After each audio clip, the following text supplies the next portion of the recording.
Chapter 353.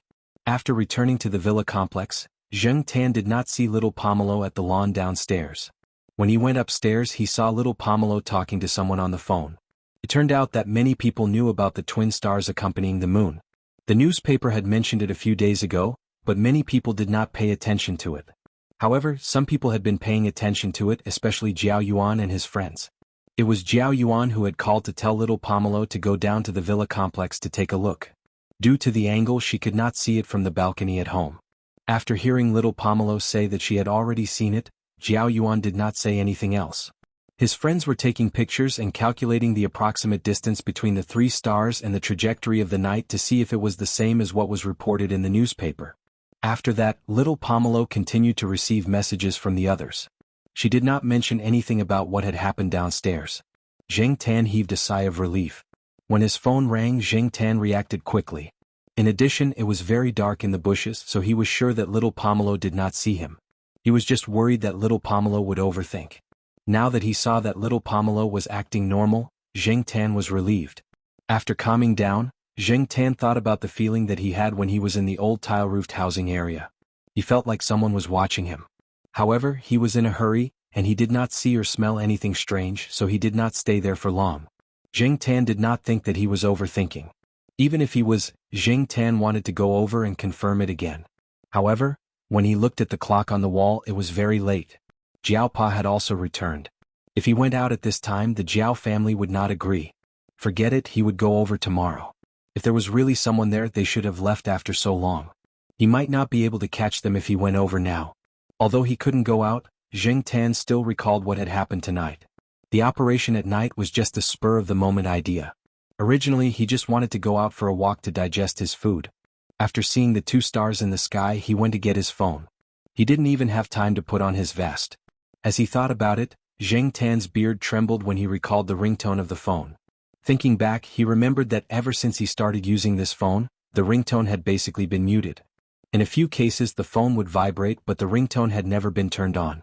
Moreover, the ringtone that rang today was very unfamiliar to Zheng Tan. His phone had been touched. This was Zheng Tan's first guess. Previously, he had placed the phone in a small tree hole in the forest. The hole could only fit the phone and the bag that was wrapped around it. Zheng Tan could not squeeze into the hole himself. The hole was too small, so he could only hide the phone there. What was it like at the beginning? After leaving Chu Hua for so long, Zheng Tan could no longer remember. The bag that contained his phone still looked the same. Even the knot on the bag was the kind that Zheng Tan often tied. Of course, all of this was just how it looked. When Zheng Tan went over to get his phone, he did not smell anyone else. However, this did not mean that no one had been there before. Zheng Tan had been away for a season. During this period of time, wind and rain were not uncommon. Therefore, even if there was a smell, it had almost dissipated. Not to mention, the other party had deliberately lowered their presence and taken precautions. If the other party had discovered Chu Hua shortly after Zheng Tan left, the smell would indeed be hard to find. However, who could it be? A few suspects flashed through Zheng Tan's mind. The person he suspected the most was Lu Ba. Of course, it was just a suspicion. He would wait until he went to the old tile-roofed house tomorrow. Early the next morning, after the Jiao Ma and little Pomelo left, Zheng Tan followed the Jiao Pa out. They went to the teacher's cafeteria for breakfast. Then the Jiao Pa went to the courtyard. Zheng Tan went directly to the old tile-roofed house area. At this time, there were students memorizing words in the old tile-roofed house area. It was quiet here. No one disturbed them and there was no noise. Sometimes there were club activities in the morning. Zheng Tan walked along the route that he had taken yesterday when he came to hide his phone. At the same time, he carefully searched and sniffed around the route to see if he could find anything. He did not find anything.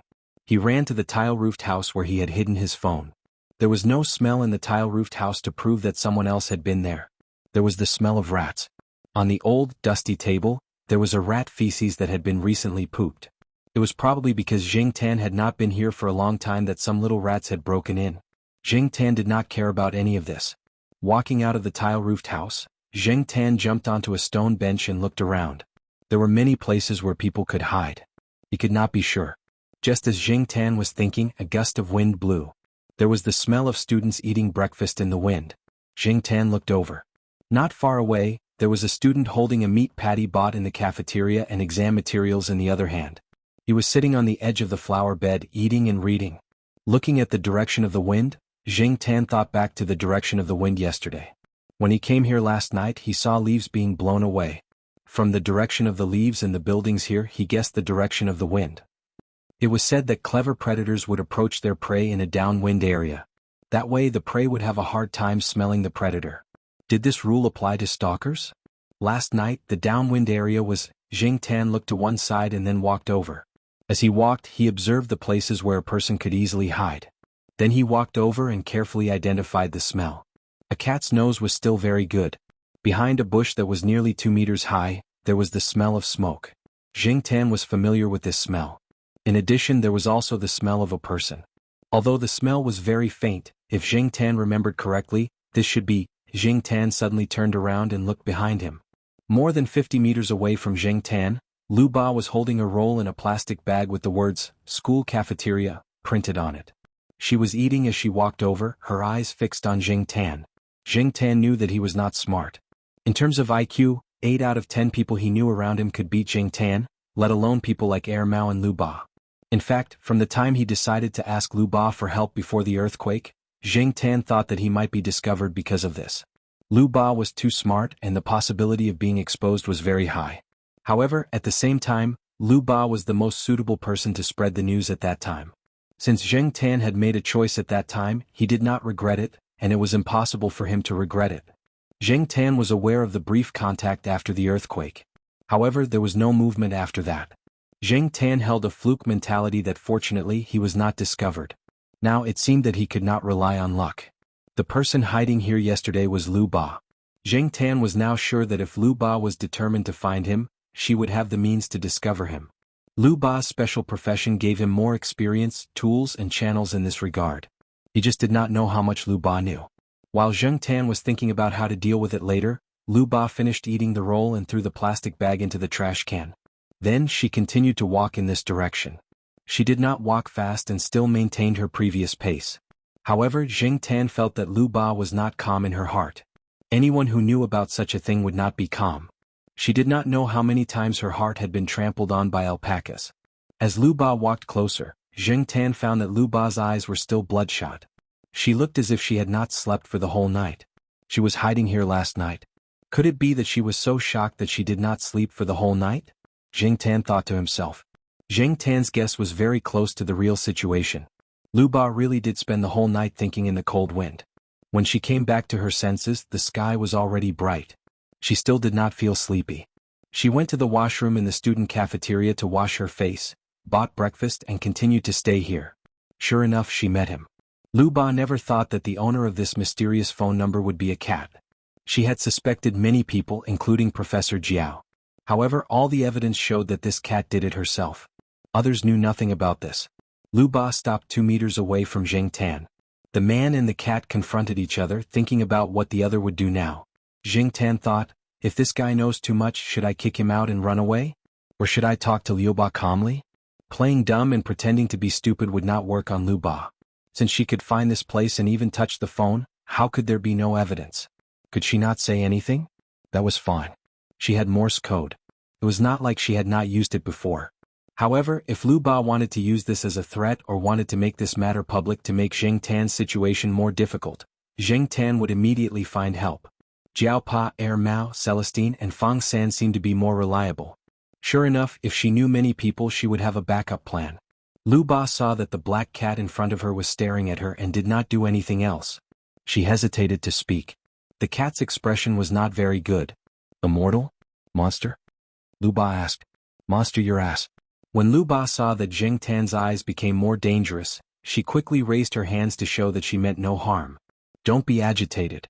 Let's talk properly. However, shall we go somewhere else first? Lu Ba was talking to Jing Tan here. In the eyes of the people nearby, she was talking to herself. They did not think that there was anything wrong with Jing Tan. Instead, they thought that Lu Ba was a little crazy. Jing Tan could feel that Lu Ba meant no harm. However, it was necessary to be more cautious and prepared. Jing Tan would not follow Lu Ba. If they wanted to find a place to talk, it was safer to find a place by himself. Jing Tan had already memorized this area. He knew where it was quiet and where there was no one at this time. After Jing Tan walked away, Lu Ba followed him. They kept a distance of 2 to 3 meters from each other. This seemed to be their alert distance. Both of them were on guard. He took Lu Ba to a small path not far from the old tile-roofed housing area. There were several wooden chairs here. Zheng Tan jumped onto one of the chairs and looked at Lu Ba. Lu Ba sat down on another chair opposite the path and looked around. There was no one else here. They did not need to worry about being eavesdropped. After making sure that there was no one around, Lu Ba rummaged through her pockets and said to Zheng Tan, "I swear that I didn't bring any weapons or spying equipment. Only the two of us know about our conversation." Lu Ba originally wanted to say, "the two of us." However, she suddenly realized that she was talking to a cat. She changed her words in time and felt a little uncomfortable. However, Lu Ba had experienced a lot and had a strong ability to accept things. She quickly adjusted her attitude. "Let's get to know each other again. I'm happy. My surname is Gao and my name is Xing." Zheng Tan was speechless. So, the surname that she used to disguise herself was real? As Lu Ba spoke, she picked up a thin branch that fell next to the wooden chair. She used the branch to draw his name on the bare ground next to her. Chapter 354. Well, now Zheng Tan finally knew the origin of Lu Ba's name.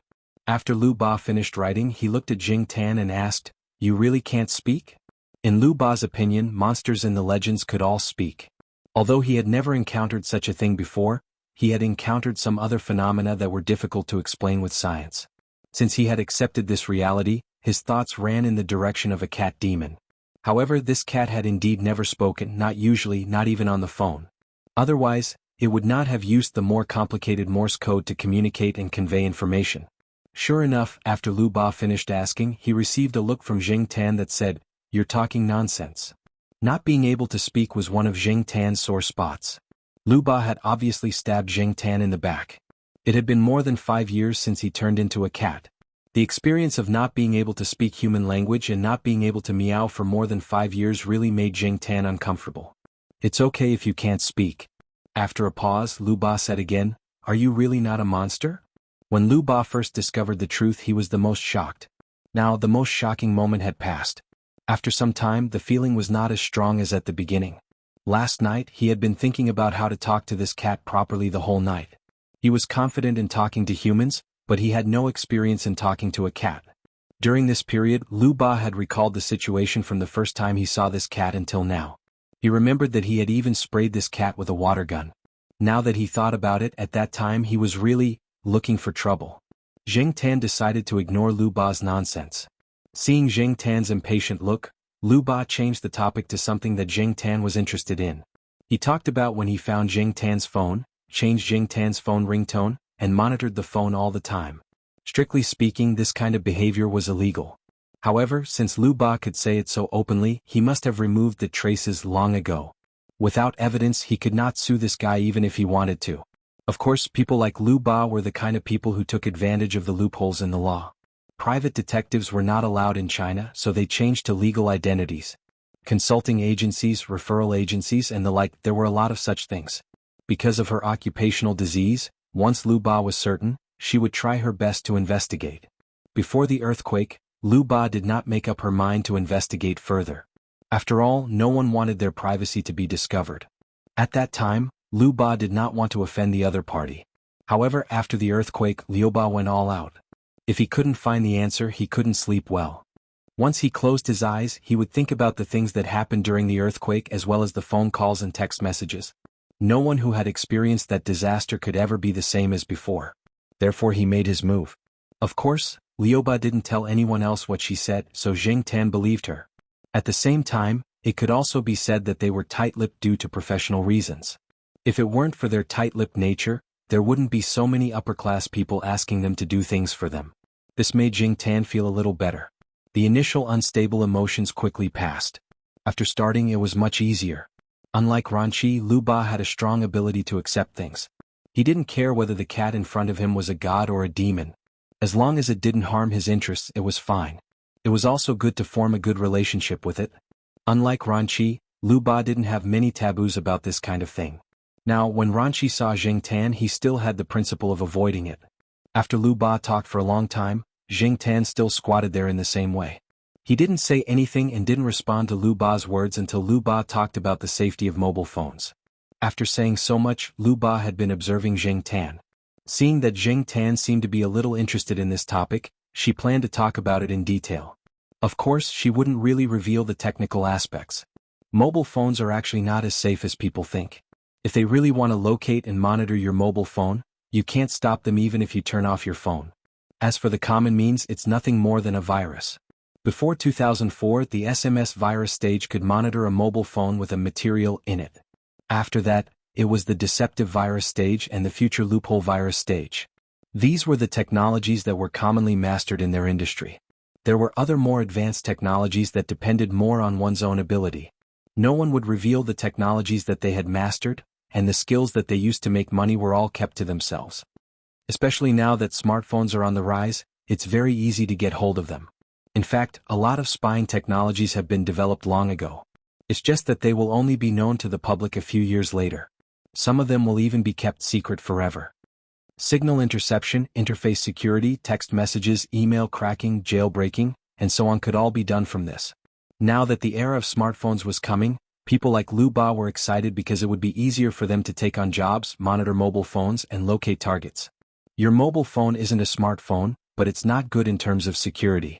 It's not difficult for me to monitor it. However, we can't monitor your cat dad's mobile phone. Even if we can, it's very risky, Lu Ba said. Jing Tan glanced at Lu Ba. In order to investigate him, Lu Ba even investigated the Jiaopa. Thinking about it, the mobile phone that the Jiaopa was using now seemed to be issued by the institute or the school. At that time, Jing Tan only thought that it was a bonus for the year-end bonus. Now that he heard Lu Ba's words, it seemed that the mobile phone was something that protected the privacy of scientific researchers. Moreover, we usually don't do anything to the people here. Lu Ba pointed to the surroundings, which meant the area around Tsinghua University. Even if we accept a job, we will think twice. First, there are many experts in this school and there are several well-equipped laboratories. There are capable people there and it's not good to be caught by them. Fortunately, they didn't notice you before. Otherwise, you wouldn't have been able to hide. Second, there are many people in this school that I don't want to provoke and can't afford to. When Lu Ba tracked to Tsinghua University, she hesitated. After thinking about it, she decided to continue the search. Do you know that there are at least 3 people in your building that I don't want to provoke? I don't even want to investigate them. Jing Tan was shocked. At least 3 people? Seeing Jing Tan looking at her, Lu Ba continued, there are 2 people on the 3rd floor and 1 on the 1st floor. These are only the people that I have seen. As for those that I haven't seen, I don't know. 2 people on the 3rd floor? Old Man Lon and his wife? No. There was another person on the 3rd floor. Although Air Mao's family had a house outside, they would come here to stay for a few days from time to time. It was said that when his daughter Air Yuan was older next year, they would come here to stay. Could the other person be Air Mao? As for the one on the 1st floor, it should be De Pang's old lady. In our line of work, most of the time, we don't need to investigate too much. We can get preliminary information from many seemingly trivial things at a glance. Otherwise, if you provoke someone that you shouldn't provoke, you won't even know how you died. Without brains and eyesight, you won't be able to work in this line of work for long, Lu Ba said. Lu Ba always thought that she was the kind of person who had good eyesight, but unfortunately she hit a wall when it came to this cat. However, if it was someone else, they might not be as good as Lu Ba. Who would suspect an ordinary cat? The phone used by the old lady on the 1st floor is not something that ordinary people can use. I can tell at a glance that this person is not someone to be trifled with. Even if I receive a related order, I will consider it carefully. Lu Ba didn't want to go against the state machine. Jing Tan recalled the old lady's phone. He remembered that it didn't seem to have a brand. He always thought that De Pang's old lady's phone was just an ordinary old man's phone. He didn't expect that the old lady's phone was even better than the Jiaopa. However, when he thought about the old lady's son's identity, it was understandable. Maybe her son was promoted again. Seeing that Jing Tan was looking at her suspiciously, Lu Ba waved her hand and said, "We will not divulge the information of our clients, nor will we disturb unrelated people. This is an exception. Other than this incident, I really haven't investigated anyone else. We also have professional ethics." Ethics? Is this thing worth money? Jing Tan thought to himself. But soon he thought, damn it, this world is too dangerous. I can't get a high-end mobile phone. Instead of being discovered by more people, I'd better not use a mobile phone. When he thought of Liu Ba's words that there were many capable people in the school, he felt scared. When Jing Tan lowered his head and considered whether to throw the phone into the lake to destroy the evidence, Lu Ba poked Jing Tan with a branch. "Hey, are you interested in joining us?" Lu Ba looked at Jing Tan expectantly. Old people, children, and women were the kind of people that could easily make people let down their guard. Animals were even more so. Seeing that Jing Tan was indifferent, Lu Ba continued, "This is a fast way to make money. If we cooperate, how about we split the profits 50-50? Don't worry, we won't take on dangerous jobs." Do this business? Detective? This kind of thing seemed to have been done a long time ago. He was tired of walking around the school, and it was inconvenient to walk further away. Jing Tan didn't know if it was because he had become a cat, but he had inherited the cat's disease of pooping without curiosity and itching paws when he didn't move for a while. He always wanted to find some entertainment.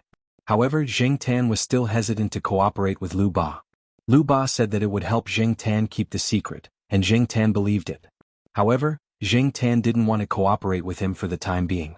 Firstly, he wasn't very familiar with Lu Ba. Secondly, he just came back and didn't want to run around until the Chinese New Year. Moreover, Jing Tan got a lot of money from this movie, so he didn't lack money for the time being. During the Chinese New Year, he could work overtime at Xiaoguo's place and get some cash so that he could give red packets during the Chinese New Year. Jing Tan didn't want to care about other things. Lu Ba had something to do later, and Jing Tan didn't want to listen to Lu Ba's nagging, so they left separately. Lu Ba asked Jing Tan to think about it. If he made a decision, he could call it directly. Jing Tan thought about it all night. He wasn't thinking about the cooperation but whether to throw the phone into the lake. As for the exposure, it would be fine as long as Lu Ba kept it a secret. In fact, as the old woman in the lakeside villa area said, there were more than one people around Jing Tan who pretended to be ignorant. Even if they knew that Jing Tan was different, they didn't say anything. Instead, they provided a lot of help openly and secretly. If things were to take a turn for the worse, he would go and look for help. The next day, Jing Tan wandered to the old tiled house area where the phone was hidden. As soon as Jing Tan flipped into the house, he smelled the scent of someone who had been here. It was Lu Ba. On a table in the room, there was a flip phone that looked 70 to 80% new but didn't have any special features, and a new SIM card. Jing Tan hadn't seen the brand of the phone before. The buttons were a little bigger than the one Jing Tan used before, so it was quite easy to press. Next to the phone and the SIM card there was a note. "If you want to cooperate, call me." There was a smiley cat face drawn behind this sentence. Chapter 355. It was a winter afternoon and the sun was shining brightly. 4 cats were lying side by side on a wooden bench beside the withered lawn of the eastern courtyard. The 4 cats were all in the same position. They were lying on the wooden bench, basking in the sun with their paws tucked in and their eyes squinted. At first, Jing Tan would not keep his paws tucked in like this because he looked like a cat. Jing Tan felt a little uncomfortable. But when he saw the cats around him kicking their paws, he unconsciously followed suit. It was quite warm and not tiring to keep his paws tucked in like this. The weather was just right for him to keep his paws tucked in like this. Habit was a very scary thing. Once you got used to it, things would become natural. Now, Jing Tan often learned from them by folding his front paws and tucking them in properly. From time to time, people walked by the courtyard. They were not surprised to see the 4 cats on the wooden bench. They just smiled. Anyone who had lived in the courtyard for a long time knew about the 4 cats. For the old people here, they were already very familiar with the scenery. Perhaps when this scenery disappeared one day, people would still remember it. Although the 4 cats were all in the same position and looked like they were dozing off, the ears of the 4 cats on the bench twitched at the same time when they heard a little noise. Jing Tan did not know what the other 3 cats were thinking. He just felt that the sun was too bright and squinted his eyes to think about things. Jing Tan had not turned on his mobile phone for a week. The mobile phone that Lu Ba gave him was locked in the drawer of the old wooden table in the tile-roofed house. He had not touched it since then. Moreover, he had decided not to touch these 2 mobile phones for a long time unless there was something special. Although he wanted to use his mobile phone to send messages to the Jiao family, it seemed that he should not do so now. The old tile-roofed house would not be demolished for a while. If it was going to be demolished, a notice would be posted in advance. Jing Tan was not worried about this place being demolished. Even if he did not go there every day, as long as he went out for a walk, he would know that his mobile phone was still there. As for other things, Jing Tan did not want to care about them. Cooperation? Let's talk about it when we want to work together. Jing Tan had already deleted all the text messages and call records of the original old mobile phone. Although Jing Tan knew that professionals could also get a lot of information from it, there was no other way. Fortunately, the probability of being discovered by professionals was very small. If it was discovered, he could only ask Liu Ba for help. As long as Liu Ba didn't say anything, who would know that the real owner of the mobile phone was actually a cat? The reason why Jing Tan didn't reject Lu Ba's suggestion immediately and still kept the mobile phone was that he had a backup plan in case something really happened. He could use the mobile phone to ask for help. Jing Tan believed in Lu Ba's capabilities. After a week, Lu Ba didn't appear again. It was unknown if she was busy with a new task. While he was thinking, Jing Tan heard the owner of Sahara shouting again from the family building. Opening his eyes, Jing Tan soon saw Sahara running out like a wild horse. The more the people behind him shouted, the faster he ran. Seeing that the dog had run out of the courtyard, Sahara's owner, Ruan Ying, panted and stopped running.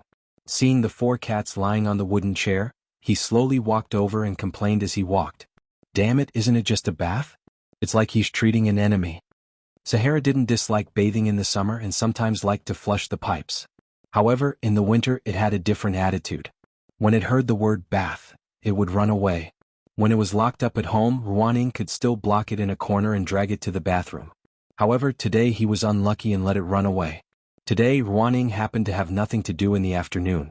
When he came home, he saw that Sahara hadn't bathed in a long time, so he planned to give it a bath. At that time, Sahara was happily chewing on the dog food in its bowl and didn't notice Ruan Ying's actions of taking shower gel and bathing tools. Unfortunately, Ruan Ying's grandfather came back at that time. An old professor who had a good relationship with Ruan Ying's grandfather, academician Ruan, came over. When he saw Ruan Ying's gloves and tools, he said, "Ruan Ying, are you going to give Sahara a bath?" Almost in the next moment, Sahara squeezed out like a gust of wind through the gap of the door that wasn't closed yet. It didn't even care about the unfinished dog food. There was also a teacher downstairs who had just come back from outside. He opened the door and let Sahara escape. Because he knew that Sahara hated bathing when it was cold, Ruan Ying's movements were very quiet. He was afraid that he would make a sound in advance and let Sahara know. Many cats and dogs would react to certain sounds and words. In the courtyard, there was a Pekingese that hated bathing regardless of whether it was winter or summer. When it heard the sound of its special bathtub, it would immediately hide in its nest with its tail between its legs. No matter how its owner threatened or tempted it, it wouldn't go over. Every time, it would be carried out of its nest and put into the bathtub to be washed. Once Sahara ran away, it definitely wouldn't be able to catch up in a short period of time. Therefore, Ruaning didn't plan to chase after it directly. That would tire him to death. When that stupid dog was hungry, it would naturally come back. Under normal circumstances, Sahara wouldn't run out of the school and would hide in the school grounds. There was no need to worry. Ruaning looked at the 4 cats on the wooden chair and thought that Sahara wasn't as obedient as other cats. His gaze finally landed on Jing Tan and said, "Black Charcoal, when you go out to play, if you see Sahara, give it 2 slaps on my behalf. It's getting more and more disobedient. *CK, it's too good at tormenting people." Ruaning was just saying this. He did not expect Jing Tan to understand. Many pet owners would talk to their pets like this. It was just a habit. He did not think that his pets would understand much. It was just like how many old people in the compound would tease Jing Tan and the other cats when they saw them, just like how they would tease a child. After Ruaning left, Jing Tan lay down on the wooden chair for a while. When the sun wasn't very strong at 3 or 4 o'clock, it would be a bit cold to continue squatting. Huang and the sheriff also planned to go to the forest to look for something fun to do. Both of them had short fur, but Depang's fat body was more resistant to the cold. It could maintain the same posture until the sun set. No matter how the north wind blew, it was unwavering. This endurance was probably developed from squatting instant noodles. Just like that, Depang continued to nap on the wooden chair. Huang and the sheriff went to look for some fun, and Jing Tan went out to the courtyard to take a walk. While taking a walk, Jing Tan saw Sahara. That guy was sniffing around a row of parked bicycles. Then it looked around and walked to the side of a bicycle. It raised one of its hind legs and started to pee at the bicycle. Jing Tan, after Sahara finished peeing, it even scratched its hind legs twice. It seemed to be very happy and proud. Unfortunately, its pride didn't last long. 2 male students walked over. After seeing it, one of them immediately showed anger. *CK. That dog came to pee again. It's staring at me, isn't it? Again? Jing Tan was puzzled. Although Sahara had a bit of a bad taste and liked to play pranks, it usually wouldn't pee everywhere when it came out. Besides, it rarely ran out by itself.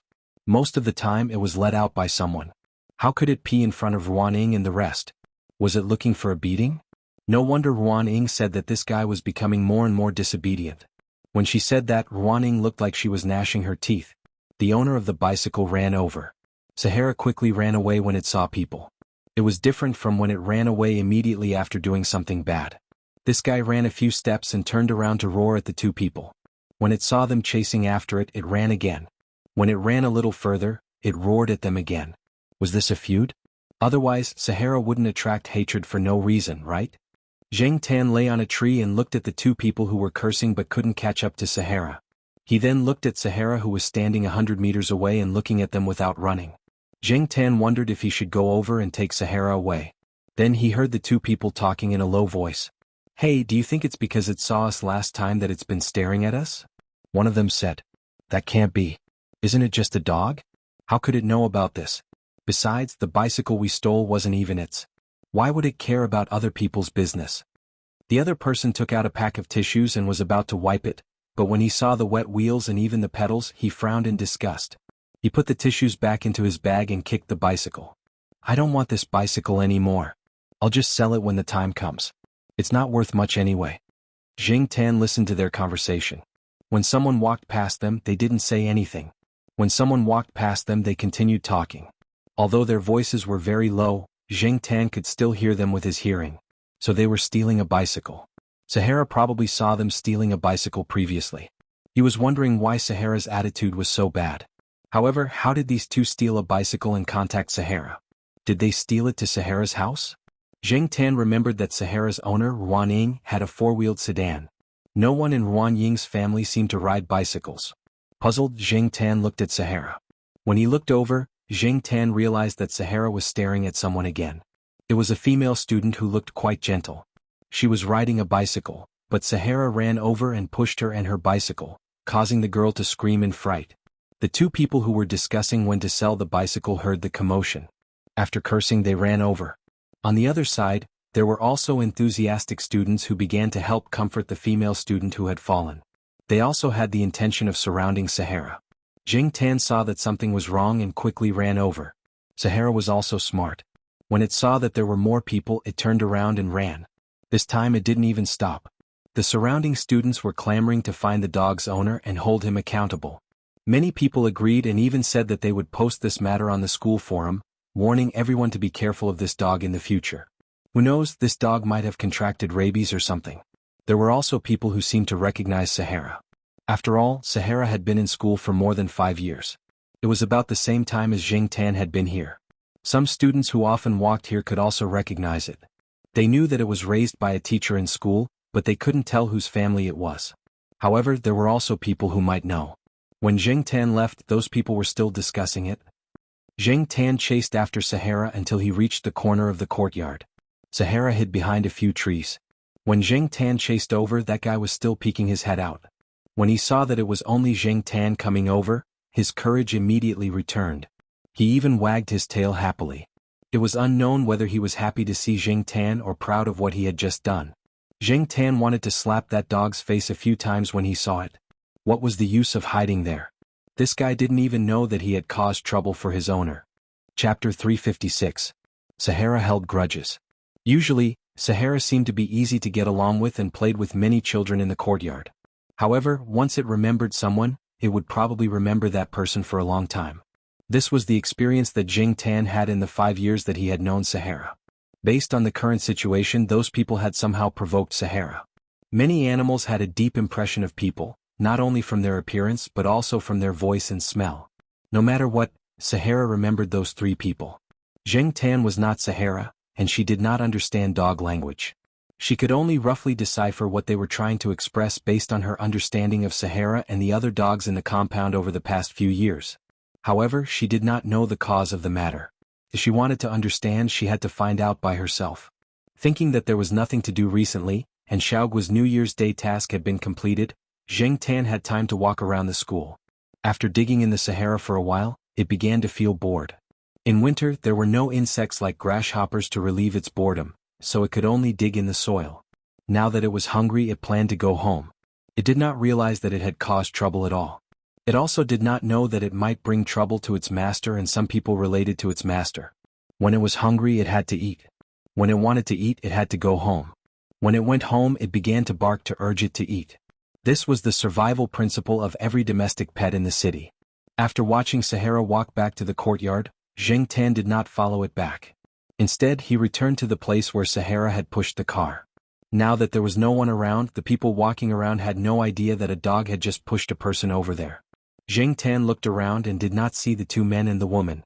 Seeing that it was almost time, he went back. If he went back late, he would be scolded. The next day, Zheng Tan turned on the computer when no one was at home and looked at the school forum of Tsinghua University. One only needed to look at the school forum to know whether the matter had blown up or not. Nowadays, the internet was becoming more and more advanced. Students would discuss anything on the forum. They would discuss buying a car, buying headphones, and even discussing what kind of medicine smelly feet should use. Even though it was the final exam period, the forum was still bustling with activity.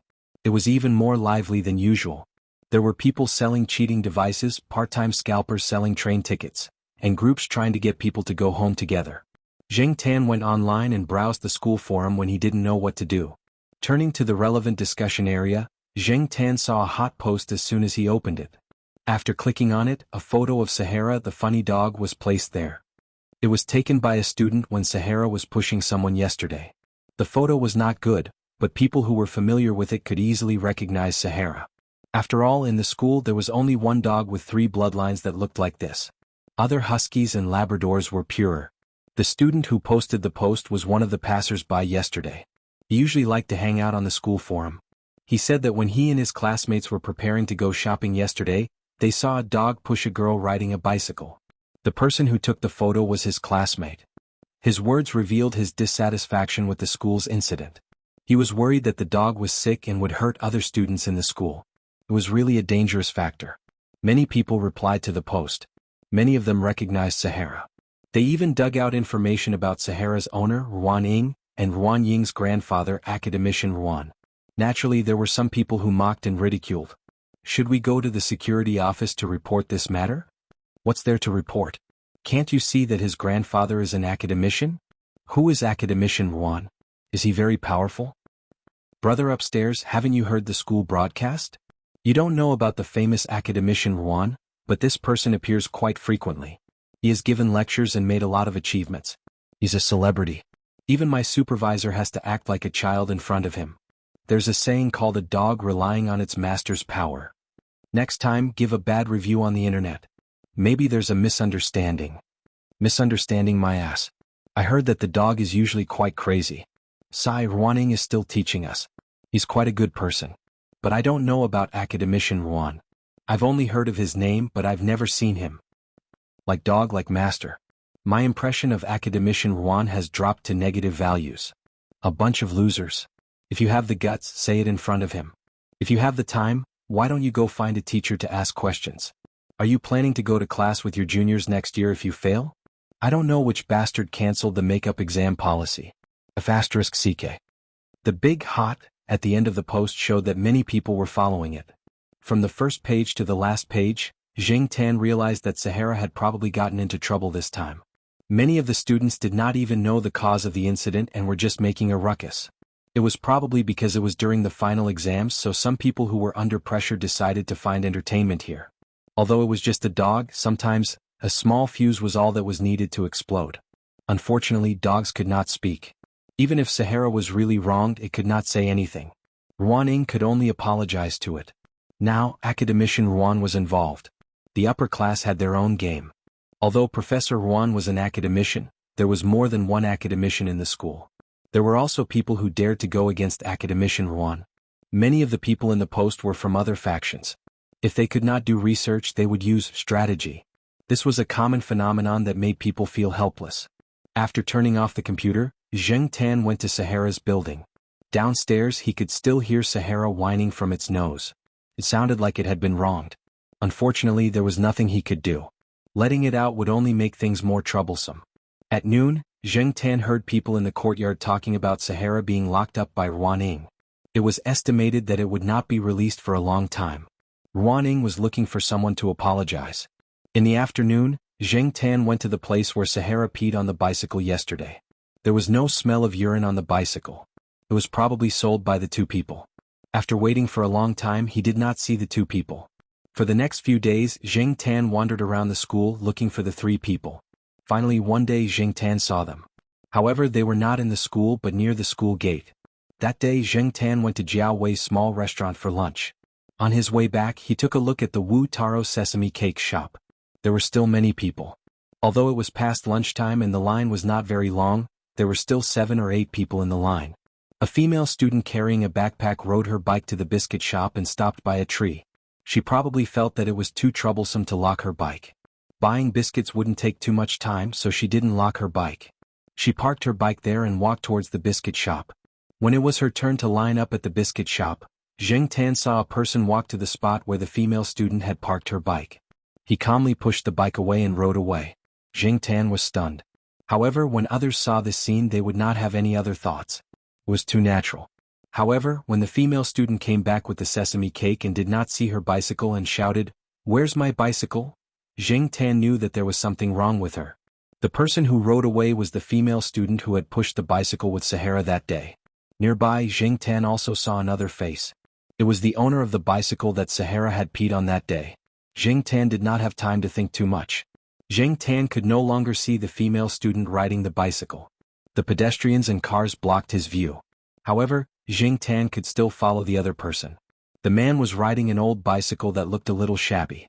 He was not fast, so Zheng Tan could follow him easily. The man did not ride into the school. Instead, he rode in the direction away from the school. Zheng Tan hesitated for a moment. After all, he did not know where the two people were going. However, Zheng Tan did not think too much about it and continued to follow. Riding a bicycle would not take them far. Besides, if it was really too far, Zheng Tan would not continue to chase. Fortunately, the man did not ride far. After following for about 2 or 3 minutes, they arrived at a bicycle shop. This shop repaired bicycles and sold new and used bicycles. The shop was estimated to be about 50 square meters. It was filled with bicycles. The repair shop had a simple shed built outside. 2 students were there to pump air, and another student was pushing a bicycle to repair the chain. Inside the shop, a man in his 40s was sitting on a velvet chair and playing with his phone. When he saw the person who came, he did not say anything. He just tilted his head slightly. One look, one small movement. They both understood each other. Zheng Tan watched the man push the bicycle into the alley next to the shop. Zheng Tan followed him. Without a cat tag, no one would suspect that it was a cat. People who saw it would just think that it was someone's pet. Zheng Tan did not come out when the trouble in the Sahara Desert happened that day, so they did not see him. Therefore, when the person walking in front turned around and saw Zheng Tan, he did not think much of it. There was a small courtyard behind the shop with a 2-meter-high wall. The man opened the backyard door and pushed the bicycle in. Zheng Tan walked to the corner, jumped on the wall and looked inside. There were 4 people standing in the courtyard, 3 men and 1 woman. They were about the same age and were talking and laughing. Zheng Tan had seen 3 of them on the day of the trouble in the Sahara Desert. The other person was unfamiliar and looked like a student. He did not dye his hair yellow and did not wear non-mainstream clothes. At first glance, no one would think bad of him. There were 2 bicycles parked in the courtyard. One of them was the one that the female student rode. The person that Zheng Tan had not seen before was wearing a blue uniform. There were tools next to him. He planned to redo the bicycle, grind off the original paint, and spray new paint. Looking at the posture of these people, he knew that they had been doing this for more than a month or 2. They were familiar with it. Judging by the calm look of the woman who had ridden someone else's bicycle, he knew that she had done this kind of thing often. She looked like a quiet girl. When the Sahara Desert pushed her down with the bicycle that day, she had attracted a lot of sympathy. But who knew that she would do such a thing? None of these people looked like they had done bad things, but that was the truth. These people had stolen a bicycle and probably provoked the Sahara Desert. The Sahara Desert was watching them, but the method was wrong. It could not speak, could not explain, and no one helped it. It was useless to just know that these people had stolen a bicycle. The other party had more people and more mouths, so they could defend themselves. In contrast, the Sahara Desert could be beaten to a pulp in an instant. It could only be locked at home and whimper. Zheng Tan actually wanted to pull out all the valves in the shop to piss them off, but now was not the right time. It would be easy to alert the enemy. After squatting on the wall and watching for a while, Zheng Tan quietly left. If he wanted to clear the Sahara Desert's name, he could only use evidence. As Zheng Tan ran to school, he thought, I'm not the one who caused trouble this time. I'm just helping the Sahara Desert. At the same time, Zheng Tan had to admit that he was a little excited every time he did something like this. Chapter 357. Now that he had decided to help Sahara clear its name, Zheng Tan immediately started to act. He had to hurry up. In another week, a large number of students would start to go home. At that time, even if the truth was revealed, the effect would be much worse. If this matter could not be settled, Sahara would not be able to have fun in school in the future and would be ridiculed by others. Although it could not understand the complicated human language, many animals, especially animals that had lived in human society for a long time, were very sensitive to the emotions of people. They could distinguish between good and bad feelings. Zheng Tan had seen many examples of this, and Sahara was also one of them. It was not easy to be an animal. The thieves seemed to be planning to make a lot of money before the winter vacation because some of the more expensive bicycles would be moved to the student dormitory before the students left school. Usually, many people found it troublesome to move them up and down, especially those who lived on higher floors. However, when the vacation came, they would move them to the dormitory or the dormitory of the students who lived on lower floors to prevent them from being stolen and to prevent them from being exposed to the wind and rain outside. It was safer to put them in the shed than in the dormitory. The good bicycles were moved to the dormitory and locked up. There were also building managers keeping an eye on them. The thieves would not make a move there. As for the old bicycles that were casually left outside, they could not be sold for much money. They were not willing to do it themselves. Therefore, they would make more money during this period. Zheng Tan was not a professional in this field.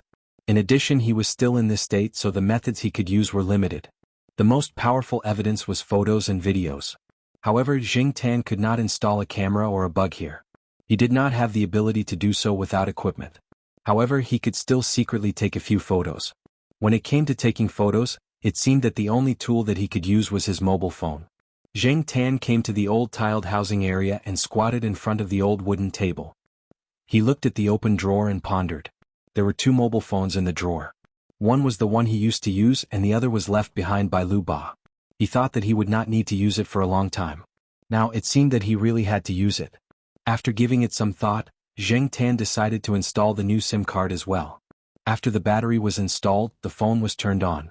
There were several applications that Zheng Tan didn't know the functions of. He tried the camera and found that the shooting function was not bad.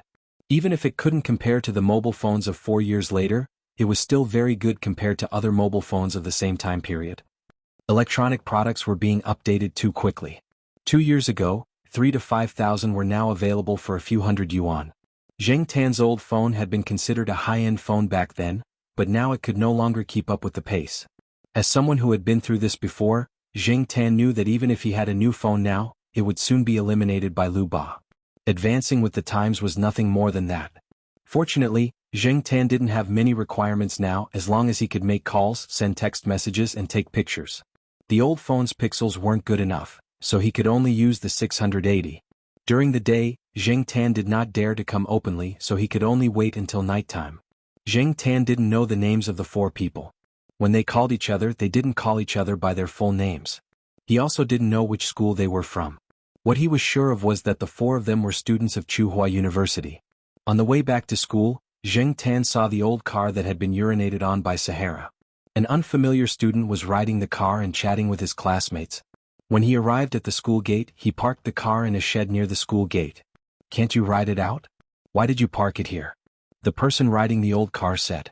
"Brother, it doesn't matter where you park your old car, but I can't afford to lose mine. I heard that it's not safe outside the school, so it's better to park it on campus." The person riding the old car parked it and locked it. "Last month, my girlfriend's folding car that she bought not long ago was stolen. When she bought the car, she specially bought an 80s lock. She didn't buy the 30s or 50s lock.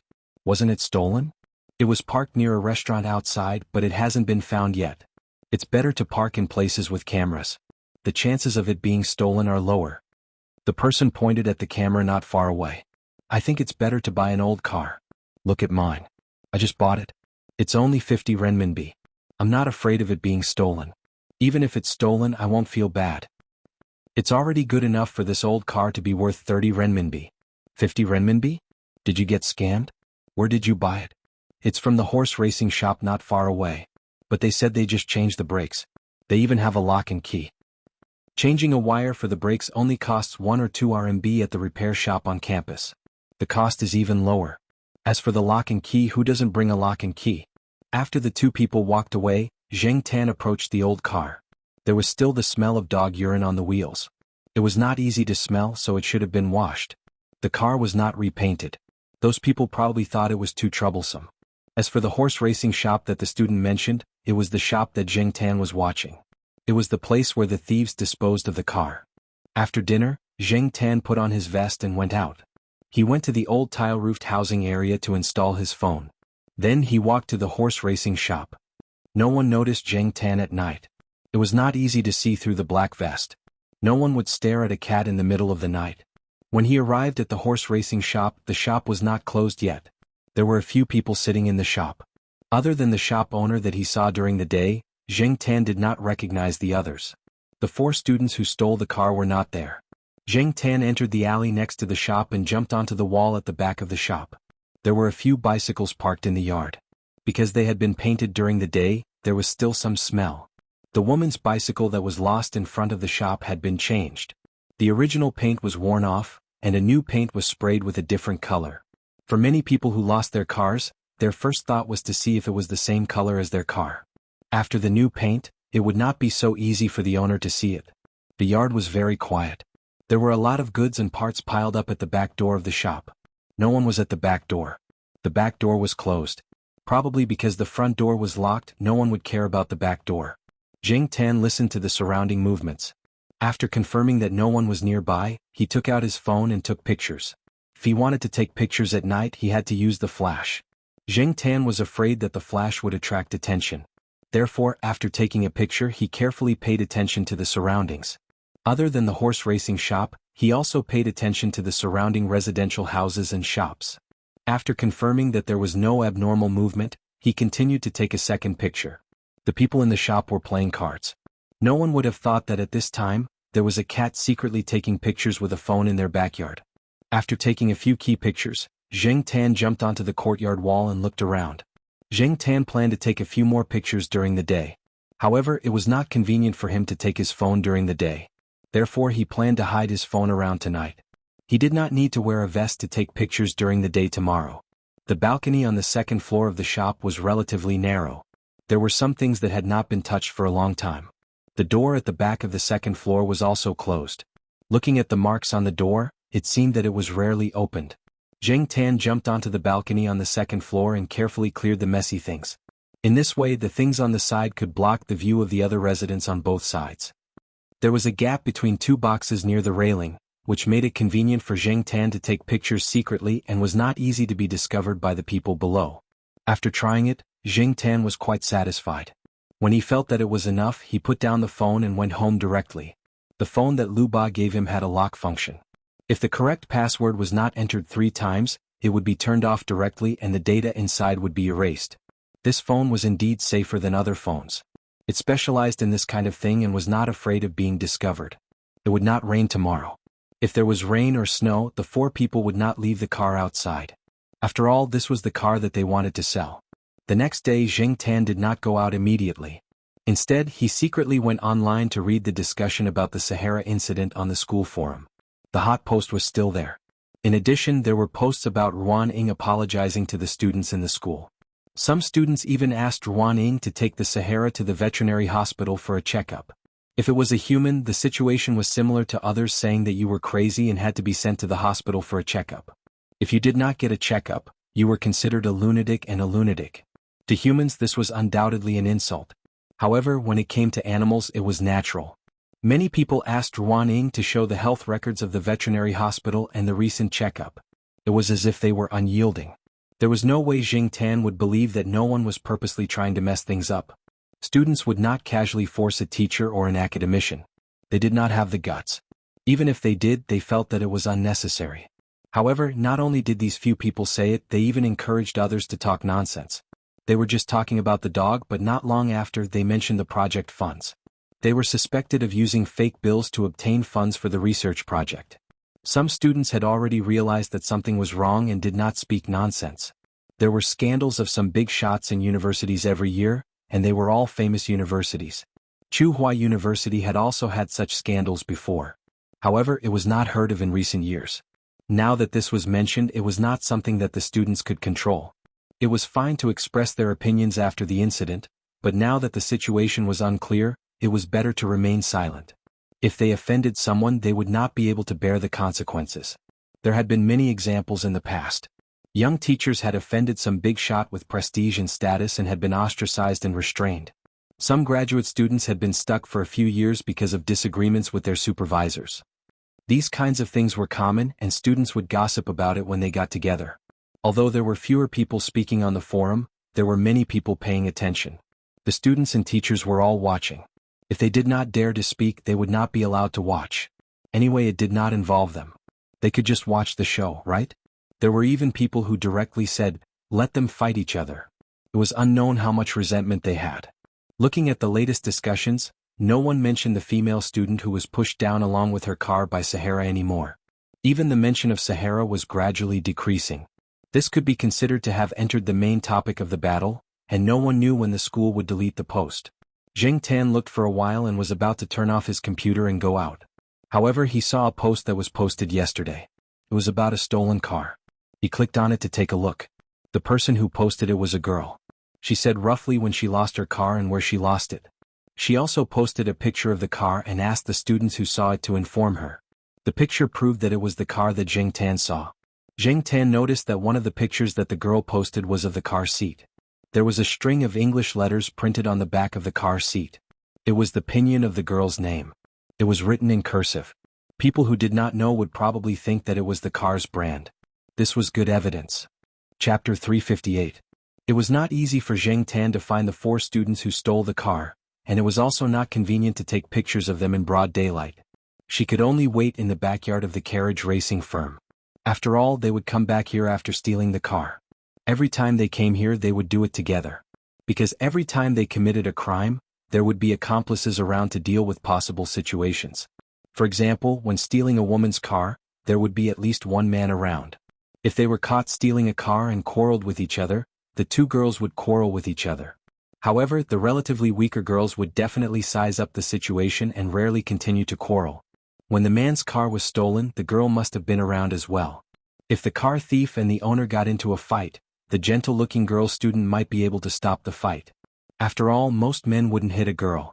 Moreover, the people here were all students and their temperament was relatively simple. Many of them were not so bold. Most of them had the attitude of keeping the peace, which encouraged the arrogance of these people. Zheng Tan came to the back of the shop, jumped over the courtyard wall, and climbed over the second-floor balcony. The gray and inconspicuous mobile phone was lying there. After turning on the phone, Zheng Tan looked around to make sure there was no one around. Then he took the phone and went downstairs to find the car stolen by the girl who posted the post. The body of the car was newly painted, but the seat was still there. Zheng Tan hurriedly took a few more photos, and then went back to the second-floor balcony to wait there. He didn't even go to lunch. The group of people would take advantage of the opportunity when there were many students eating outside the school at noon. If Zheng Tan left now, it would be easy for him to miss them. When it was about 1 o'clock, the door of the backyard opened. It was the same 4 people who pushed the stolen car in.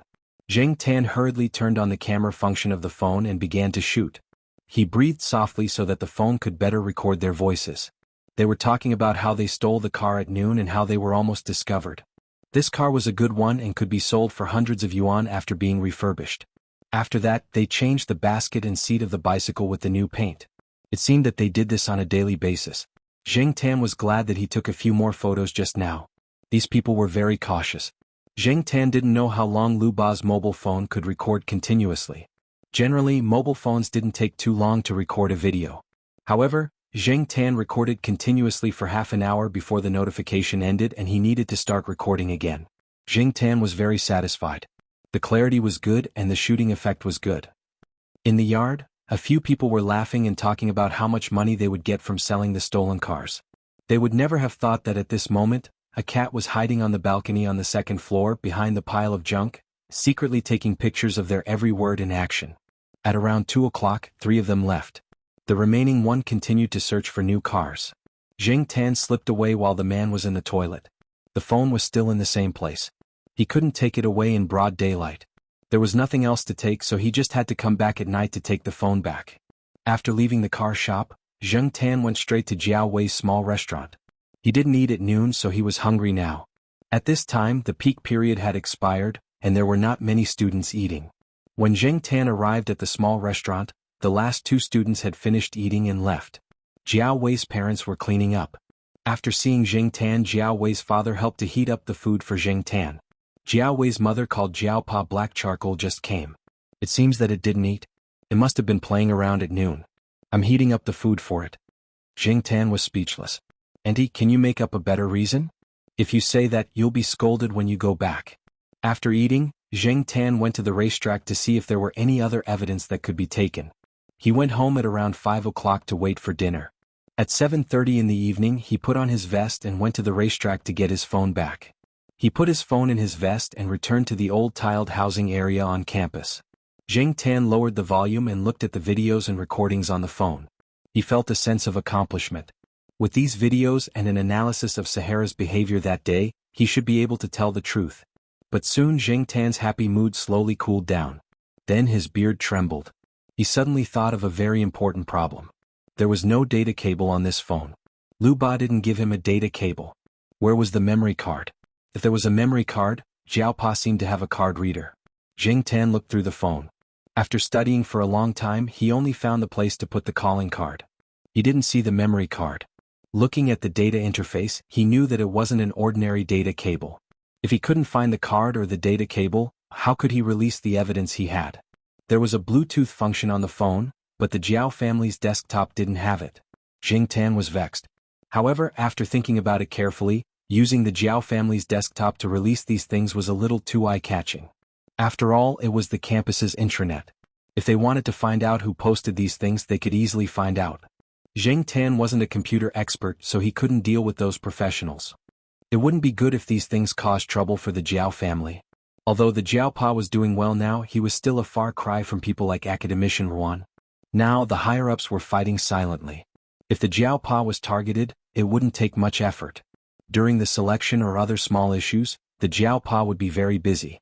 It would be good if Academician Ruan was behind the scenes. Unfortunately, some trouble was inevitable. The Jiao Pa had his own plans and pace. Jing Tan couldn't interfere with the Jiao Pa's plans. This matter was handled by Jing Tan himself. It had nothing to do with the Jiao Pa. What should he do? Jing Tan stared at the mobile phone that was playing the video in a low voice. He thought about it and decided to let Lu Ba handle this kind of thing. Did Lu Ba expect today's problem when she left the mobile phone to him? It was too tiring to deal with people with high IQ and flexible minds like them. Jing Tan sighed in his heart. No matter what, since he had been busy for so long, there was no reason to give up now. Jing Tan sent a text message to Lu Ba. Lu Ba replied very quickly. He was not in the city and was busy with an order. However, he asked Jing Tan to send the video directly to him using a software installed on his mobile phone. Lu Ba, who was out of the province, could download the video sent by Jing Tan and post it on Tsinghua University's campus forum according to Jing Tan's expectations. Jing Tan had never seen that software before. Even before he turned into a cat, he had never seen or heard of it. However, since Lu Ba said that it was okay and that it was safe, Jing Tan had no other choice but to send it directly. While sending the video, Jing Tan was thinking about how much it would cost based on the amount of data. However, he could continue to send messages after sending the video. He did not receive any notification that he owed money. Jing Tan did not care much about it. If something happened, Lu Ba would take care of it. After uploading the video, Jing Tan also edited some relevant information for Lu Ba. Lu Ba said that it would be done tonight. However, Jing Tan could not go online tonight. He could only wait until tomorrow morning to see how things went. As for the data cable, Lu Ba could not do anything now.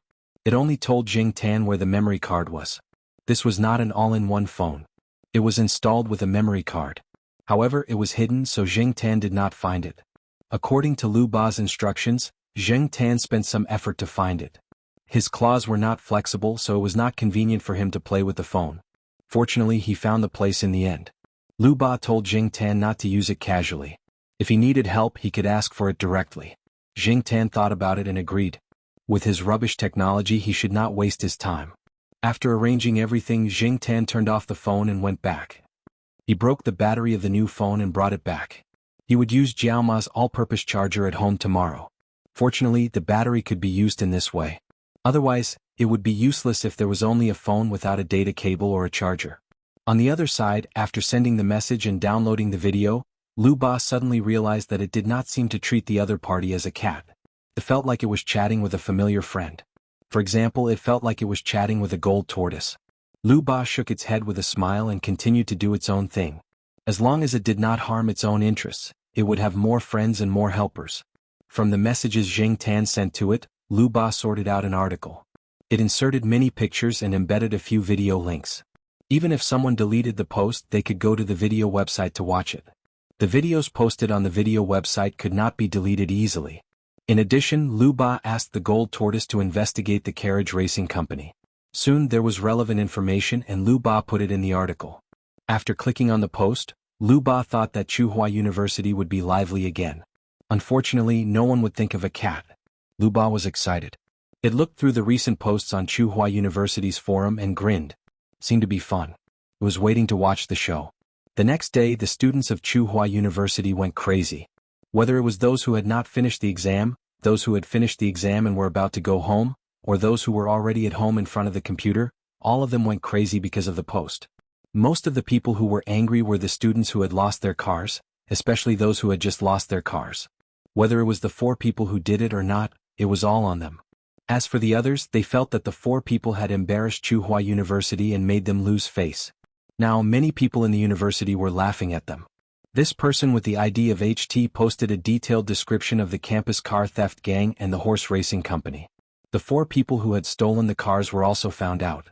The female student who had lost her car in front of the pancake shop went directly to the female student who had stolen the car and made a scene in the dormitory. It was said that the scene was very lively, and there were pictures on the forum to prove it. Many of the people who had lost their cars were boys. Boys could not be calculative with girls. Even if they were angry, they could not directly vent their anger on girls, right? Therefore, a group of people went to block the other 3 people. Perhaps for many people it was just a car. Was there a need to make such a scene?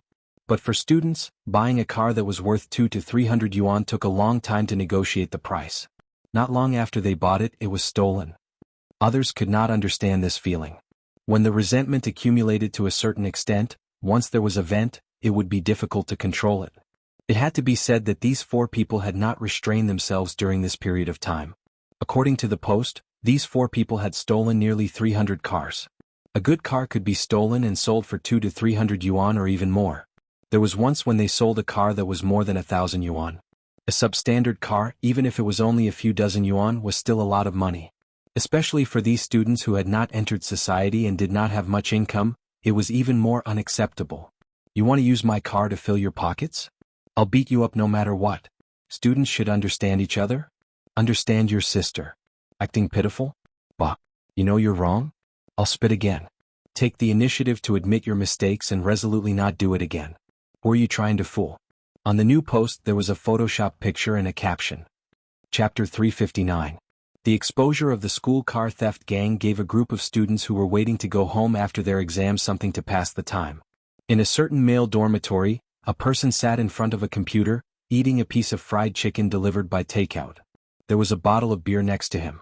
His legs were on the table and his fingers were typing on the keyboard.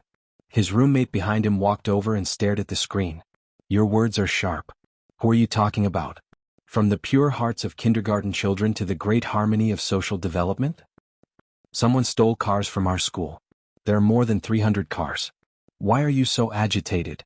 It's not like they stole your car. Watch your words, young man. A gentleman does not speak ill of a friend. Have you heard of that? Brother, have your sneakers been taken by someone before? Have your clothes been taken by someone while you were drying them? Have your quilt been stolen or your water bottle taken? It's the same experience. No, it's worse than stealing your quilt. *CK. This experience is too deep. Reprimand. Reprimand. *CK off, you're too slow. Let me do it. Gentlemen cut ties? *CK. There were many similar situations. Many students were talking about it when they visited their classmates' dormitories. It was the end of the year and there was nothing else to do except for this big incident. Maslow's theory divided the needs of life into 5 levels. From low to high they were physiological needs, safety needs, belonging and love needs, respect needs, and self-actualization needs. College students were at the 2nd and 3rd levels of life needs, and were gradually moving towards the 4th and 5th levels. They were also a group of people who were easily affected by emotions. Many times the first thing they thought of was not how to cover up the scandal but how to look at the big picture. Their parents had let go and they were semi-exposed to society. Their edges had not been smoothed out, and they boldly expressed their opinions based on their likes and dislikes to vent their emotions. Just like now, many people were thinking about how to reduce the bad influence of the school, but more people would directly express their thoughts. They would scold when they needed to and had no intention of hiding it at all. The racing car store was splashed with smelly water, thrown things, and written with paint many unsuitable words for children. Don't think that the students of famous schools were a bunch of obedient children. There were many who could cause trouble. Some people said that the people of the racing car store were from the underworld, but so what? Not everyone was afraid of them. After that, the police got involved in the investigation. The school took this matter very seriously. They had no choice but to take it seriously. 2 days later, when Jing Tan went out again, he found out that the shop had been closed. He heard that the shop owner had been taken away by the police. The 4 students from Tsinghua University who stole the car were expelled from school. They were taken away along with the shop owner for investigation. Generally, the school would punish students by warning, recording demerits, probation, expulsion, and so on. Expulsion was a very serious punishment. After being expelled, the school would not recognize you as a student. All your previous grades and honors would be nullified and recorded in your files. It would be impossible for you to join the army. The political background check would be directly ignored.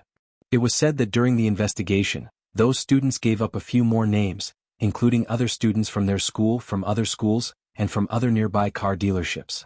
On the day of the investigation, another car shop near the school was closed, and the owner ran away in the middle of the night.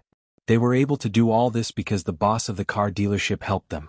Sometimes there were orders from customers. They would steal whatever car they wanted. Even if these students graduated, the people of the car dealership would recruit new students to join them. In short, there were many people doing this. The racing car store had been operating near the school for many years, and many students were involved. Many people did not understand why the students were still stealing cars when the school had been promoted to such a high level, and it was a famous school. Later, according to those students, it was because the money came quickly.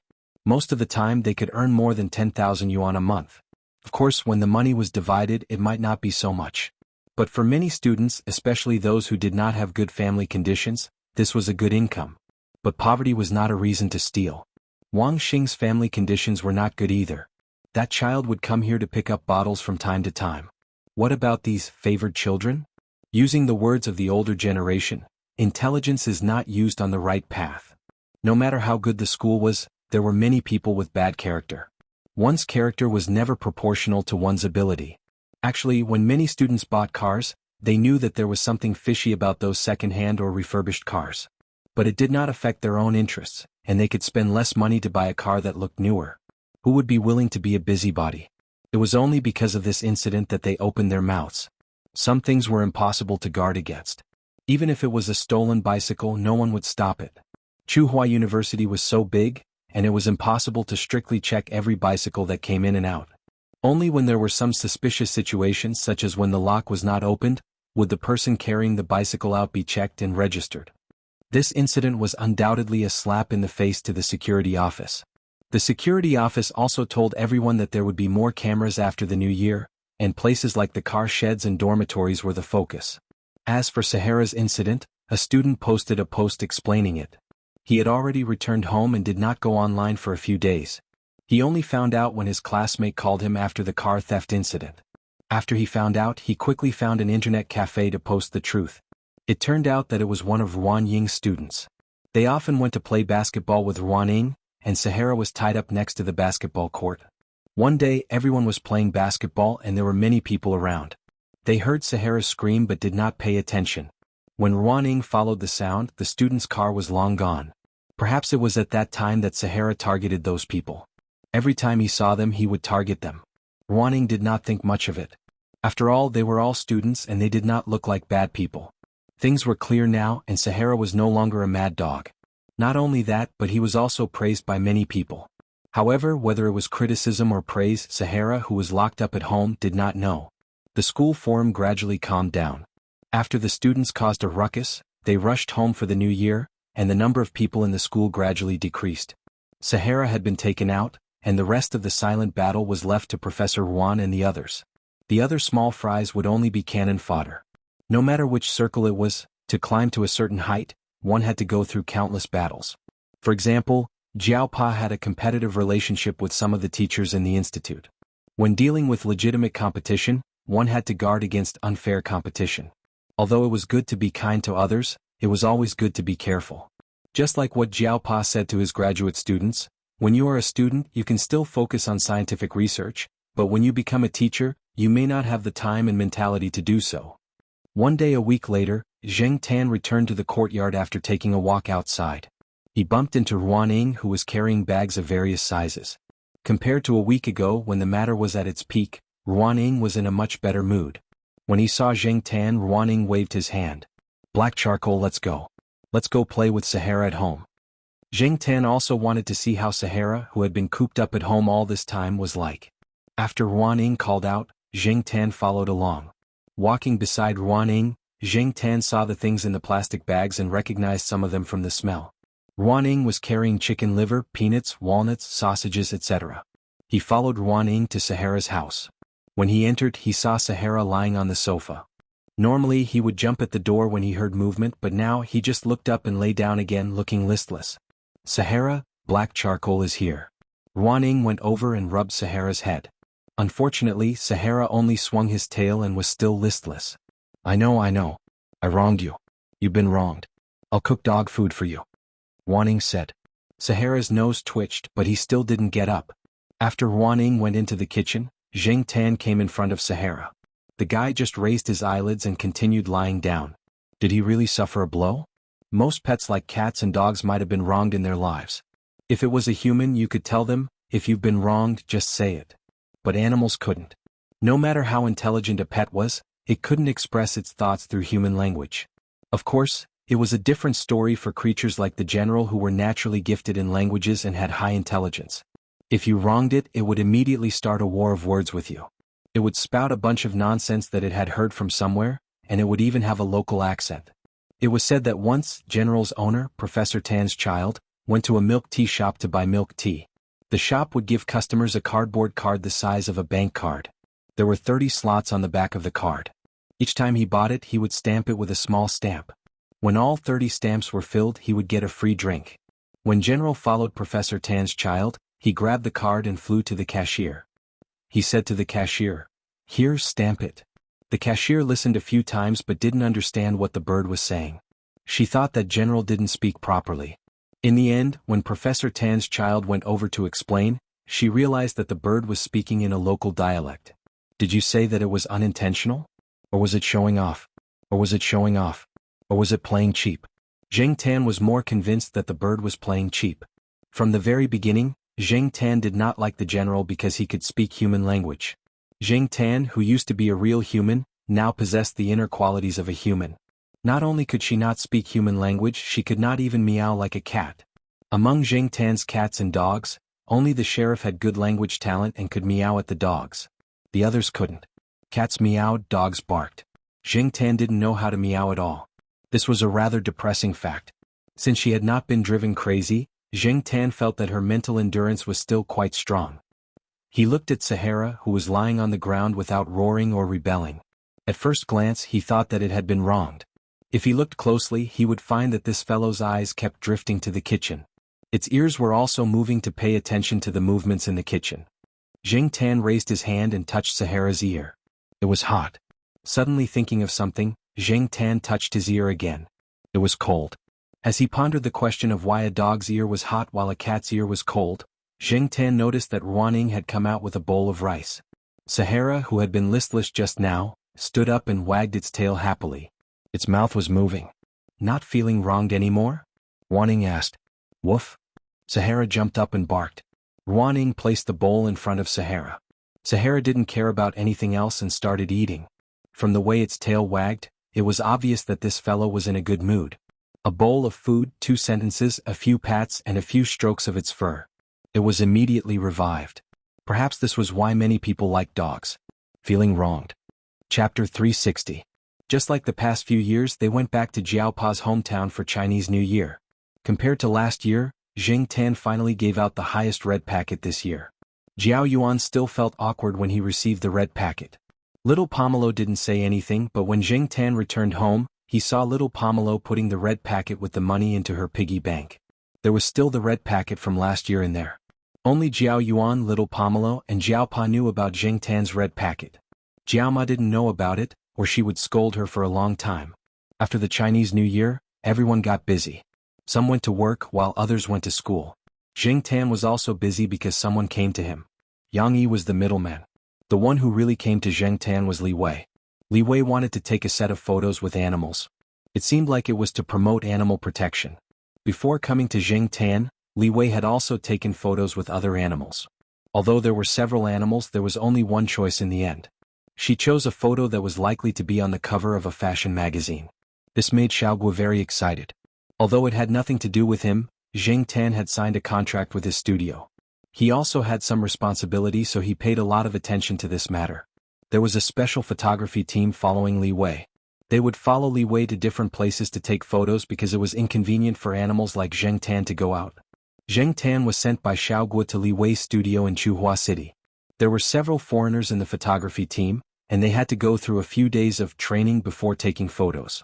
Jing Tan didn't know if the animals that he had taken photos with Li Wei had also gone through this training. He only knew that Li Wei's company paid a lot of money this time, and there was also free training. Jing Tan didn't care. After all, to him it was just a little boring. When he received the task, Jing Tan was wondering if he had to walk on the catwalk. However, when he arrived, he realized that he was just following the instructions of those people and making a few poses with Li Wei. It had to be said that a supermodel was indeed a supermodel.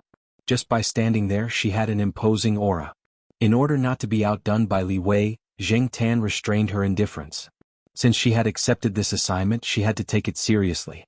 After all, this was related to the prize money. After the photo shoot, Li Wei gave Jing Tan a red envelope. The money in the red envelope was enough to make up for the red envelopes that Jing Tan had given out during the New Year. This made Jing Tan very happy. Li Wei and her company staff didn't stay in Chuhua City for long. They were in a hurry as Li Wei had a show in the near future. Xiaoguo said that if Jing Tan and Li Wei's photos were selected, Jing Tan would be rich. There would be other unimaginable opportunities. Jing Tan didn't really care. As for the opportunities that Xiaoguo mentioned, if it was to shoot a movie again, Jing Tan didn't want to go again. This kind of experience was enough.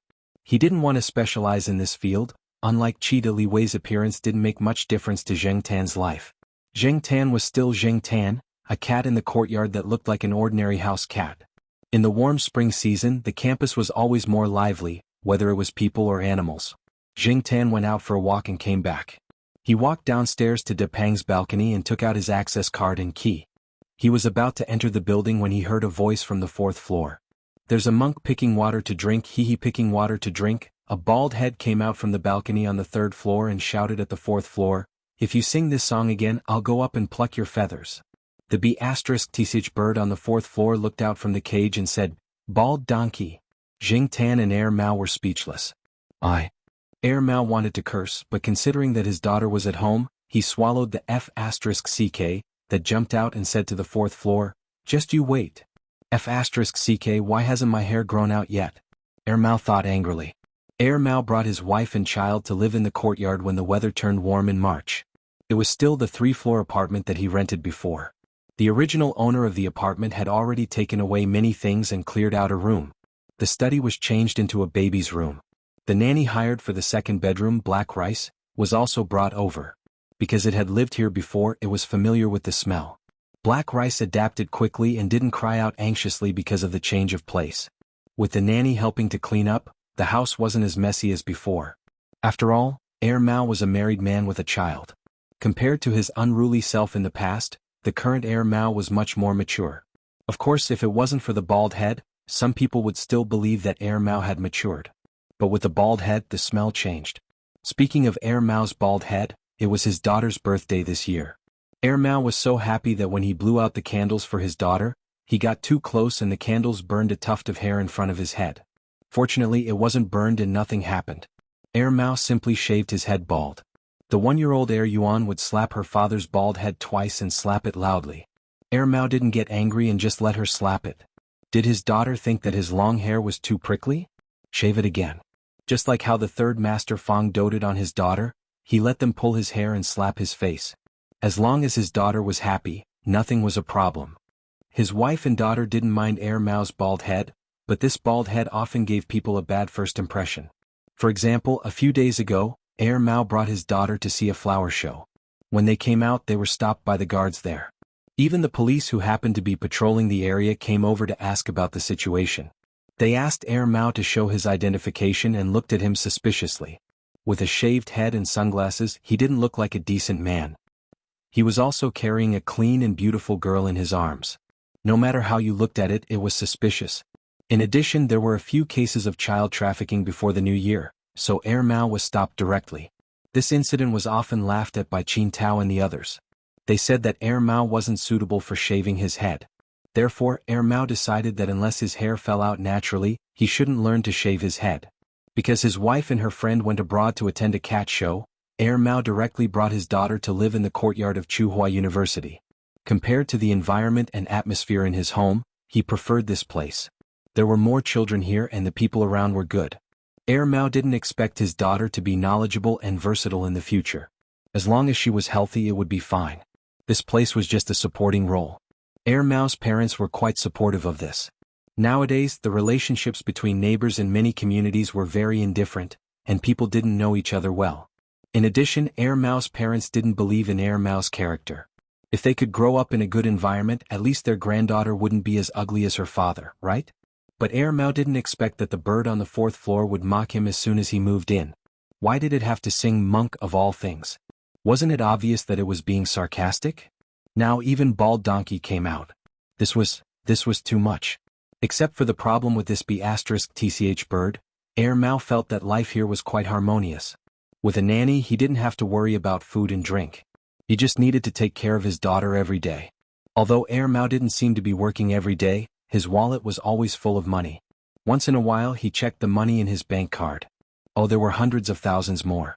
Even Air Mao's parents didn't know how much investment Air Mao had made. In the past, the old couple urged Air Mao to do something serious to save money to marry a wife. Now, Air Mao's wife was married and had a child. Their wallet was full, so the old couple didn't care about Air Mao anymore. Instead of getting a headache every time they talked about Air Mao, it was better to talk about their granddaughter. Every afternoon, Air Mao would bring his daughter downstairs to exchange experiences with other people in the courtyard who brought their children out for walks. The old people in the courtyard were very enthusiastic about these children. Air Mao even put Air Yuan on the back of Little Blossom a few times. Many children in the courtyard liked Little Blossom very much. Compared to the bull-headed terrier Zhuang, who was small in size, deformed, and fierce in many people's eyes, Little Blossom was a gentle big fellow and was very popular among the children. Of course, not many parents would let their children interact with bull-headed terriers. Everyone knew that this kind of dog wasn't easy to get along with. Moreover, bull-headed terriers did bite people more than once. This morning Jing Tan planned to go out for a walk. When he went downstairs, he saw Air Mao moving a four-wheeled children's princess car downstairs. After moving it, Air Mao went upstairs to pick up his daughter.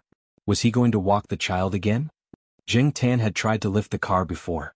It was about 30 kilograms. Because it didn't look conspicuous, he thought it would be the same as the plastic cars the children in the courtyard used. He didn't expect that it would be heavier.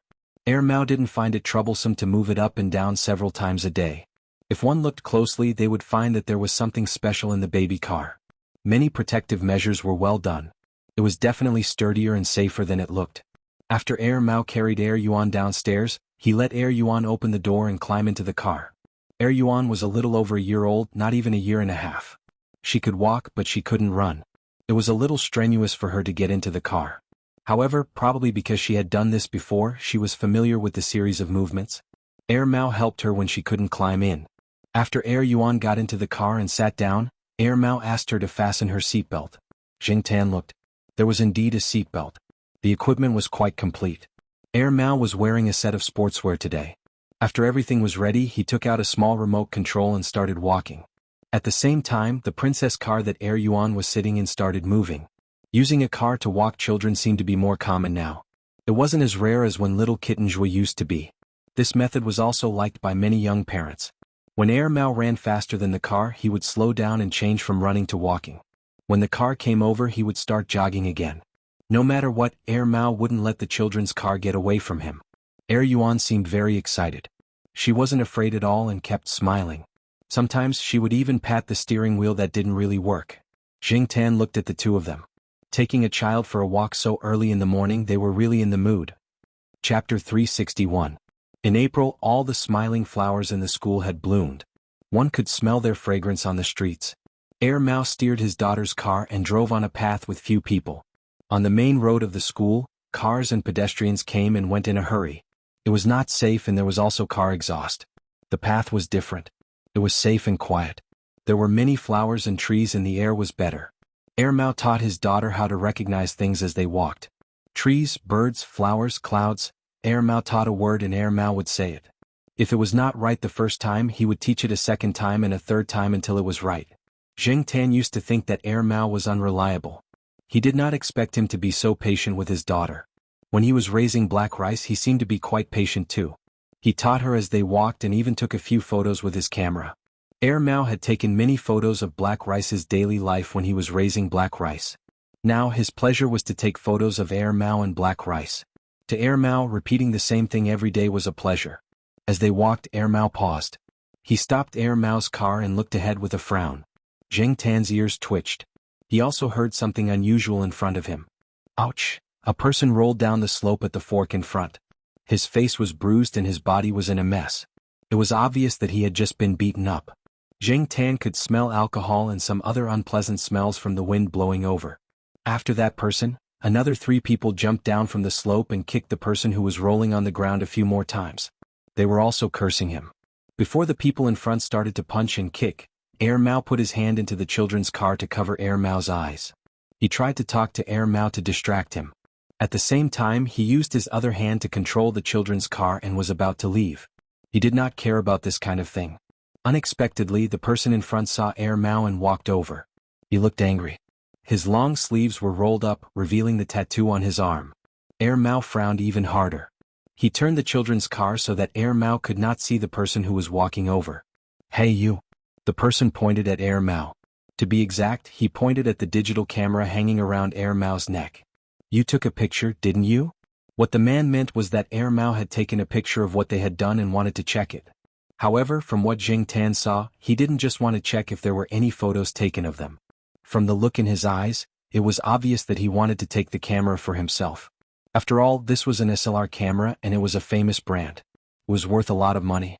Zheng Tan looked around.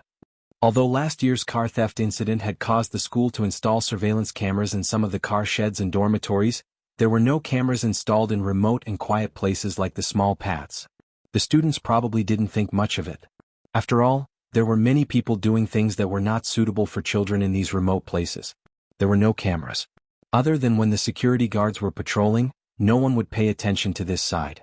If they accidentally bumped into a young couple, they would be scolded by the students for being nosy and not doing their job properly. At this time, there were not many people here and there was no one else on this road. If it was just Mao alone, Zheng Tan was not worried. Mao could definitely deal with them easily, but now Mao had his daughter with him. Mao saw the person approaching, and the other 2 people who were kicking people over there also looked over. Mao looked around and smiled. He seemed to be trying to curry favor with the person. He looked very nervous as he said to the person, "Big brother, can we find a place to talk? This is not a good place." Mao pointed at the road. There were cars passing by at the intersection they had just passed. The person probably thought about it and didn't want to make things known, so he nodded. In their view, this was just a young teacher in the school. Generally speaking, students and young teachers were more timid and easy to bully. After Mao finished speaking, he took out his phone to check the time and put it back in his pocket. This made the person's eyes brighten. The phone was also a good phone. Maybe he even had money on him. It seemed that he had a lot of money. Because Mao was misunderstood because he shaved his head, he always wore a hat when he came out in school. Today he didn't wear sunglasses. Since he was young, it was understandable that he was mistaken for a teacher in the school. The man pointed to a spot on the slope. There were also some stone tables and benches. Usually, there would be some students sitting there for their morning reading. But today, probably because of these few people, there was not a single student there. "Black charcoal, help me look after Yuan." Mao pushed the children's stroller to the side near the lawn. This way it would not be easy for the stroller to slip. Then he walked up the slope with the leader. Yuan was still looking left and right for Mao. Zheng Tan poked a little doll tied to the stroller to attract Mao's attention, so that the little guy wouldn't cry. At the same time, Zheng Tan also pricked up his ears and listened carefully to the movements on the slope. If Mao was alone, the 3 people over there could be easily dealt with. The three guys looked fierce, but in reality they were far inferior to those who really fought. They were only strong on the surface. It was okay to bluff those naive students, but to pretend in front of an expert, it could only be said that they had a death wish. The truth was just as Zheng Tan thought. Mao knew very well how strong the three of them were. He was confident that he could deal with them. In addition, he was worried that Yuan would cause trouble if he left for too long, so he quickly went up the slope. He wasn't afraid of being found out. He just didn't want Yuan to see such a violent scene. Looking at the three guys who were curled up like shrimps on the ground, Mao picked up a business card on the ground. It had fallen from the leader, and there were the words, XX Guarantee Investment Company on it. I thought it was a loan shark, Mao said disdainfully. No, we are just helping debt collectors, the man said with some difficulty. He wanted to defend himself, but Mao quickly interrupted him. It's none of my business if you're a loan shark or a debt collector. Mao raised his hand and patted the man's face. You don't even know what to do. You're blind. When I came out, you were still in some corner. You're not even older than me. The leader cursed in his heart, but he didn't dare to show it on his face. Otherwise he would be greeted with more than just 2 punches. He thought that this person was a young teacher who was easy to deal with. Now that he took off his hat and revealed his short hair, which looked like he had just been released from prison, coupled with his bandit aura, the leader was about to vomit blood in his heart. *CK, he shouldn't have come out today. Why did he come here so early in the morning to collect debts? Mao didn't want to bother with these 3 small fries anymore. He quickly put on his hat and punched again. If it was before he got married, he wouldn't have punched so lightly. At least there would be blood. Now, he didn't want his hands to be stained with blood. He still had to push his daughter's stroller. He flicked the leaves and invisible dust off his body and walked quickly to the children's stroller. As for the person lying in the middle of the path, Mao didn't even look at him. There were too many temptations in this society. Many people found it hard to resist and gradually became addicted to it, especially those students who had weak resistance to temptation but wanted to enter the world of sensual pleasures. It was acceptable for people who borrowed money because of their family's financial situation. However, Mao wouldn't even look at people who loitered around sensual places and borrowed money because of some bad habits. In order to avoid the sensitive words usury, many private usury companies would put up signboards such as investment company or guarantee company. However, private usury companies had developed to this point, and it was difficult to find loopholes in them. Whether it was the IOU or the mortgage procedures, they were very complete. Moreover, these companies avoided all risks when dealing with loan sharks. It was difficult to win a lawsuit. Private loan sharks were not under the supervision of the Banking Regulatory Bureau. Loan companies under the supervision of the Provincial Finance Office needed to obtain a business license, and the examination and approval were very strict. Private loan sharks were obviously illegal, but it was difficult to forcibly stop them. As for these people who helped to collect debts, guarantee companies worked with debt collection companies the most. If they helped to collect debts, if something happened, the loan shark company would be able to get rid of the trouble easily. It was a win-win situation. These 3 people were just small fries in the debt collection company. They couldn't cause any waves and didn't dare to take revenge. Mao could see this, so he didn't need to spend too much effort. With Yuan Air's hearing, it was difficult to hear what they were saying.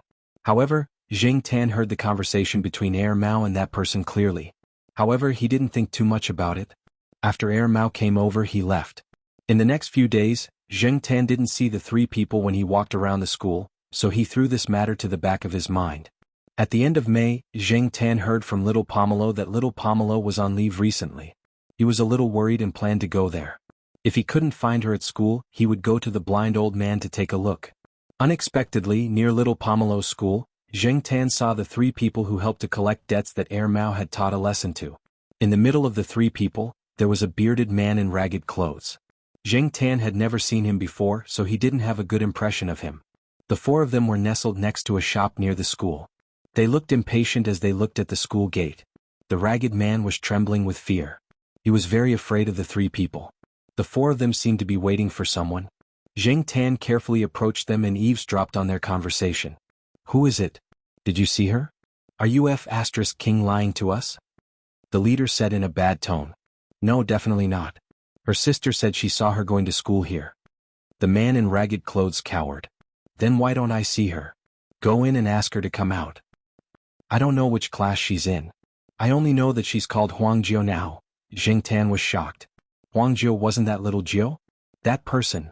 After eavesdropping on their conversation, Zheng Tan found out that the bearded man was little Jio's biological father. He was also the one who sold little Jio. He drank too much, gambled too much, and now it seemed that he owed loan sharks. He sold his daughter and now he wanted his daughter to help him pay off his debt? Little Jio's relationship with her family was very weak before she was sold. After she was sold, little Jio had probably given up on her family.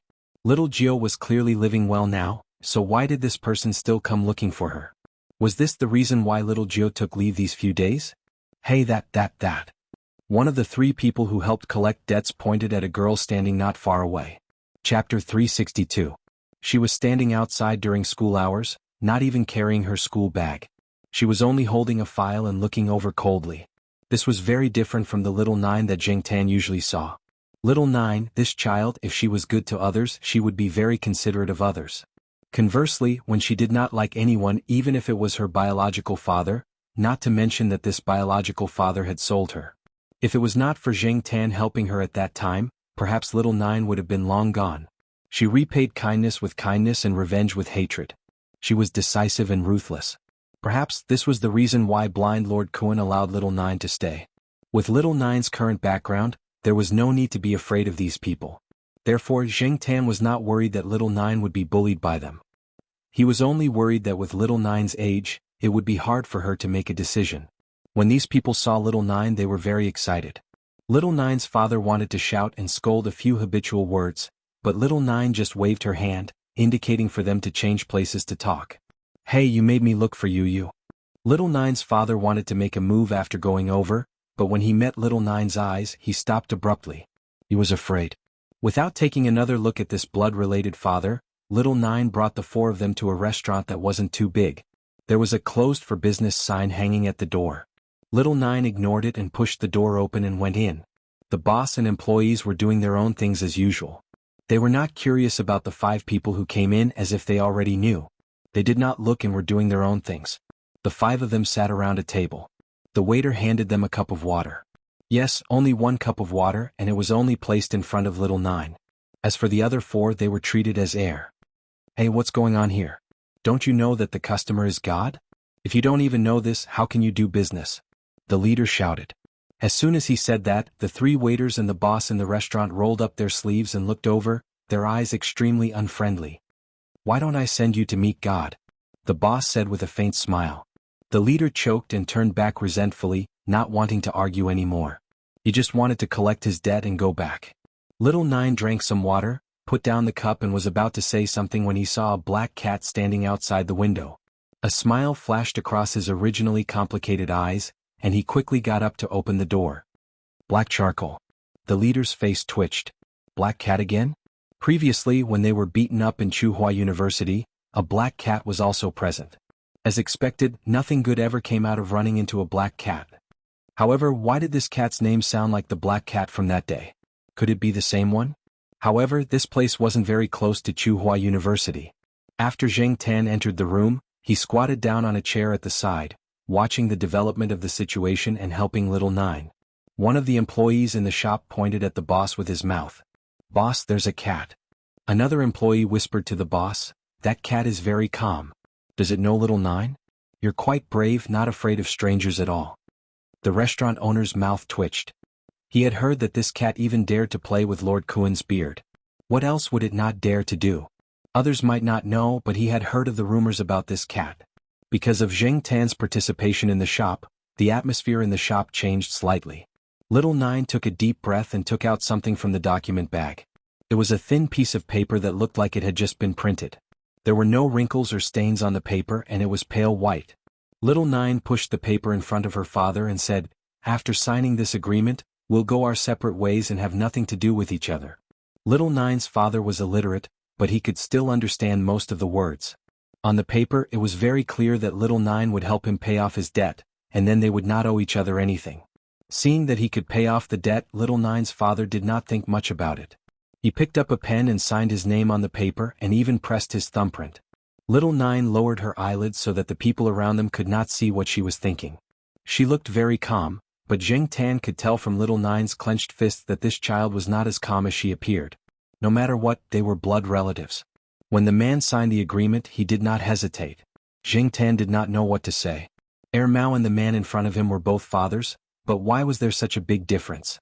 Was it because of poverty? Or was it because of other reasons? This agreement was just a test by little Gio. When Elder Kuan decided to let little Gio stay, the various procedures had already been completed. Little Gio no longer had anything to do with this family. Even if they were to meet in court, there was enough evidence to prove that they had an overwhelming victory. From the moment the man signed the agreement, little Nine had really cut off all ties with the past. She crumpled the paper into a ball and threw it into the trash bin. Just as the man in front of her was about to shout, little Nine took out a card and placed it in front of the debt collector. The password is 6 nines. As little Nine spoke, he took out $300 bills from his pocket and pointed at the blood-related people sitting across from him. However, he looked at the leader and said, "Send this person back to where he came from. I don't want to see him again. If he appears here again, he and all of you will not be able to leave." "Are you threatening me?" The leader stood up. However, before he could stand up straight, a kitchen knife chopped at the side of his arm. It almost cut into the table. His sleeve was already cut. If it had been just a little bit more, a piece of flesh would have been cut off from his arm. Good knife skills, Jing Tan thought. Regardless of whether it was the 3 debt collectors or little Nine's father, their faces were all pale. The leader's face twitched a few times as he looked in the direction where the knife came from. On the other side, the restaurant owner was sitting at the cashier counter. His fingers were rhythmically tapping on the table. He had the same smile on his face as usual, as if he had just done something very normal. "Oh, sorry, my hand slipped. I was going to chop the fly." A waiter sitting at the door looked at the people on the table and laughed. On his finger, a table knife spun quickly. It was as natural as spinning a pen. His finger was unharmed. F***CK, I definitely can't come to this restaurant to eat in the future. I won't come even if I starve to death. This was the thought shared by the 3 debt collectors. If they still didn't understand the situation now, they would be retarded. Fortunately, the 3 debt collectors weren't that retarded. They knew how to judge the situation. Since they couldn't be strong here and they had already gotten the money, it was right to leave as soon as possible. Forcing themselves to be calm, the leader put away the card and the 300 yuan. He grabbed the bearded man and hurried out. After walking a distance, the 3 debt collectors let out a long breath. After the shock, they were furious. The leader raised his hand and slapped little Nine's father. "It's all because of you. **CK. The bearded man didn't dare to defend himself. He continued to cower. "What do we do now?" Another person asked. "What else can we do? Of course, we have to find an ATM and see if there's money in the card. If there's no money, should we go back and ask for more?" The 3 of them fell silent. The atmosphere in the restaurant suddenly became harmonious. The waiter and boss comforted little Nine. They knew little Nine and little Nine often came here to eat. Sometimes little Nine even took an afternoon nap here. The boss put down a plate of rice in front of little Nine. "Eat. After eating, hurry back to class." Little Nine took a spoon and ate spoonful by spoonful. She didn't eat breakfast in the morning. Because of this incident, she didn't have much of an appetite. Her head was very low.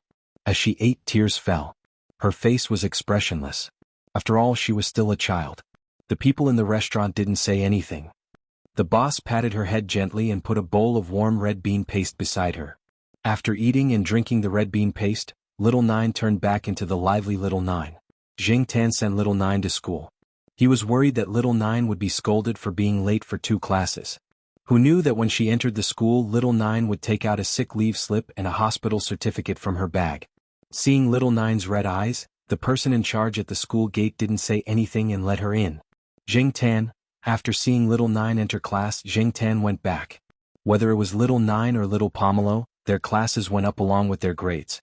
Jing Tan couldn't go up. In the restaurant that little Nine had stayed in, the closed for business sign had been removed. "Hey boss, who are those 3 cowards from just now? Why are they so arrogant?" the staff asked. The boss waved his hand casually. "They aren't anything presentable. Just throw them out of the underworld another day." The 3 people who were labeled as not presentable looked at the numbers on the ATM and were immersed in the world of how much money they could get. They didn't know that they were being targeted.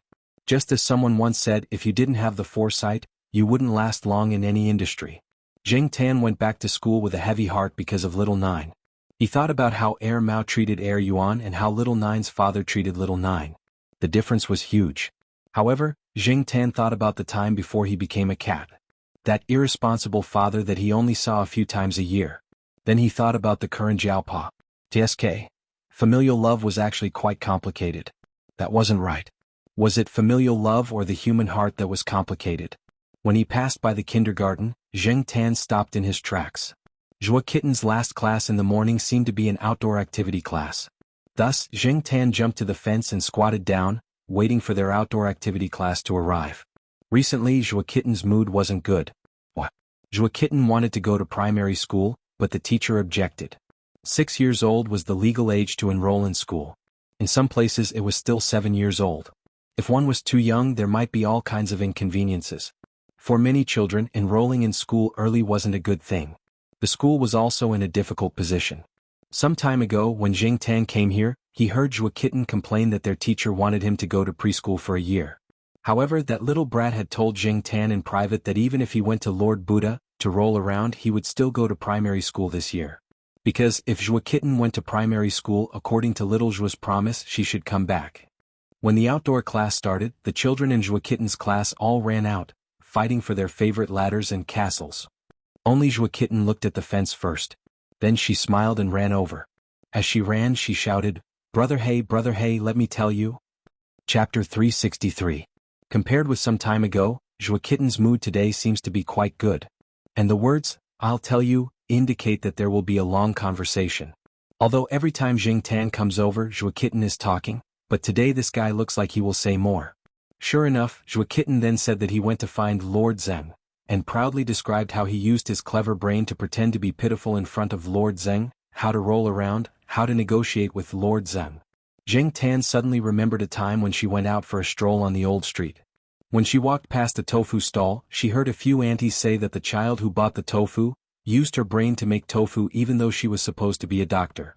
But now Jing Tan saw that Zhua Kitten's IQ was used to make a scene, and she even succeeded in doing so. After a lot of preamble and foreshadowing, Zhua Kitten stared at Jing Tan with bright eyes, and his mouth couldn't help but open. "Brother Hey, Grandma Yi agreed that I should go to primary school this year." The Grandma Yi in Zhua Kitten's mouth is Lord Zeng. Lord Zeng's real name is Yi He. Usually Zhua Kitten directly calls Lord Zeng Grandma Yi. In addition to Grandma Yi, there are Grandma Li, Grandpa Zhang, Grandma Lu, and a lot of other grandparents. With the help of these elders who have a lot of power, it is not a problem for Zhua Kitten to go to primary school in advance. Moreover, Zhua Kitten has been tested by the affiliated primary school. There is no problem in the first grade at all. There is no need to go through another back door. If it weren't for Zhua Kitten's young age, the teacher in charge of the test would have almost said that the child didn't need to go to the first grade. Jing Tan knew that this little guy had a higher IQ than the other children. While the other children were still barely able to recognize numbers, he had already come into contact with pi. While the other children were scrambling to show that they could memorize the decimal places of pi, this little brat had already come into contact with three-dimensional geometry. This was because once, when Jing Tan came over, she saw Zhua Kitten holding a small rubber ball to measure its diameter. On the penultimate page of his sketchbook, there was a formula for calculating the volume of the ball. Jing Tan had no idea how knowledgeable the 5-year-old Zhua Kitten was. Usually she only heard the kindergarten teachers say that Zhua Kitten was a smart child, but they rarely mentioned the word genius. It was enough to show that Zhua Kitten was still quite low-key and restrained. At most, she would deliberately tease the teachers and classmates. Brother Hey, do you think my mother will come back after I go to primary school?" Zhua Xiaomao looked at Jing Tan expectantly. "How would I know?" Jing Tan cursed in his heart. Perhaps only Lord Zeng and the woman who usually took care of little kitten Zhua knew about it. "By the way, I asked Mom on Mother's Day.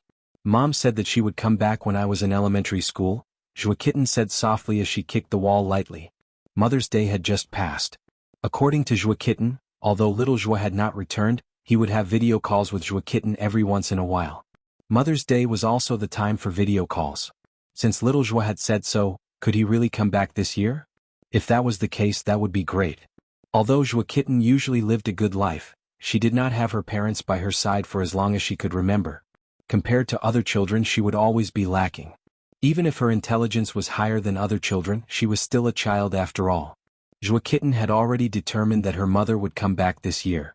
Therefore, other than being more talkative than usual, she was also exceptionally happy. Once she was happy, Zhua Kitten treated the other students especially well. She was very patient with the students who came to ask her questions and did not tease them anymore. Zheng Tan did not know if little Zhuo could come back or not. If she could not come back this year, how depressed would Zhuo Kitten be? Although she was still a child, sometimes it was difficult to deal with children when they were serious. On the other side of the ladder, there was a child who was crying with snot all over his face. The more the teacher comforted him, the harder the child cried. Zheng Tan looked over there. He felt that he should think about what to prepare for Zhuo Kitten as a gift for June 1st. When the time came, it would also be a consolation gift. Since junior high school, June 1st was just a date. It no longer had that special meaning. However, for every child in primary school, it was a memorable holiday. On that day they would have performances, singing and dancing, snacks from the school and holidays. On that day it would be very smooth to ask their parents for gifts. When the new year came, Zheng Tan gave Zhuo Kitten a big red packet. It was not good to give another big red packet on June 1st. If there was no red packet, what should he give? For the next few days Zheng Tan had been thinking about it. It just so happened that Xiaoguo's shop had recently held an event. Xiaoguo had customized some gifts as gifts for those VIP customers. Most of these gifts were cat-shaped and dog-shaped dolls, ranging from small phone accessories to big pillows and stuffed toys that were about the size of humans. Of course, any kind of gift would have to correspond to the VIP membership points. The few biggest stuffed toys were specially used by Xiaoguo to please a few special customers. Every time those customers came, Xiaoguo could always make a lot of money. Zheng Tan could not have any ideas about those things, so he set his eyes on the pillows. He chose purely based on the value of the toys. Since he could not pick the biggest one, he would pick the second biggest one. One day, after going to the pet center for a routine shoot, Zheng Tan did not ask for the overtime pay that Xiaoguo gave him. Instead, he took a pillow with him. The original shape of the gifts was based on the cats and dogs in the studio. Even the paparazzi dolls were included. They did not have front legs. There were only 2 protrusions on the front legs, and they used their hind legs to maintain balance. Needless to say, this cat that was rescued by the dog from the earthquake was quite popular. Many people wanted to give away the phone chain and the dolls that looked like this guy. Although Zheng Tan was also very popular in the cat community, because of the color of his fur, the dolls that were given as gifts did not have much of an advantage compared to other cats. When Charlie sent Zheng Tan back to the Jiao family, he also sent the BC pillow that Zheng Tan had chosen to the Jiao family. The front was a black cat's head, and the back was embroidered with the letters BC. Jiao Ma thought that Zheng Tan had brought it back for himself. She did not expect that Zheng Tan had not opened the package. Because June 1st was on Monday this year, and the Dragon Boat Festival was close to June 1st, the kindergarten was on holiday from the Dragon Boat Festival to June 1st, which was a full 5 days of holiday. If Zheng Tan wanted to give a gift, he could only choose the day before the holiday to bring the person to the courtyard. Otherwise, how could he give away such a big pillow? It was too inconvenient. Zheng Tan ran to the entrance of the kindergarten 10 minutes before school ended. He knew that the person in charge of taking care of Zhuo Xiaowan, who was called Little Wan by Lord Zheng, would be waiting 10 meters to the left of the school entrance, so he walked over there. Generally speaking, Little Wan would arrive 5 to 10 minutes early. After all, sometimes the kindergarten's end time was not so strict, and there was a certain amount of flexibility. But today, after Zheng Tan arrived, he waited for a few minutes and did not see Little Wan arrive. Just as he was wondering why Little Wan had not arrived yet, Zheng Tan heard someone call his cat name. Black Charcoal? Hearing this voice, Zheng Tan's first reaction was to find it familiar. His second reaction was to turn his head and look. After seeing the person's face clearly, Zheng Tan was a little absent-minded. It was not until the person called out Black Charcoal that Zheng Tan reacted. Little Zhuo. Was Little Zhuo. Zheng Tan felt that his eyes were a little sore. The person in front of him was Little Zhuo, but he looked different from before. In Zheng Tan's memory, Little Zhuo's deepest impression was the image of Little Zhuo holding a book and sitting on a bench by the artificial lake. That young and gentle person was one of the 3 trump cards of the famous Lord Zheng, with unlimited potential. Because of Zhuo Xiaowan, Zheng Tan often saw some of the students under Lord Zheng. Some stayed in school, some went abroad to further their studies and came back. They did not look much different from when they left. At most they became a little more radiant. After all, they were all going to higher places. Little Zhuo, who was the same age as them, looked younger than those people back then. Only 4 or 5 years had passed, but Little Zhuo looked like he had experienced more than 10 years. Not only that, but he also had a thin and sickly feeling. Even the clothes he used to wear now looked like they were one size bigger. Zheng Tan recalled some things that Jiao Pa had said. Some projects were more harmful to people. Even if there were protective measures, they could not be completely avoided. It was as if he had overdrawn his life. No wonder Jiao Pa said that the project was very dangerous. No wonder so many people could not come back. No wonder Lord Zeng opposed her participation in the project. When Zheng Tan looked at Little Zhua had already walked in front of Zheng Tan. Squatting and reaching out to touch Zheng Tan's forehead, Little Zhua smiled and said, "Are you scared? Don't worry, you'll get better after a period of rest." Little Zhua knew that he was not in good shape now. Generally speaking, after the completion of the project, he could apply to leave and recuperate there for a period of time. There would be specialized treatment staff to help treat him. Little Zhua's original plan was to recuperate there and come back when he looked better. However, the conversation with Zhua Xiaowan on Mother's Day made Little Zhua change his mind. Zhua Xiaowan video chatted with Little Zhua every year, so Little Zhua could be recognized by Zhua Xiaowan even if he did not do any recuperation treatment. When she saw the black cat squatting in front of the kindergarten just now, she was actually a little nervous. She was worried that the cat would not recognize her if she left for too long. But in fact, from the black cat's eyes, she knew that the cat still remembered her. It was just that it was a little frightened by her current appearance. After all, she now looked like she had aged more than 10 years. In addition to wrinkles, there were some spots. Her face was far less radiant than before. Even if her former classmates saw her current appearance, they might not be able to recognize her.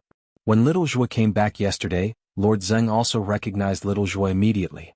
When he saw Little Zhua's appearance, Lord Zeng, who usually had a straight face and did not have much expression, directly reddened his eyes. However, he did not say much. He only said, "It's good that you're back." When she was young, she was more willful. She was always unwilling to listen to others' advice. She also did a lot of wrong things and made decisions impulsively. In the past few years, she had thought things through and understood a lot. The person she was most sorry to was Zhua Xiaowan. Now that she was back, she would not leave again. In the rest of her life, she would always be with Zhua Xiaowan and watch him grow up. Little Zhua was still about to talk to Zheng Tan when a child came out of the kindergarten over there. Zhua Xiaowan ran out. Usually she did not see this kid so impatient. "Mommy, mommy?" Zhua Xiaowan, who ran out, looked over.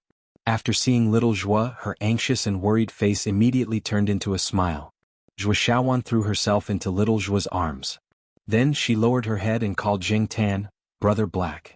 She said to Little Zhua, "Mommy, mommy, let's invite Brother Black to eat together. Black Charcoal, do you want to join us?" Little Zhua looked at Zheng Tan. Zheng Tan turned his head. "Forget it today. Let the mother and son spend more time together." Seeing Zhua Xiaowan's joy, it would not cool down for a while. Zhua Xiaowan called twice, but Zheng Tan did not follow. After Little Zhua led Zhua Xiaowan away, Zheng Tan went back to the courtyard. After taking 2 steps, he stopped, turned a corner and followed not far behind the mother and son. It was still early now. Jiaoma had not returned home yet. Zheng Tan could still stay outside for a while and listen to what Little Zhua and Zhua Xiaowan were talking about. However, it was Zhua Xiaowan who was talking all the way. Little Zhua just smiled and listened.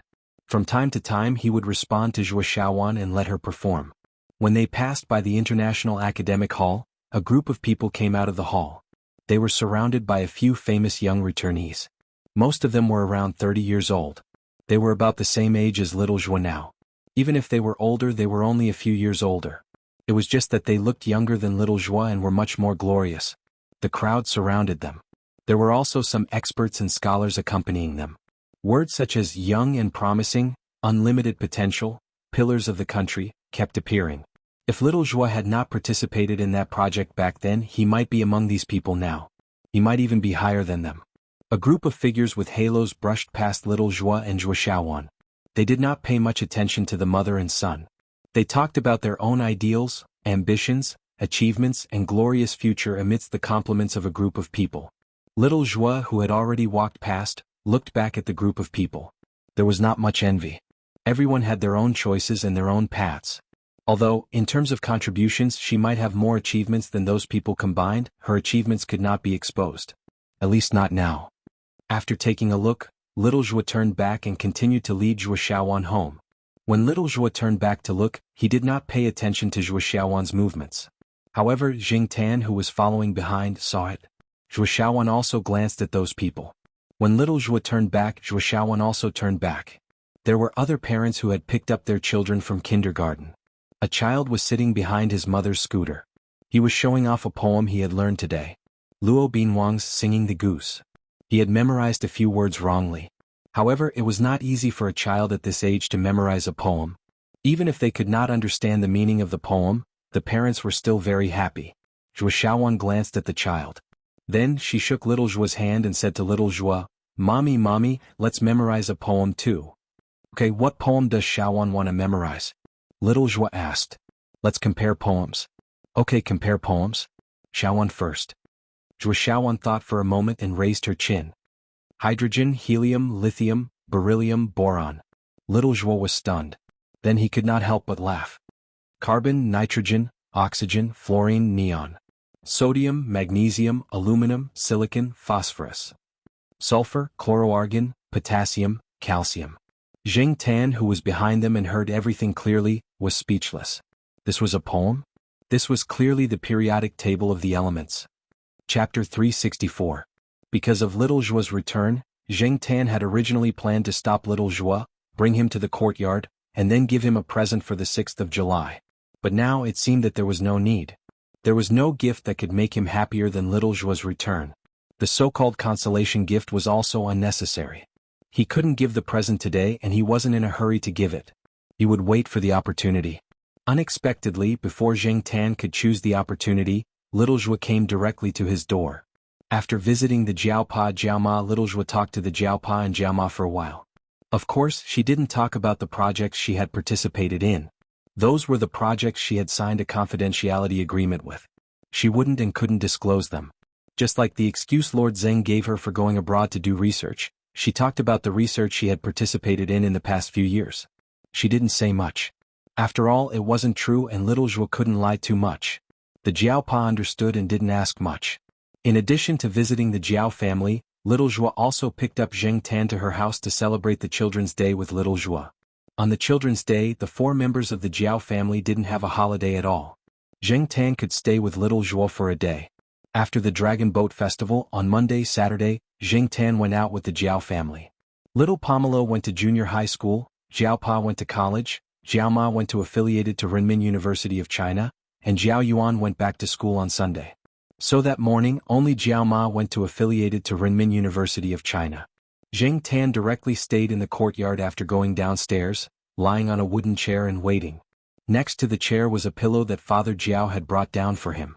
It was placed in a bag and was used as a gift.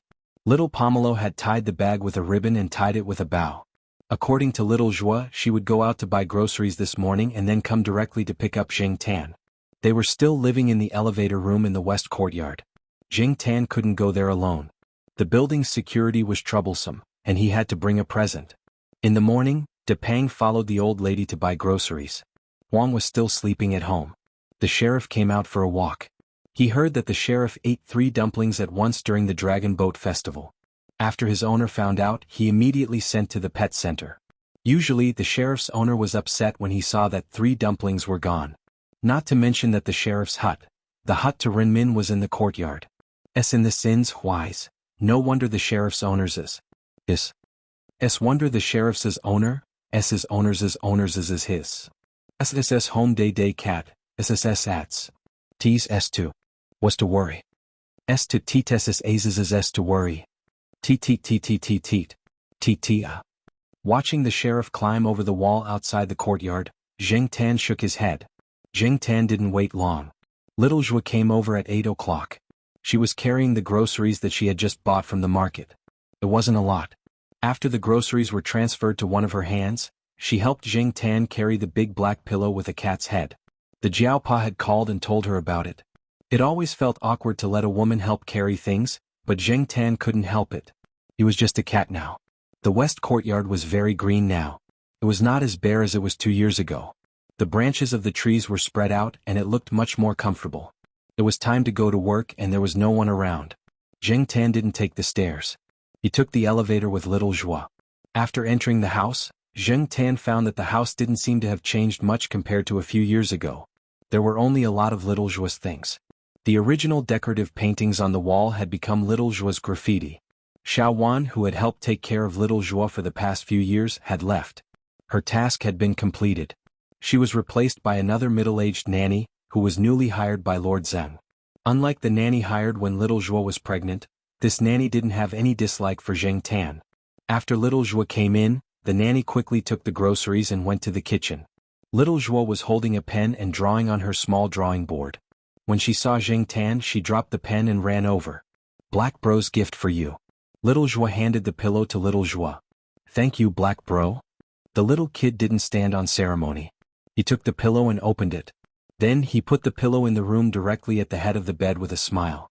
Zheng Tan noticed that there was a small bookshelf in Little Zhuo's room. There were a few books on it that were taken from Little Zhuo's bookshelf. Zheng Tan had seen those books on Little Zhuo's bookshelf before. Looking carefully, there were a few books that had traces of being newly flipped through and children's-style bookmarks. On Little Zhuo's desk there was a Chinese dictionary and an English dictionary. Both of them seemed to have been flipped through many times. Zheng Tan jumped on the table and looked at the books on the bookshelf. There were a few children's science books. The books had also been flipped through, but now they were placed at the corner of the bookshelf. From the corner of the bookshelf he looked at the books from the easy to difficult. They covered a wide range of subjects. Some of them had been flipped through many times, and some of them had been flipped through very little. The ones that had been flipped through very little might not be because Little Zhuo didn't like to read them. It was just that he couldn't understand them now. However, Zheng Tan wasn't sure when that little kid would be able to understand them. Little Zhuo hadn't been around for the past few years, so it definitely wasn't Little Zhuo who taught him. That little one should have taught him, but most of it was Little Zhuo's own choice. While Little Zhuo was hugging the pillow and watching cartoons, Little Zhuo was holding a photo album and looking at it by the big window in the room. Zheng Tan wasn't interested in watching cartoons with Little Zhuo, so he went over to see what Little Zhuo was looking at. Jumping on the table at the side, Zheng Tan saw that there was a yellowed black and white old photo in the photo album. There was a circle of lace on the side. In the photo was a man who looked to be in his 30s. However, he was in his 30s at that time. He should be in his 50s now, right? He looked a bit like Little Zhuo. Could he be Little Zhuo's father? There was a drawing next to the photo. The paper was already yellowed. It was probably about the same age as the old photo. However, the person who drew the picture wasn't very good at drawing. Zheng Tan couldn't see what was drawn on the paper. He could only see that it was something similar to a circle. Little Zhuo's fingers rubbed the picture and the drawing on the paper through the protective film of the photo album. Then, she took out a golden badge from the drawer of the table beside her. The badge looked very similar to the drawing on the paper. Placing the golden badge next to the picture and the drawing on the paper, Little Zhuo remembered some things that happened to her father when he was alive. She always remembered that when she was young, after her father drew this picture on the paper, he said to her in a very yearning tone, "There is a golden badge. It symbolizes supreme honor." Unfortunately, until he passed away, he was still unable to obtain that small golden badge. Touching the lines on the golden badge, Little Zhuo said to Zheng Tan beside her, "Black charcoal, do you know that a tree needs green leaves that are exposed to the sun to carry out photosynthesis? It needs bright flowers with a fragrance to attract insects to spread pollen. It needs fruits to continue the next generation. However, it also needs roots that are buried in the soil and cannot see the sun to absorb water. This badge is proof of my sacrifice. It is also the promise that this country has given me. With it, no matter if Kitten is smart or stupid, this golden badge will protect him." Zheng Tan knew that Zhuo Kitten's father on the household register was not his biological father. However, all the official documents were the same as the ones on the household register. All the files might not be true, but they were definitely authentic. They couldn't be more authentic. No one knew Zhuo Kitten's real background. She wouldn't be criticized and wouldn't have those strange looks. The values of the people of this era and the people of the past may be somewhat different. However, there are really many nameless heroes in this country. There were many people who couldn't come back after going there. No one remembered them. Only some files that wouldn't be made public recorded their achievements. Perhaps one or two medals that symbolized their achievements accompanied them to the ground. The world needed people to be praised. However, most of these people would never be known by people. "Brother Hey!" Zhuo Kitten, who was watching TV, suddenly shouted. Hearing Zhuo Kitten's shout, Zheng Tan and Little Zhuo both came back to their senses and looked over. They originally thought that Zhuo Kitten was calling them for something. However, Zhuo Kitten was only watching TV and didn't look over at Zheng Tan. Because of the angle, Zheng Tan couldn't see what was on TV. He didn't plan to pay attention to it. However, he didn't expect Zhuo Kitten to shout again. "Brother Hey! Mommy, Brother Hey is on TV," Zhuo Kitten said to Little Zhuo. Little Zhuo quickly wiped her tears and took a few deep breaths to adjust her mood. Then she smiled and walked over. Zheng Tan was also curious. When did he go on TV? He went over to take a look. Zhuo Kitten was watching an entertainment program. There were several movie previews. Among them there was the movie that Jing Tan acted in last year.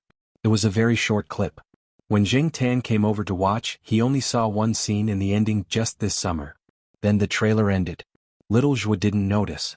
She only saw a few short scenes in a hurry. She saw the black cat in the movie, but she didn't connect the black cat in the movie with Jing Tan. However, Zhua Kitten said it with certainty and Little Zhua didn't refute. Jing Tan observed Little Zhua's expression and found that she didn't recognize him. He was secretly relieved. As long as it wasn't easy to recognize him, he was still free to go out for a walk. The movie wasn't so similar to reality. When Jing Tan was shooting, he also chose a lot of angles that were beneficial to him. He let the camera take pictures of him to make him look more handsome. In addition to the post-production and some small special effects, no one should be able to directly match the cat in the movie with a cheap cat like him who was wandering around all day. However, how did Zhua Kitten recognize him? Looking at the child, she was quite sure. Speaking of black cats, there were also people in the Western District compound who raised black cats. When he came over in the morning, he saw one that looked quite similar to him. Little Zhua didn't intend to argue with Zhua Kitten about this topic. She looked at the screening time and said to Zhua Kitten, "Kitten, mommy will take you to see this movie." Okay. At the same time, in Air Mao's house on the 3rd floor of the Eastern District compound, Air Mao, who was also watching this channel, was testing milk for his daughter. Every time he mixed milk, he would taste it himself to see if there was any strange smell and how the temperature was. Although the little girl could eat now, he didn't forget to drink milk. Chapter 365. Air Yuan saw that her father was wasting her milk and called out, "Ah! Ah!" She was a little anxious, but she couldn't express anything too complicated. Seeing that Air Mao was still staring at the TV, Air Yuan was unhappy. She patted the chair and used her voice to express her dissatisfaction. "Dad! Dad!" Hearing Air Yuan's call, Air Mao finally turned around and passed the milk to Air Yuan. "Daughter, that black coal actually acted in a movie." "Brother Black?" Air Yuan didn't understand what a movie was, but she knew that the black coal her father was talking about was Brother Black. Like Zhua Xiaomao, she and Wei Xiaopeng also called Jing Tan Brother Black. Yes. Must be that guy. I knew it with one look. Other than the black coal, no other cat can act like that. That look in its eyes is so naughty, Air Mao said. Air Yuan held the cup and drank the milk. She thought about what her father meant by naughty, naughty, naughty. She thought for a long time but couldn't understand. Forget it, she didn't want to think about it. Drinking milk was more important. When she saw Brother Black, she would learn from her father and say, "Naughty, naughty, naughty." Air Mao didn't know what his daughter was thinking. He was still shocked by the movie trailer just now. He was busy taking care of his wife and child last year and didn't pay much attention to the black coal. He didn't expect that it had already acted in a movie. What a simple life. After thinking for a while, Air Mao still couldn't calm down the curiosity and surprise in its heart, but it couldn't just go upstairs and ask. At this time, the cat must be hanging around outside, and it might even be flirting with a female cat. If Zheng Tan knew what Air Mao was thinking, he would definitely rush over and beat him up. Seeing the phone on the table, Air Mao picked it up and saw that Air Yuan was drinking milk seriously. He told her to put the cup aside and play by herself for a while. If she needed anything, she could call him. He would go next door to make a call. The nanny was hanging the clothes. Air Mao went to the next room after informing her. He closed the door, flipped through the address book and called Celestine. Celestine was at the company checking a few shipping orders and stamping them.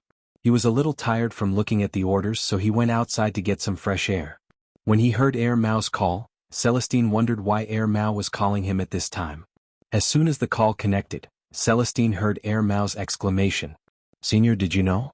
Black Coal actually acted in a movie. It's not a pet commercial, it's a real movie. It's a big movie with a few small celebrities and it's on the big screen." Wei Ling choked on the word create. It took him a while to realize what he was talking about. "Speak properly," Celestine said. Air Mao, ever since his daughter Air Yuan could speak, he often talked to her. Although he influenced Air Yuan and let her learn a lot of words, Air Mao also learned some vague pronunciations and some habits when speaking to children. For example, he said eat as eat, and sleep as sleep. If he only said this to children, it would be fine. Many parents did this, but Air Mao also said this when everyone gathered together. He even mixed in some baby language which gave everyone goosebumps. A group of grown-ups talking like this when they were together. Celestine wanted to punch him. However, Black Charcoal acted in a movie? He seemed to have heard similar news last year. He thought it was just like the advertisement at the pet center, so he didn't take it seriously. Now that he looked at it, it was true. What's the name? Celestine walked into the office and sat beside the computer. He searched for the movie Black Cat, according to the name Mao mentioned. There was no cat's name on the cast list, only a few actors and the director's introduction. However, from the publicity, the director told the media that the black cat in the movie was borrowed from a friend. It was a trained black cat. Everyone called it Z, and its breed was unknown. Seeing this, Celestine laughed. Z? Breed unknown? It was obviously black charcoal. It even had a fake name. One stage name wasn't enough, so it came up with a second one. While he was looking, Mao called again. Did you see it? It's that black charcoal, right? Although it was a question, it showed a very certain meaning. Mao didn't doubt its eyesight at all. Yes. Celestine was on the phone while browsing the web. He had just finished watching the trailer posted on the internet. Anyway, he had nothing else to do. Since he happened to come across this matter, his interest was piqued and he read more. Hey senior, it's not long before the release date. Why don't we go watch the movie together? Let's give Black Charcoal more box office? Mao said expectantly. He didn't go to the cinema often. In fact, there weren't many movies that attracted him. When he wanted to watch a movie, he would search online. Copyright and whatnot, it was just a term. Okay, let's go together then. Celestine was also looking forward to it. As one of the early people who knew the Black Cat, Celestine knew what kind of character the Black Cat was. Oh right, senior, can children be brought into the cinema? It's been too long since I went to the cinema. I don't know the rules, Mao said. It seems that there are no restrictions. You want to bring Yuan to the cinema? Yuan is too young. He's only 1.5 years old. Moreover, the sound in the cinema is loud, the air is bad, and the screen is flickering. I'm afraid it will affect the child's hearing and eyes. Celestine recalled what his wife had said before and told Mao. I see. I'll ask when the time comes. Mao actually wanted to bring his daughter to the cinema. If the child's mother hadn't come back by then, would he go alone? Even if he went with his senior and the others, Mao still hoped that he could bring his daughter. Moreover, this was Black Charcoal's movie. How could Yuan's brother not go to the cinema to support him? However, the environment in the cinema was indeed not very good. Therefore, for the rest of the time, Mao was thinking of ways to reduce the impact of the cinema on the child. The Jiao family also knew that the movie was about to be released. They downloaded the trailer and watched it several times. Unfortunately, the trailer was too short. They could only hope that the release date would come soon. Before the release, all parties were busy promoting it. The actors weren't very famous and there were also many newcomers. In terms of actors, other than the few idols who didn't bring much effect, there was nothing else. Director? He wasn't very famous. Compared to the few well-known directors, Kong Han was still a stranger. However, this time there was a new element in it. It attracted a lot of people. The plot wasn't new, but they could watch the cat. Ever since the trailer was released, many people analyzed how the movie would do at the box office. Some people mocked the few scenes in the trailer, saying that the movie must have spent a lot of money to achieve such effects. It was common knowledge that the special effects of movies in the country were mostly unbearable. Why were the production costs of foreign blockbusters in the tens of millions or hundreds of millions of US dollars, but the domestic production costs were much lower? The computer special effects of the former started at $10,000 per second, while the special effects in the country were only a few hundred to a few thousand RMB per second. The difference in cost was obvious. It was true that you got what you paid for. There were many professionals and movie-related forums analyzing the special effects. The production costs of such special effects should be at least tens of millions, right? Back then, Cat and Dog War, Pig Baby, and other animal movies cost tens of millions of US dollars. You want to use tens of millions of US dollars to make an animal movie in the country? Are you looking for trouble? Isn't it a waste of money? Although animal movies are very popular, the production costs are too high. Basically, no one in the country is willing to do it. I didn't expect Kong Han to film it this time. I have to say this director is still too young. A production cost of tens of millions of US dollars? I must go and take a look. The cat in the movie looks quite real, especially the scene in the trailer where the cat stood up and walked. It looks so natural. How much did the optical computer special effects cost? This was someone who loved to watch big-budget movies. They felt that small-budget movies were too crude. They belonged to the category of people who only bought the expensive ones and not the right ones. Some people went for the production costs and the computer special effects, while others went for the cat element. I don't know any Wei Wen, nor have I heard of any Shi Xiaotian. I just want to see the cat in the movie. Anyway, there aren't many movies to watch. It's rare to see a cat movie in the country. Let's support the domestic production. It won't cost much. Hey, that cat looks a lot like my dust ball. Behind the post was a large picture. The picture revealed the truth. Needless to say, the cat in the picture did look like Jing Tan. However, there were many stray cats in the country that looked similar. Other than this netizen, there were also pictures of other netizens who had black cats. Before the movie was released, all kinds of computer special effects professionals were criticizing each other on the internet. They were waiting to see the overall effect after the movie was released. Then they would do a follow-up analysis and see who was right and who was wrong. Jing Tan didn't believe that there was no one behind the scenes. However, it was a movie. Before it was released, it had to be promoted and promoted. What made Jing Tan laugh the most was that some people used Yang Yi to ridicule him. I heard that Yixing Culture invested tens of millions of US dollars to film this movie. Does anyone know the details? Tens of millions of US dollars? Nonsense, tens of millions of US dollars can be used to film so many movies in the country. Only you would believe those rumors. It's all hype, definitely hype. Who knows? I saw that the computer special effects were done well. Maybe it's true. Who asked Yang Yi to be so rich and willing to spend so much money? Who is Yang Yi? You don't know Yang Yi? He's the big boss of Yixing Culture, Mr. Moneybags. I'm kneeling to Mr. Moneybags. 23 RD, but how come I heard that the movie's production cost was only a few million RMB? 24th, you're an idiot. Don't tell me you're on the same technology forum as me. 25th, 23rd, idiot. 26th, 23rd, idiot +1. Jing Tan was amused by the post. He didn't know much about the production cost, but he had heard from Kong Han that the movie's production cost wasn't high. It could be considered a small production. If Kong Han's words were true, then the people on the technology forum were all monkeys. No one would believe that Jing Tan had acted in the movie himself, especially the movements, eyes and micro-expressions. There were no computer special effects, nor were there any stunt robots. The stunt cats that Kong Han had found were not used at all. Instead, they were fattened up. However, no matter what, the movie Black Cat had been hyped up before it was released because of the production cost. Everyone, from Yang Yi and Kong Han to the actors and post-production team, were exposed. Yixing Culture was also known by many people. Chapter 366. The movie would be released in mid-July. Jing Tan went with the Jiao family. Although pets couldn't enter the cinema, there was a connection in the world. In fact, it wasn't the Jiao family who contacted him. It was Fang Xiaokong who called. Fang Xiaokong had connections. Moreover, Jing Tan's participation in the movie couldn't be hidden from the third master Fang. He already knew about it. 2 days before the movie was released, the third master Fang, who was in Beijing, directly called the Jiaopa and settled it. Fang Xiaokong also said that he would bring Fang Mengmeng to watch the movie together to support her. Air Mao and Celestine had Yi Hao's help. The group went together. Air Mao and Celestine took the children with them. They also prepared eye masks, earmuffs and masks. If they found that they were affected too much, they would carry them out.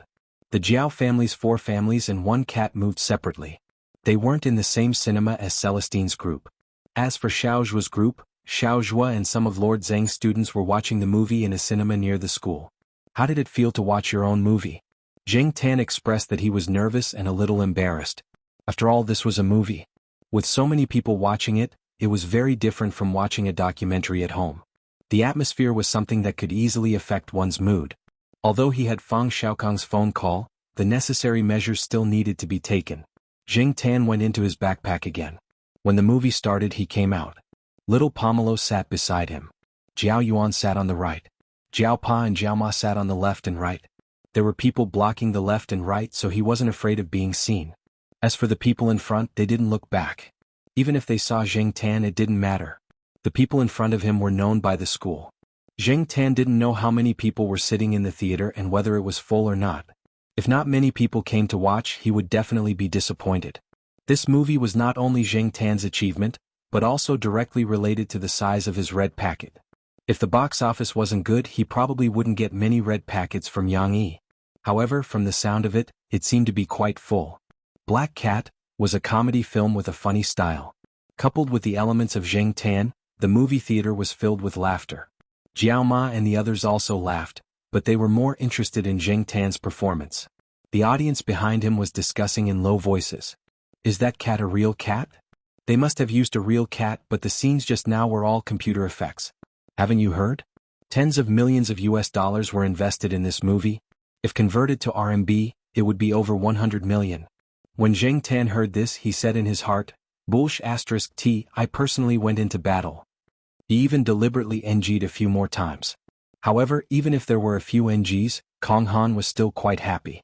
The laughter around him calmed down Zheng Tan's nervous mood. At the same time, he thought to himself, this movie should do well.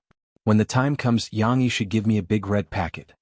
It was cool, cute, good at acting and knew how to cooperate. Where else could Yang Yi find such a good cat actor? While the Jiao family was bringing Zheng Tan to watch the movie, Mao and Celestine were also discussing on the other side. They were watching from different angles. Senior, Black Coal's acting is not bad now. It's better than 2 years ago when he was shooting commercials. After all, he has years of experience. Didn't he shoot documentaries before? He improved quite a lot back then. But Senior, how much attention do you think he'll attract with his actions? Mao and Celestine knew Zheng Tan well. Even if they were not proficient in special effects, they knew something about it. If this movie became popular and the real production cost was exposed, how much attention would the jumping black cat on the big screen attract?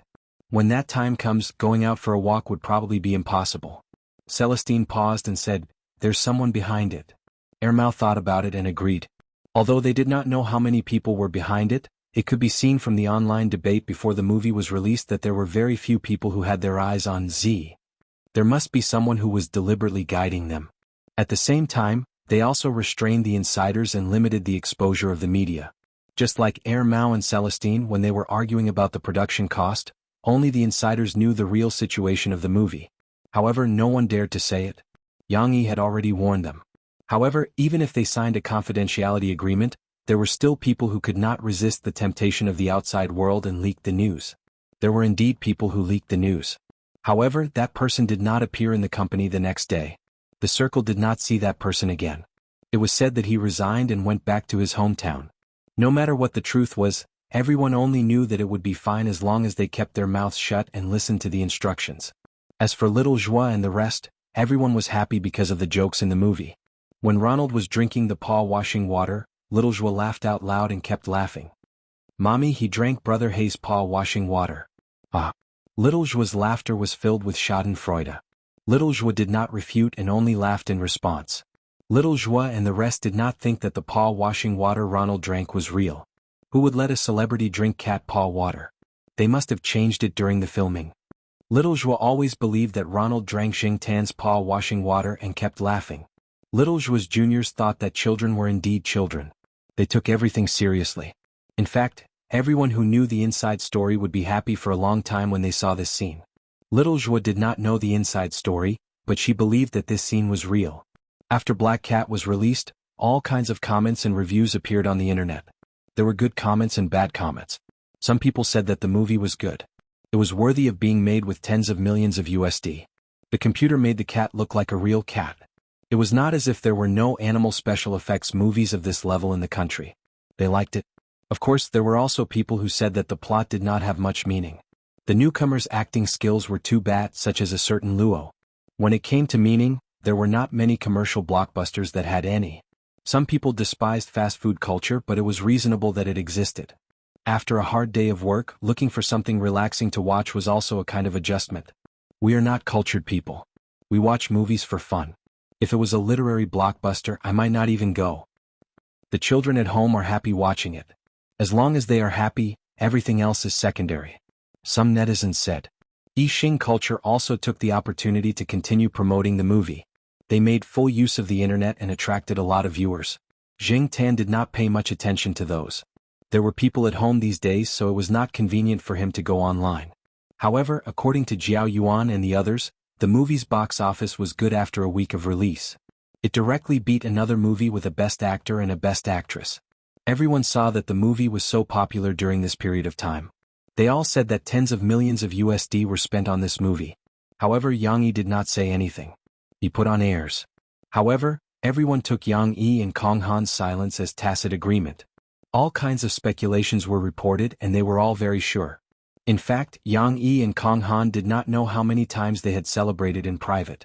Movie special effects professionals were still arguing about the movie's minute, which scene used special effects. The cat's mouth could not be that shape, the cat could not be that cooperative, and so on.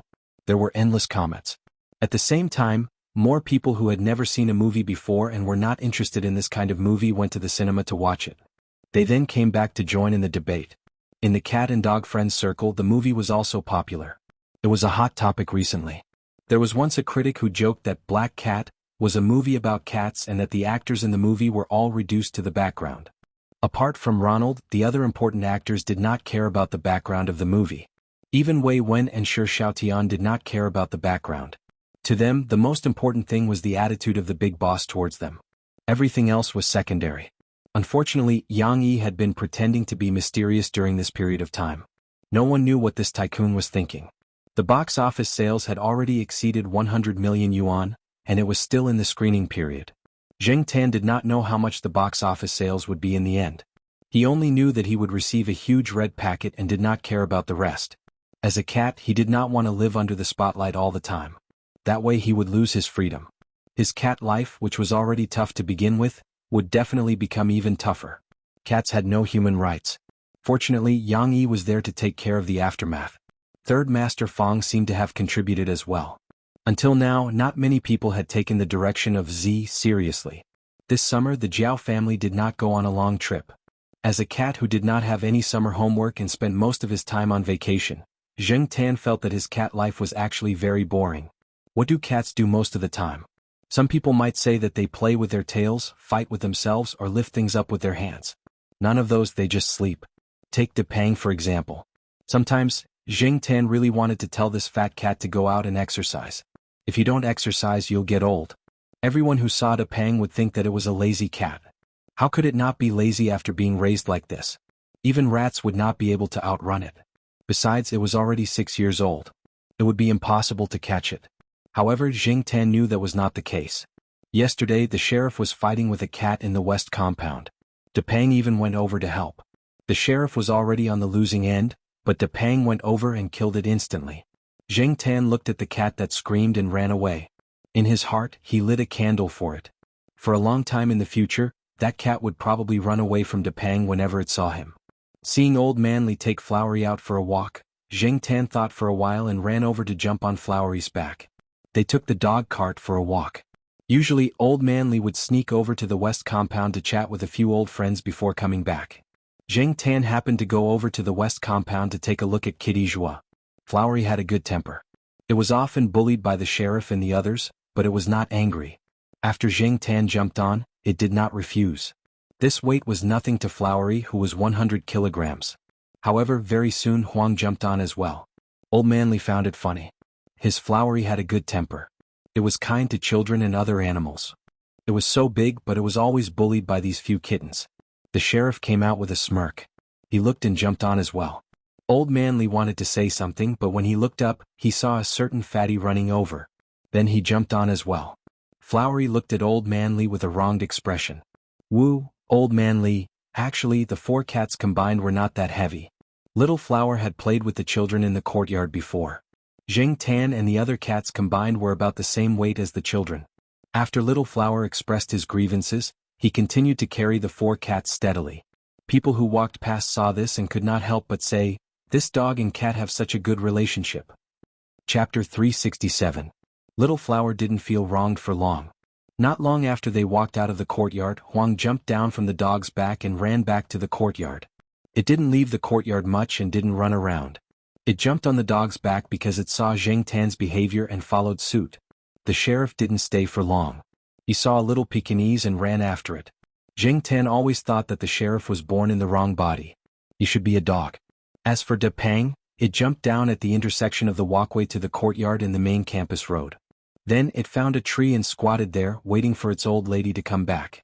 Therefore, when Old Manly walked slowly with Little Flower to the west courtyard, only Zheng Tan was left on the dog's back. There were also many pet dogs in the west courtyard.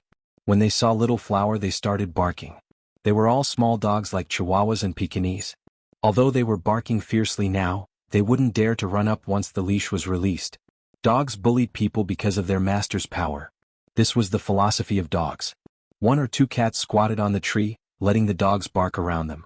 They lazily looked in the direction of Little Flower and Zheng Tan. Those who knew Zheng Tan wouldn't come over to provoke him. Those who didn't know him didn't dare to go over. After all, there was such a big dog next to them. They were too lazy to get down from the tree. Zhuo Kitten was reading at home. When she heard the noise, she ran to the balcony with binoculars. Then she said to Xiao Zhuo, "Mommy, Brother Hay and Little Flower are here. I'll go down and play." Because Old Man Li often brought the dog here, some people in the west courtyard had a deep impression of Little Flower, whose size didn't match its name at all. However, everyone knew that this dog had a good personality. It didn't fight with other dogs and was good to children. Zhuo Kitten even rode it. Therefore, sometimes when she saw Little Flower come over, Zhuo Kitten would go over to play. Now that Jing Tan was here, Zhuo Kitten wanted to go down even more. Xiao Zhuo was worried about him going down alone. After informing the nanny, she followed him downstairs. The children in the courtyard loved to play with Little Blossom because Little Blossom would not bite their balls.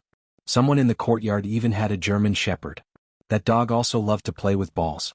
However, the children in the courtyard did not play with it because many of the children in the west courtyard knew that if they threw their balls at the dog, their balls would not return. It was not that the blackback wanted to monopolize the ball, but it often used its teeth to bite the ball. With one bite, the ball would go through. Once, Jing Tan saw a middle school student who was playing basketball in the Western District courtyard throw the ball over. Then the basketball was deflated by the blackback teeth. Little Blossom stood under the shade of the tree. Some children came out to play with Little Blossom. Some children even climbed onto Little Blossom's body and treated him like a large plush toy. After Zhuo Kitten came down, she didn't go with them. She went to sit beside Jing Tan and talked about the movie they watched a few days ago. When the little brat talked about Ronald drinking Jing Tan's paw washing water, she couldn't help but laugh. Xiao Zhuo stood under a tree not far away. He smiled and looked over. He didn't interrupt Zhuo Kitten. No matter what other people thought, Zhuo Kitten was certain that the actor in the movie was Jing Tan. However, other people only took it as a child's words and didn't take it seriously. After Zhuo Kitten finished talking about Jing Tan's movie, she talked about Little Blossom. "Brother Hay, what's in the wine barrel that Little Blossom is wearing around his neck? Mom said that it's wine, but I don't believe it." Zhuo Kitten moved closer to Jing Tan's ear and whispered, "I touched it once, but Little Blossom pushed it away before I could open it. But there's definitely no wine in it. According to the weight, it's not empty and there's no liquid in it."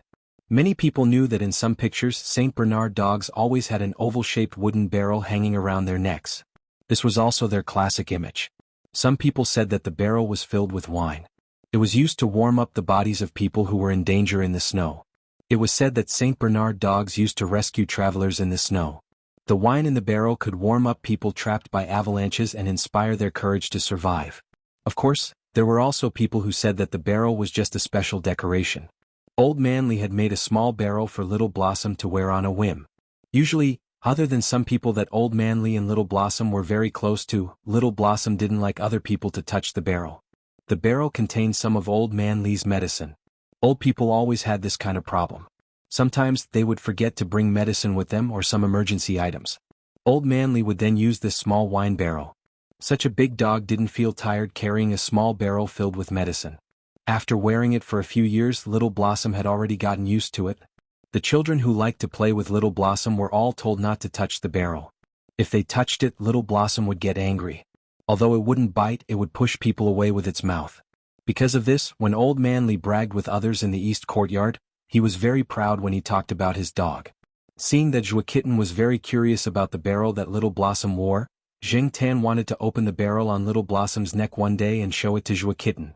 While Zhuo Kitten and Jing Tan were chatting about Little Blossom had already been taken away by Old Man Li. There were two other old men following them. They were heading towards the entrance of the courtyard. They were probably going to do something outside the school. Some children hadn't had enough fun yet. When they were pulled back by their parents, they even negotiated with their parents, saying that they wanted to raise Little Blossom. There was a place to walk in the school. If they could apply for a permit and the dog was obedient, the people in the neighborhood wouldn't say anything. Saint Bernard wasn't considered a dog breed that liked to bark. However, the problem was that Little Blossom was so big. It was obvious that it was a foodie. If they didn't have some financial ability, they really couldn't afford to raise this big guy. It also liked to drool and shed fur. It was torturous. Old Man Li and the others didn't have much to do after retirement. However, some people who worked couldn't even take care of their children, let alone raise a dog. Moreover, it was a big guy. Raising a dog? No way. That was what everyone thought in their hearts. However, in front of their children, They would always come up with other excuses to dispel their thoughts. Jing Tan had good hearing. He found it funny when he heard the excuses that the parents came up with. Just as he was secretly laughing, he heard a bang from the gate of the west courtyard that led outside the school. Then many people there started to make a ruckus. It was as if an accident had happened. Some parents saw that the situation wasn't right. They hurriedly brought their children home and locked them up. Then they went over to take a look. Little Joie also let Joie Kitten go upstairs. Originally she wanted Jing Tan to go home too. However, Jing Tan wanted to go over there to see what was going on. He heard Little Blossom's cry. Seeing that Jing Tan wouldn't budge, Little Joie could only bring Joie Kitten upstairs first. "Mom, what happened over there?" Joie Kitten held Little Joie's hand. Although she was curious, she still went back obediently. "I don't know. Children shouldn't care about that." Joie Kitten turned her head and saw Jing Tan running over there. After going upstairs and returning home, Joie Kitten stood on the balcony and looked over there. From upstairs she could see some of the scenes outside the courtyard. Because of the angle, she couldn't see what was going on even with binoculars. She could only see that many people were gathering in one direction. Since she couldn't see, Joie Kitten looked at Little Joie. Seeing that Little Joie had gone into the kitchen, she took the phone and dialed a number. The phone didn't ring for long before someone picked it up. "Hello, this is Zhu Yong's house." A very childish voice sounded from the other side. The words were unclear. It sounded as if he was eating something. At the same time there were some crunching sounds. "Little pig, I'm Kitten. Do you know what's going on outside the courtyard?" Joie Kitten asked. "I don't know. I'm watching TV." "Little Zhu, put down your popsicle. Then, pick up your binoculars and go straight to the balcony. Then look in the direction of 2 o'clock. "Where is the direction of 2 o'clock? My alarm clock is on the bed. I can't see it." Little Joie stood at the door of the room and looked helplessly at Joie Kitten, who was holding the phone and directing the person on the other end of the phone to see what was going on outside. On the other side, when Jing Tan arrived outside the courtyard, he found that many people had already gathered around. Little Blossom was still screaming. However, there were too many people around. Jing Tan couldn't see what was going on. But he could guess that it wasn't anything good. This gate was outside the school. The gate was on a wide road. The western courtyard's cars often came in and out of this gate, so there were more guards here. The inspection was stricter. Now, when Jing Tan came over, there was no one in the guard room. The security guards in charge of this side didn't see him either. They all ran to the scene of the incident. Just when Jing Tan wanted to climb higher to see the situation, 3 people in security uniforms pulled Little Blossom out. Little Blossom was still growling. He was very dissatisfied with the people who pulled him out. He struggled and looked at the crowd from time to time. There were bloodstains on Little Blossom. He didn't know if it was his or someone else's. The 3 security guards tied Little Blossom's dog leash to an iron hook on the wall next to the guard room. Then one of them immediately went to the crowd. The other 2 stood at the side to rest. They also dispersed the people who ran over to see what was going on. After listening to them, Jing Tan found out that a person who wasn't very clear-headed just drove over and hit a motorcycle. The motorcycle and the people on it were all knocked out. The people and the motorcycle that were knocked out happened to be in the direction of Old Man Lee and the others. Little Blossom blocked the motorcycle, but he didn't block the people. The people on the motorcycle hit Old Man Lee and the others. The few old men were all lying down. "It shouldn't be life-threatening, right?" one of them said.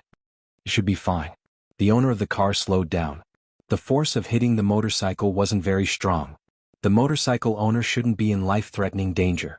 It's just that the injuries look a little scary. But those old men don't know. A person who jumped off a building can kill another person. A person who was knocked out can also injure another person. If it was a young person, it definitely wouldn't be dangerous. But after all, he's so old. Even a fall could be a big problem. If he was hit. Someone there said that Old Man Lee and the others were sent to the hospital. It was the school's special ambulance. Little Blossom was tied to the side. He squatted there and looked in the direction of the crowd. He made a whining sound from his nose. His usually well-groomed fur was messy. There were many bloodstains and stains. There was also blood dripping down from his fur to the ground. Dripping blood. Jing Tan went over to take a closer look. Little Blossom was injured. There were a few cuts, but they shouldn't be deep. He just didn't know if there were other problems. After all, some injuries weren't easy to see. Now, the people there were busy saving people and clearing the way. The police cars had also arrived. No one cared about Little Blossom here. Jing Tan couldn't help with saving people. The school's ambulance had already sent them to the affiliated hospital. As for Little Blossom, this place wasn't far from the pet center. Zheng Tan untied Little Blossom's leash from the metal hook. Little Blossom went one round in that direction. He didn't find Old Man Li and was even chased away by a few policemen. Little Blossom turned around and ran towards Zheng Tan. Zheng Tan jumped on the dog's back and pulled the leash. He let Little Blossom go in the direction of the pet center. Chapter 368. The reason why Little Blossom could cooperate with Zheng Tan and run in the right direction was because Little Blossom was still a puppy. Saint Bernard was originally a big dog. Even when it was a puppy, it was still bigger than other small dogs. Naturally, it was bigger than Zheng Tan and the other cats. However, Little Flower's personality meant that it was destined to be bullied by the 4 cats in the courtyard. From then on, Zheng Tan began to train Little Blossom. However, other people thought that it was just a game between cats and dogs. No one thought that Zheng Tan was training a dog. Therefore now Zheng Tan only needed to gently pull the collar on Little Blossom's neck, and Little Blossom would run in the direction of the pull. If he pulled the collar back, Little Blossom would stop. After a few years they had a tacit understanding. The passers-by saw this pair and thought it was quite interesting. However, the blood on Little Blossom's body made many people flinch. Little Blossom led Zheng Tan all the way to the pet center. He didn't let the passers-by look at him. Not long after Zheng Tan and Little Blossom left, the situation at the entrance of the western courtyard stabilized. The road was completely cleared. It didn't look like an accident had just happened. A few guards were talking about what had just happened. A young man in a school guard uniform ran over. "Hey Xiao Wang, what are you doing here? Although there was an accident here, we didn't inform you to come over. You can't leave your post without permission," one of the guards said with a frown when he saw the young guard. "No, Brother Lu, I received a call from Brother Zhang. He said that he sent Professor Li and the others to the affiliated hospital. Professor Li woke up in the car and asked us to take care of Little Blossom.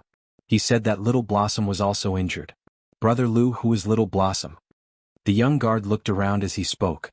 He had heard that there was an accident here and saw the school hospital's ambulance leave. However, they couldn't leave their post without permission. Therefore, he suppressed his curiosity and didn't come over. He didn't expect to receive a call not long after. The person who sent Professor Li and the others over thought that the matter here was not settled yet, so he did not call the security guards in the Western District compound. Instead, he called the young security guard who had been working a lot easier recently and asked him to take care of Xiao Hua. However, he did not know who Xiao Hua was, and the other party hung up without saying anything. After receiving a call from his colleague, the young guard immediately came over. However, he didn't know much about the people and things in the school. He had only heard of Professor Li's name on the phone. He didn't know Professor Li or Little Blossom. He thought Little Blossom was Professor Li's relative or something. When he came over, he wondered why Little Blossom didn't go to the hospital with the ambulance. When he came over, he looked around and didn't see any injured people. Little Blossom? An older guard was stunned and looked around. Didn't I tie Xiao Hua to the side at that time? Why is it gone? Bull? The young guard was even more confused. Is that Professor Li's big dog? Someone said they saw it just now, someone said. They asked around and realized that the dog had disappeared when they weren't paying attention. I've asked the guards in the East District. They said they haven't seen him return. A guard put down the phone and said, "Hurry up and look at the surveillance cameras." Even if it was a dog, they had to be responsible if they lost it. Moreover, this dog had saved people. Professor Li was still talking about it while lying in the ambulance. It seemed that the dog was very important to Professor Li. They gathered in the surveillance room and pulled up the footage captured by the cameras at the entrance. That one. I told you I tied it to the side." The older guard pointed at the footage and said. The footage showed the 3 of them pulling the dog out of the crowd and tying it to the side. Then they stared intently at the dog on the screen. Then, from the footage captured by the camera, they saw a black cat, which was not much bigger than the dog, untie the dog's leash.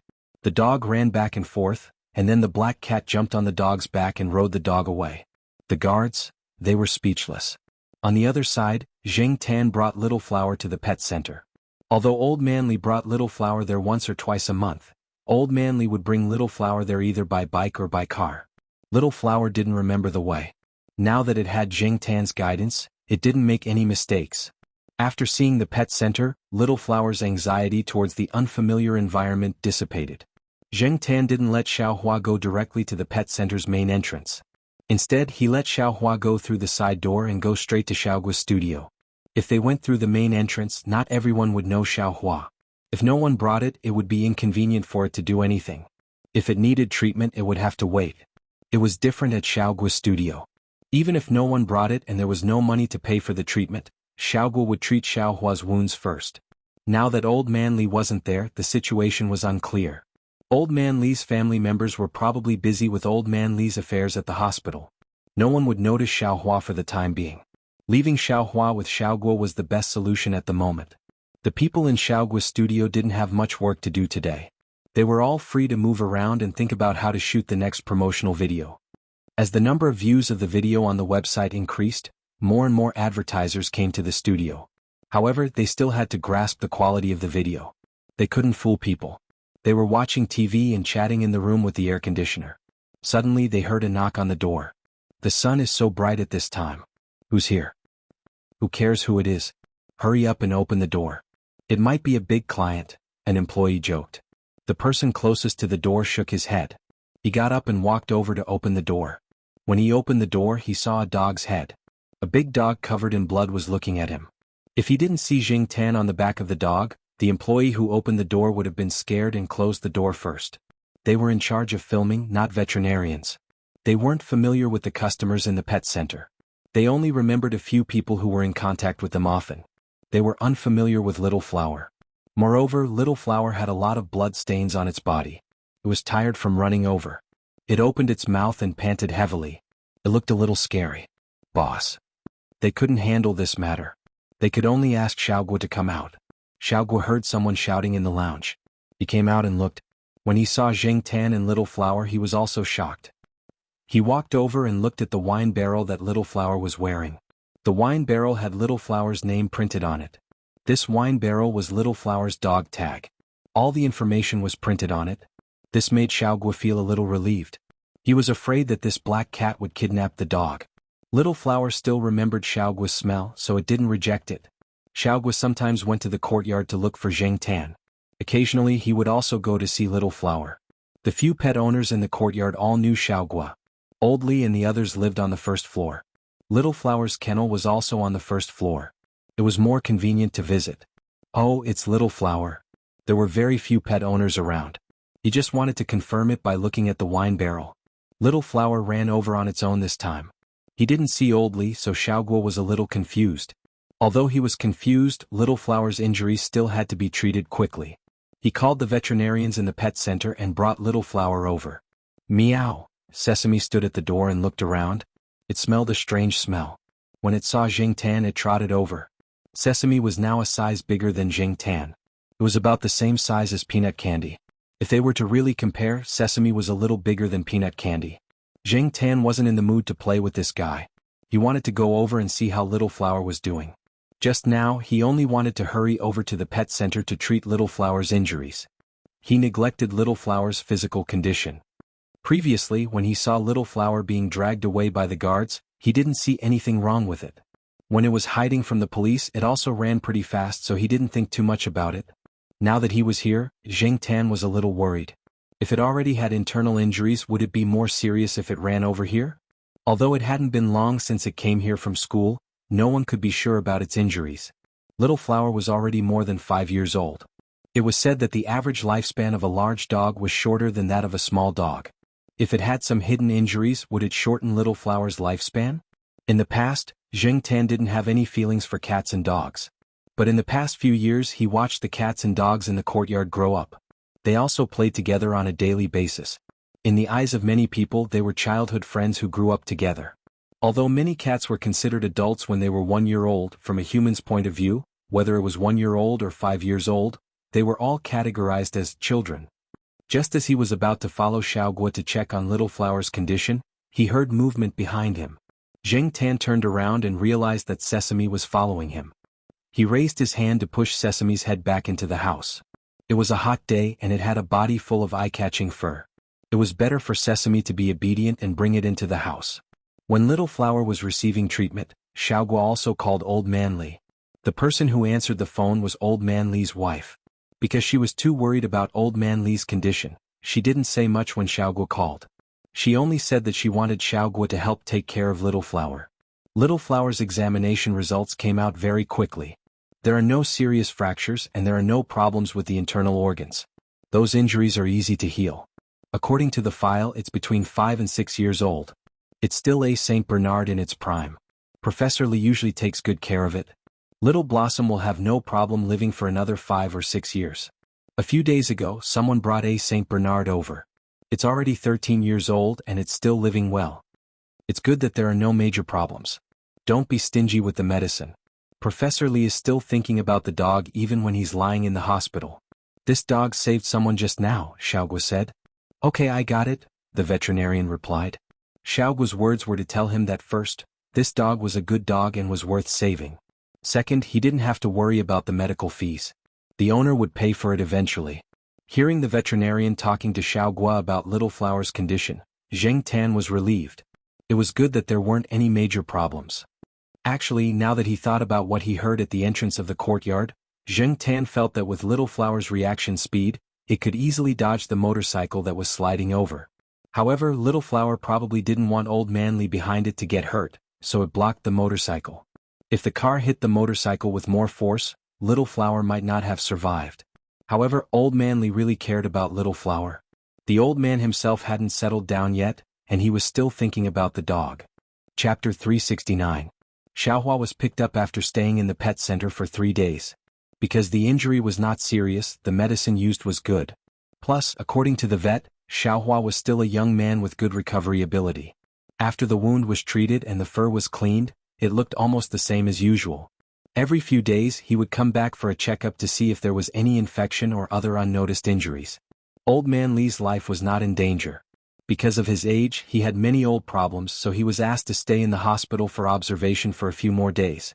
Not only Old Man Li, but the other old men who were hit were also asked to stay in the hospital for observation. Anyway, Old Man Li had company, so he was not lonely. However, Old Man Li still missed Xiaohua every day. How good was it to have Xiaohua? It could be used as a towel to wipe the water, as a backrest, and to warm the feet in winter. It was much more useful than the woolen thermal slippers that his children bought. The dog was big and majestic. It looked good when he took it out. It was not afraid of being robbed at night and would protect its owner when it was in danger. It was such a good dog. He missed it after not seeing it for a day. They were an old couple and did not live together with their children and grandchildren. Usually Xiaohua was the one who accompanied Old Man Li the most. Even his wife had to stay behind. The old lady had her own things to do, but the dog did not. The man and the dog did not separate from each other even when they were eating and sleeping. At night the dog lay beside their bed. He always felt safe with such a big dog by his side, especially when he heard that there were thieves. Old Man Li touched Xiaohua's head and sighed. It was better to have a dog. Old Man Li lay on the bed and looked outside the window. He sighed. Unfortunately, the hospital did not allow dogs. Teacher Jiao's family had secretly brought a cat in before. Don't think that he did not know. But with Xiaohua's size, anyone who was not blind could see it. It was impossible to bring it in secretly. Every day, besides resting and chatting with his old friends, Old Man Li lay on the bed and groaned as if he had a toothache. Old Man Li's wife found it funny. He just missed the dog. I'll bring Xiaohua here tomorrow, Old Man Li's wife said. Old Man Li's grumbling toothache disappeared immediately. How? The hospital doesn't allow it. It's okay. I'll leave it with the hospital's guard. I know a guard. Just say hello. Okay. I'll go down and walk around. Even if I can't leave the hospital, I should be able to walk around, right? Also, you'll be safe with Little Blossom. Thieves won't dare to look for you. On this day, when Zheng Tan went out for a walk, he saw Old Man Li's wife carrying a lunchbox in one hand and holding Xiaohua's hand in the other as they walked towards the affiliated hospital. Sometimes, when she felt tired carrying the lunchbox, she would put it on the dog's back for a while. Was he going to visit Old Man Li? Other than Old Man Li's wife, Zheng Tan also met Xiaozhuo, who was riding a bicycle. Now that Xiaozhuo was back, she was not in a hurry to go to work. With Lord Zheng around, it was not a problem whether she wanted to stay in school or do other things. The most important thing for Xiaozhuo now was to recuperate. She did not receive the late-stage recuperation treatment in the project team. After she came back, she could not fall behind in the treatment. For little kitten Zhuo, she also had to have a good rest. Zheng Tan went out for a walk in the morning and sometimes saw little Zhuo. Little Zhuo was receiving treatment at the affiliated hospital. He didn't have to go there every day. He just had to go there once every few days. Little Zhuo was also obedient. There was a nanny at home, so she didn't have to worry.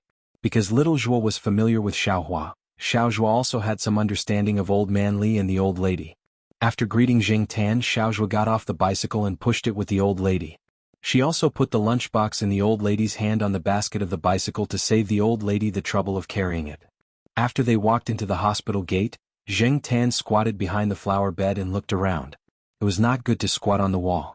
He still remembered the situation when he came to the hospital and was scolded by people. The old lady talked to the guard for a while, then tied Xiaohua to a small open space behind the guard room.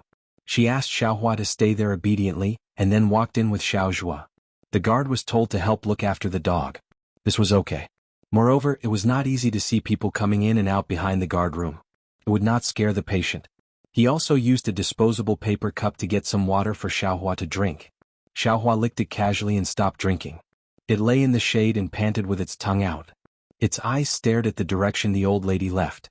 The guard sat in the guard room and looked at the dog that stayed quietly behind. When he heard the old lady say the name Xiaohua yesterday, he thought it was a butterfly dog or a toy dog like a Pomeranian. In the end, when he heard the old lady say it was a Saint Bernard, he knelt down. It was an adult dog that weighed almost 100 kilograms. No wonder the old lady was in a difficult position. Not long after, old Manly came over. He walked quickly and did not even let the old lady help him. It looked like old Manly really did not have any major problems. He would probably be able to go back after a few days of observation. Old Manly could not help but cry when he saw Xiaohua. The injured parts of Xiaohua's body were shaved and looked very obvious. After seeing old Manly, Xiaohua was also happy. It whimpered and wanted to rush over. Unfortunately, it was tied up, so when it was pulled by the rope, it looked like it was standing. It was big to begin with. When it stood up, it was taller than a person. It was obvious that it was a heavy fellow. If it were to fall on old Manly, it would be terrifying. Even if it were to put two paws on old Manly would have to lie down for a while. The guard wiped the sweat on his forehead a few times. The old lady also knew that if Xiaohua pounced on her, it would be terrible. She quickly stopped Xiaohua's excitement. Xiaohua, sit down, sit down. The old lady quickly comforted Xiaohua. Hearing the order, Xiaohua sat down. However, it still whimpered at old Manly and wagged its tail vigorously. Old Manly walked over quickly. He raised his hand and patted Xiaohua's head. Xiaohua, my Xiaohua. You've suffered. The guard in the guard room trembled. He felt a layer of goosebumps on his arms. When he looked over again, he saw Xiaohua licking old Manly's face until it was covered in saliva. Disgusting. This kind of big dog, especially with its mouth shape, was the most disgusting. After thinking about it, the guard decided not to look over there. Old Manly cuddled with Xiaohua for a while. He thought of something and went to look for the guard. He remembered seeing a weight scale in the guard room before. Because there was something wrong with the height measurement on the scale, no one fixed it. It was left in the corner of the guard room. Sometimes, a few guards would weigh it to see if it had fattened up. He went over to take a look. As expected, the scale was still there. Although it's not convenient to measure the height, the weight is quite accurate, said the guard. Old Manly stood on the scale and weighed it. Not bad. It was similar to the checkup in the hospital. He untied the rope and called Xiaohua over. It was so big that it was a little squeezy to stand on it. However, since it was not its first time standing on a scale like this, Xiaohua did not need old Manly to say much. It stood properly. 95 kilograms. Your dog is really... The guard wanted to praise it. This dog was almost 10 kilograms heavier than a Saint Bernard owned by a friend of his. His friend often bragged about how big and strong his Saint Bernard was. Therefore, when he saw the scale, the young guard really wanted to praise it. In the end, before he could finish, old Manly's face was full of frustration. It's lost so much weight. As he said that, old Manly even went over to pat the dog's head.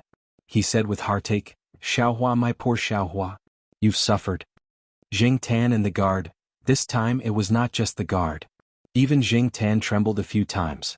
Before the guard could say the word, okay, he swallowed it back. Old Manly could not stay outside all the time. There was a routine checkup later and he had to take medicine. Now that they had the dog, the old lady had to give old Manly a simple cleaning when they went back. He did not want to go into the ward with dog fur all over his body. If the other people in the ward were allergic to dog fur, it would not be good if there were any negative effects. Old Manly reluctantly spoke to Xiaohua for a while before leaving. Before he left, he even held the young guard's hand and said seriously, Young comrade, I'll leave my Xiaohua to you. The guard's smile was a little forced. Why did those words sound so awkward? After thinking for a while, He remembered that when his elder brother went to his girlfriend's house to discuss the wedding last week, his elder brother's father-in-law held his elder brother's hand and said seriously, "June, I'll leave my Liz hen to you." After Old Man Li left, Xiaohua lay behind the guard's room. This time she looked much better. Xiaohua was a little anxious when she did not see Old Man Li previously. Now she finally calmed down. For the next few days, whenever the old lady came to visit Old Man Li with a lunchbox, she would bring Xiaohua along. Today the weather forecast said there would be a strong wind, but it was not obvious in the morning. There was no sun and there was a little wind, but it was not considered a strong wind. Even so, it was enough to disperse the scorching heat. Some children even ran to the pond to play. Old Man Li's wife carried a thermal lunchbox as usual. She held Xiaohua's hand and walked towards the affiliated hospital. This little bit of wind was nothing to her. However, she still wore a mask. The wind was strong. Sometimes there would be dust in some places. It was better to wear a mask. Jing Tan went with them. However, today Jing Tan did not go to the hospital.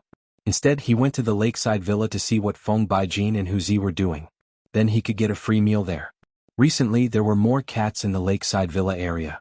Every time Jing Tan went there, he could see cats chasing each other and playing around. Usually in the afternoon, 3 to 5 cats could be seen lying under the willow tree. Occasionally, when fish jumped out of the water, they would move their ears and open their eyes to look in that direction. However, even if it was a scene of collective laziness, the style could change in the next moment. Did you know what would happen if you threw a lively grasshopper into a group of cats? Jing Tan had tried it before. That day he happened to catch a grasshopper that jumped in front of him. It was probably caught by a cat. One of its legs was broken, and there were traces of cat claws on its body. However, this grasshopper was still quite happy. It jumped boldly and directly in front of Jing Tan. It even planned to jump over Jing Tan and jump into the bushes. After Jing Tan caught it, he threw it to the place where the cats were lying under the willow tree. Then the cats that were lying there lazily a moment ago suddenly became alert. Their pupils dilated. Looking at the grasshopper that was being fought over by the 5 cats, Jing Tan silently lit a candle in his heart. When Jing Tan came over, Feng Baijin was playing a game. It was probably a new game that he had created. Jing Tan had never seen that game before. Hu Zi was lying on Feng Baijin's lap. When Feng Baijin moved, it snorted twice unhappily, indicating that it was disturbed and that Feng Baijin should not move. Chapter 370. After eating lunch at Feng Baijin's house, Jing Tan planned to stay for a while and watch Hu Zi fight other cats in the neighborhood. However, after seeing the chat history between Feng Baijin and his classmate, Jing Tan decided to leave quickly and go home. Feng Baijin had a classmate's house in the neighboring city. When the two of them were chatting, Jing Tan saw that Feng Baijin said that there was a hailstorm and a strong wind. The wind outside Chuhua City seemed to be getting stronger too, but there was no rain or hailstorm. Jing Tan had been in Chuhua City for a few years, but he had never seen hailstorms here. He had heard of hailstorms in the suburbs, but he had never seen hailstorms in the city. It usually only rained in the city. Looking at the sky, Jing Tan decided to leave quickly. The weather was getting worse. After leaving the lakeside villa area, Jing Tan ran back. A strong wind blew, and some bicycles that were parked on the side fell in a row. The trees on both sides of the road were bent by the wind, and the leaves rustled. Something was blown up by the wind and hit some of the parked electric cars and cars, making a sharp alarm sound. Jing Tan didn't look at it for long. He just wanted to go back quickly so that he wouldn't be afraid of the wind or rain outside.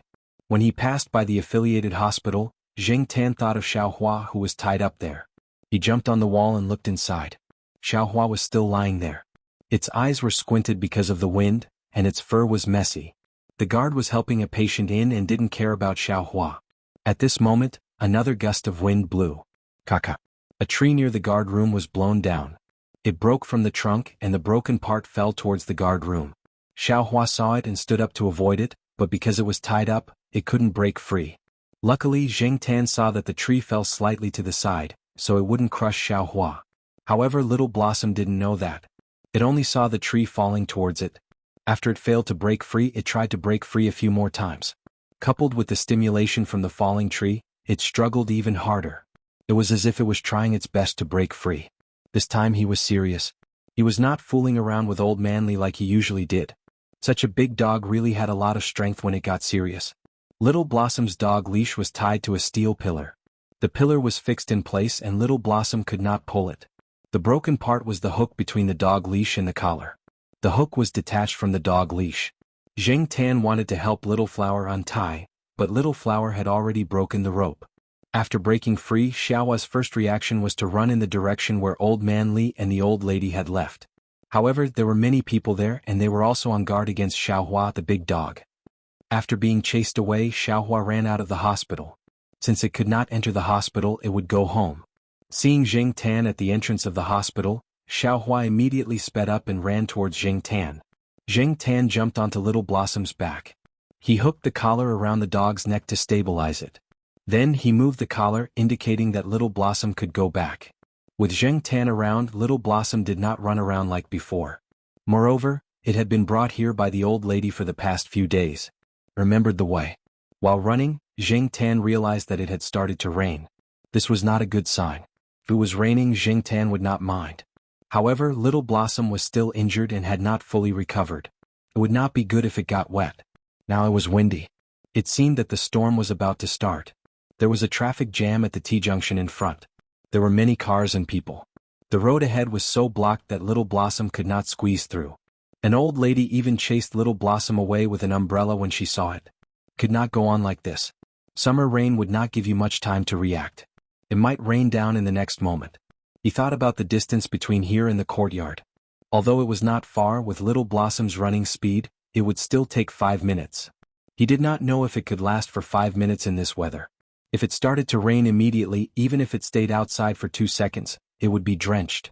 "Hey, over there!" Someone shouted in his direction. Zheng Tan did not think that it was him at first. The voice shouted a few more times. Then it added a "me" at the end of the sentence. This was how people called cats in this area. Zheng Tan looked over. Not far away, at the entrance of a small grocery store, a middle-aged man stood there and looked in Zheng Tan's direction. When he saw Zheng Tan looking over, he waved his hand. Zheng Tan hesitated for 2 seconds. In the end, he decided to go over and take shelter from the rain. The rain was about to get heavier. He could not delay any longer. He had to be decisive. He pulled on the collar and signaled Little Blossom to go over. Little Blossom was a little confused. It looked at the grocery store and then turned to look at Zheng Tan. It still followed Zheng Tan's instructions and walked over. However, it was still vigilant. When it was 2 meters away from the grocery store, it stopped and looked at the person standing beside the cashier. "Come in." The person waved his hand again. Little Blossom did not move. Zheng Tan jumped down from the dog's back and walked into the store first. It sniffed and looked in a direction. On a tall shelf, a very clean white cat was squatting on it. It looked down at Zheng Tan, who was walking in. Its pupils contracted, and its eyes looked a little sharp. Zheng Tan ran out and pushed Little Blossom into the store. Little Blossom followed Zheng Tan's push and slowly moved into the store. However, it was still vigilant. After it went in, it sniffed the surroundings. Then it squatted near the door and did not go inside. As long as it was not drenched in the rain, Little Blossom's wound would not be a problem for the time being. If it got infected, even if it was not a serious injury, it would worsen. After Little Blossom entered the store, Zheng Tan looked at the person leaning against the cashier. The shop owner looked to be in his 40s. His skin was a little dark. It was not clear if it was natural or because of the sun. He had a very mean-looking face.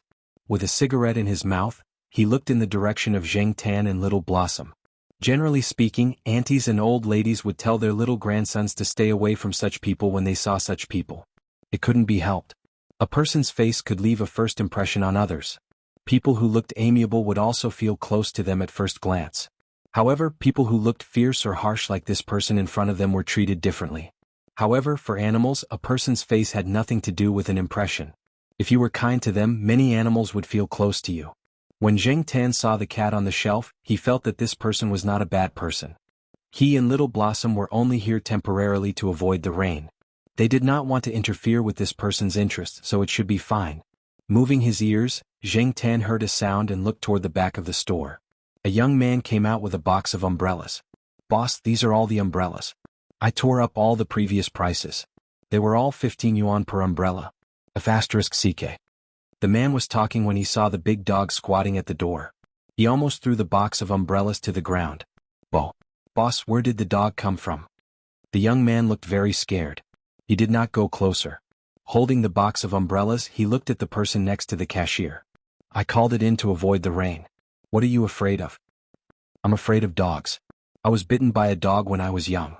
Since then, I have felt that animals like dogs are really scary. I don't understand why so many people like dogs. Okay, put the umbrellas there. You can take a nap in the back," the owner said with a cigarette in his mouth. His words were not very clear and there was an obvious dialect. If Zheng Tan was not familiar with dialects, he would not have understood. The young man understood. He was already used to this way of speaking. He quickly put down the box of umbrellas and slipped away.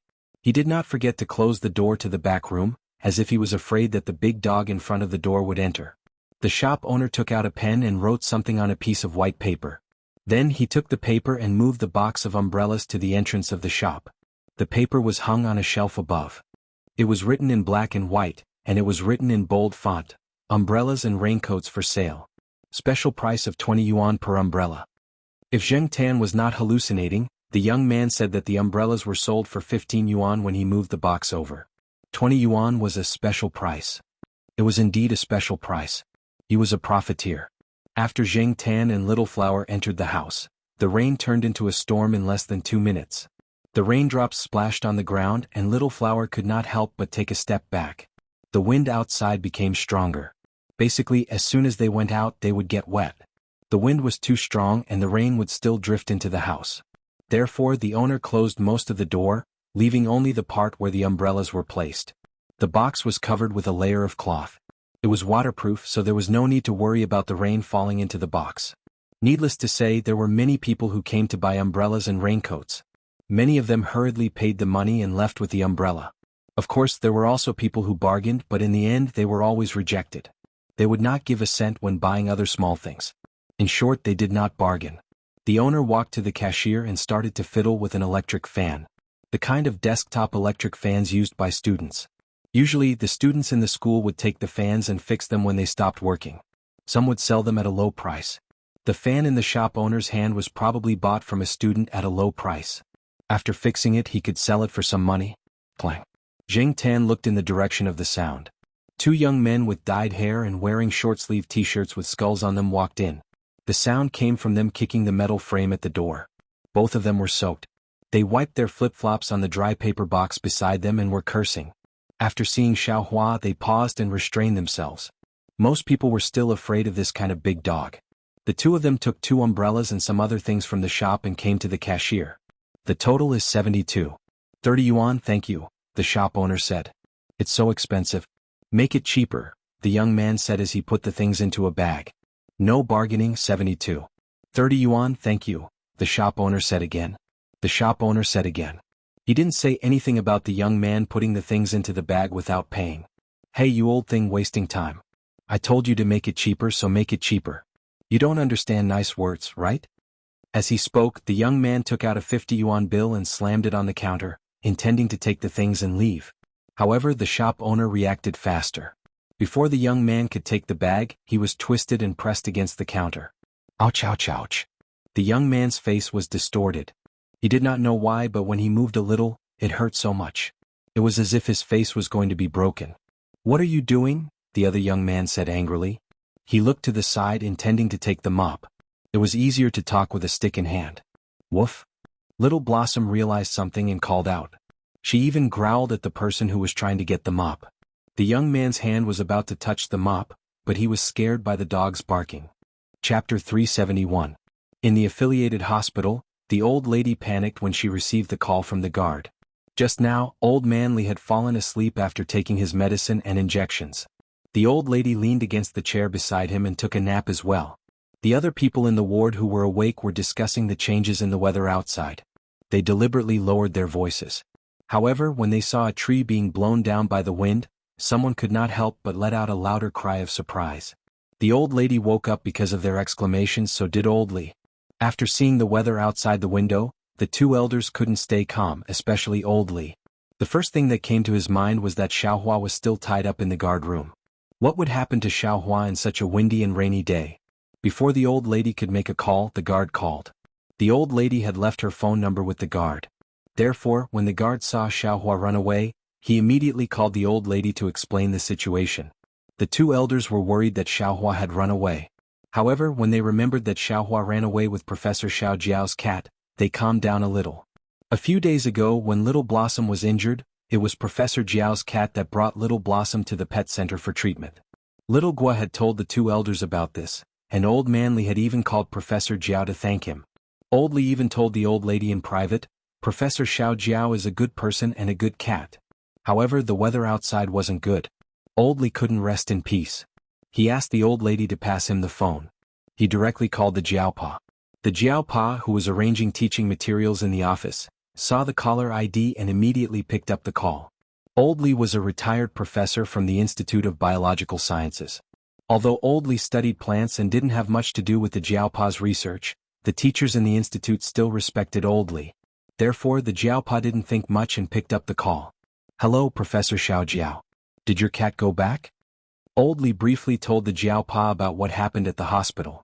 The Jiaopa thought about it and said, "I'm in the office now. I'll call and ask." "Sorry to trouble you, Professor Xiao Jiao. If you have any news, please call me back." After hanging up, the Jiaopa called home. Generally speaking, when Jing Tan was at home, he would press the answer button when he saw the familiar number on the landline. However, after ringing for a long time, the other side did not pick up. Jiaopa looked at the weather outside and frowned. Then he called Jiao Wei's parents and Feng Baijin.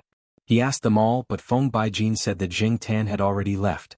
While Jiaopa and Old Manly were looking for Jing Tan and Little Flower, the two of them were still hiding from the rain in the grocery store.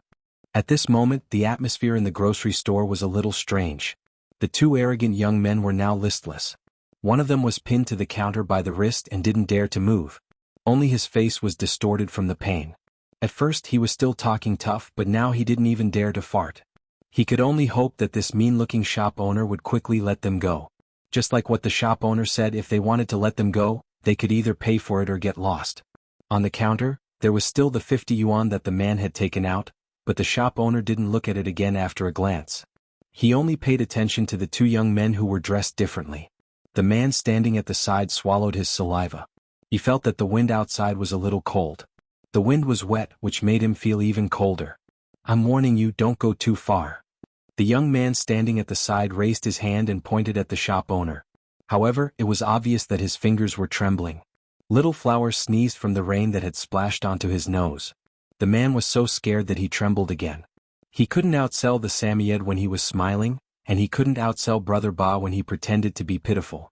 There weren't many facial expressions on Flowery's face. For people who didn't know this type of dog, the most intimidating thing was its size. The two young men wondered if the big dog behind them was showing its impatience. When they thought about it, they became even more scared. The shop owner didn't say anything. He just looked at them with an expressionless face. Then the young man standing at the side gritted his teeth, took out 22 yuan from his pocket and put it on the counter. "Is this okay? Let my brother go." The shop owner didn't say anything, nor did he let go. Instead, he twisted the man's wrist again, which made him scream in pain. $72.30. "Is your elementary school math taught by a physical education teacher?" The young man standing at the side froze. He didn't expect the shop owner to be so serious about 30 cents. "I don't have 30 cents left. If you don't believe me, I'll show you." As he spoke, the man rummaged through his trouser pockets and took out everything in them. There was a 10-cent coin in his left trouser pocket and 2 old 10-cent coins in his right trouser pocket. The man standing at the side choked. He didn't expect there to be 30 cents left. He put all 3 coins on the counter and looked at the shop owner. "Is this okay?" The shop owner shook his head and looked at the man. "Last chance. Ouch. F***CK, hurry up and give me the money." The man whose wrist was being held shouted at his partner. The person standing next to him put another 50 yuan note on the counter with a depressed expression, and then hurriedly left with his companions. The man wanted to take the 50 on the counter, but he found that a finger was pressing down on the corner of the 50. He looked at the 50 on the counter unwillingly and snorted.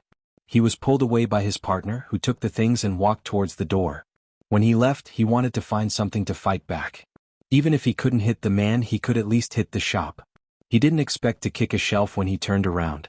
His toes hurt from the impact and he wanted to curse. Just as he was about to curse to vent his anger and grievance, he heard 2 barks from behind. "Woof." Xiao Hua stood up and looked at the 2 men. He felt that something was wrong from them, so he only barked twice to test them. At the same time, he reminded them not to come over.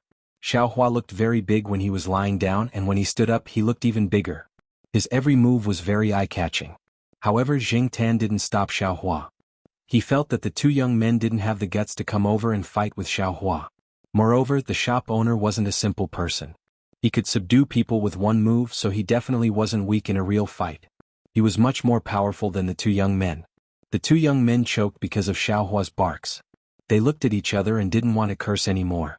They quickly left. What's going on? The man who had run to the back room to take a nap was woken up by the barks. He gathered his courage and opened the door to take a look. He raised his eyebrows when he saw the two men at the door. Are they looking for trouble? When the two men at the door saw that the shop owner had helpers, they didn't want to stay there and quickly left. They didn't even open the umbrella they just bought and ran into the rain. The man who came from the back of the shop walked around Xiaohua. He stuck to the shelf on the other side and quickly walked to the cashier. What's going on, boss? Are those two looking for trouble? It's nothing. They're just kids. There's no need to worry. The shop owner put the money into the money box. Only the 50 yuan bill that he took out from the counter was still in its original position. Oh, they dared to use fake money. They must be doing it on purpose. Boss, why didn't you beat them up before letting them go? Why are you arguing with kids? The shop owner moved the fake 50 yuan bill to the side of the counter and pressed it with something. Then he picked up the screwdriver and continued to repair the fan with a cigarette in his mouth. The employee had just woken up and didn't plan to go back to the back room. He dragged a chair over and sat down to watch the shop owner repair the fan. He felt that the shop owner should have taught those two a lesson. Those who ate, drank, and played outside all day, bullied the weak and feared the strong should be taught a lesson. Boss, they're about the same age as me. If they're not 20, they're at least 18. They're still kids. After a pause, the employee said, Boss, what's the difference between kids and adults? Isn't it age? The shop owner's gaze didn't move from the fan. He bit the cigarette. Difference. Kids care about who can take them to eat, drink, and play. Adults care about who can lead them to success. The employee pursed his lips. He didn't agree or refute. He looked at the box at the door and said, Boss, didn't anyone say anything about your behavior of raising the price in the rain? What's there to say? The bus fare increases during the holidays. What's wrong with raising the umbrella fare when it's raining? I've learned from you what it means to take advantage of a burning house. No. The shop owner shook the screwdriver in his hand. I'm just letting you know more vividly what it means to be a businessman without evil intentions. Perhaps for many people, all businessmen without evil intentions was a derogatory term. However, for many businessmen such as the shop owner himself, that wasn't necessarily the case. Zheng Tan squatted next to Xiaohua and listened to the conversation between the shop owner and the employee. He felt that the shop owner was quite interesting. Hey boss, aren't you afraid that the cat and dog will stay here? The employee asked. He wasn't afraid that Zheng Tan and Xiaohua would hear him at all. In his opinion, even cats and dogs that had been with people for a few years wouldn't be able to understand complicated words. The shop owner didn't say anything. Zheng Tan also pretended that he didn't hear anything. On the shelf, the white cat changed its position. It was still staring at Zheng Tan and Xiaohua from above. Even when the shop owner called it over, it didn't move. After staying in the grocery store for about an hour, the rain gradually became lighter. After another 10 minutes, it finally stopped. However, there were still a few drops of rain falling from the sky. The sky was much brighter now, but the wind was still blowing. Looking at the sky in the distance, there was probably still a storm brewing. Taking advantage of this time, he quickly went back. As soon as Zheng Tan left the grocery store, Xiaohua stood up and followed him out. After walking for a while, Zheng Tan turned back to look at the grocery store. Because the rain had stopped, the door was opened again. The situation at the cashier counter could be seen clearly from outside. The shop owner was testing the electric fan that he had just fixed. The white cat jumped down from the shelf and onto the cashier counter. The white cat looked at the shop owner with its sharp eyes. Then it quickly used its paw to remove the cigarette in the shop owner's mouth.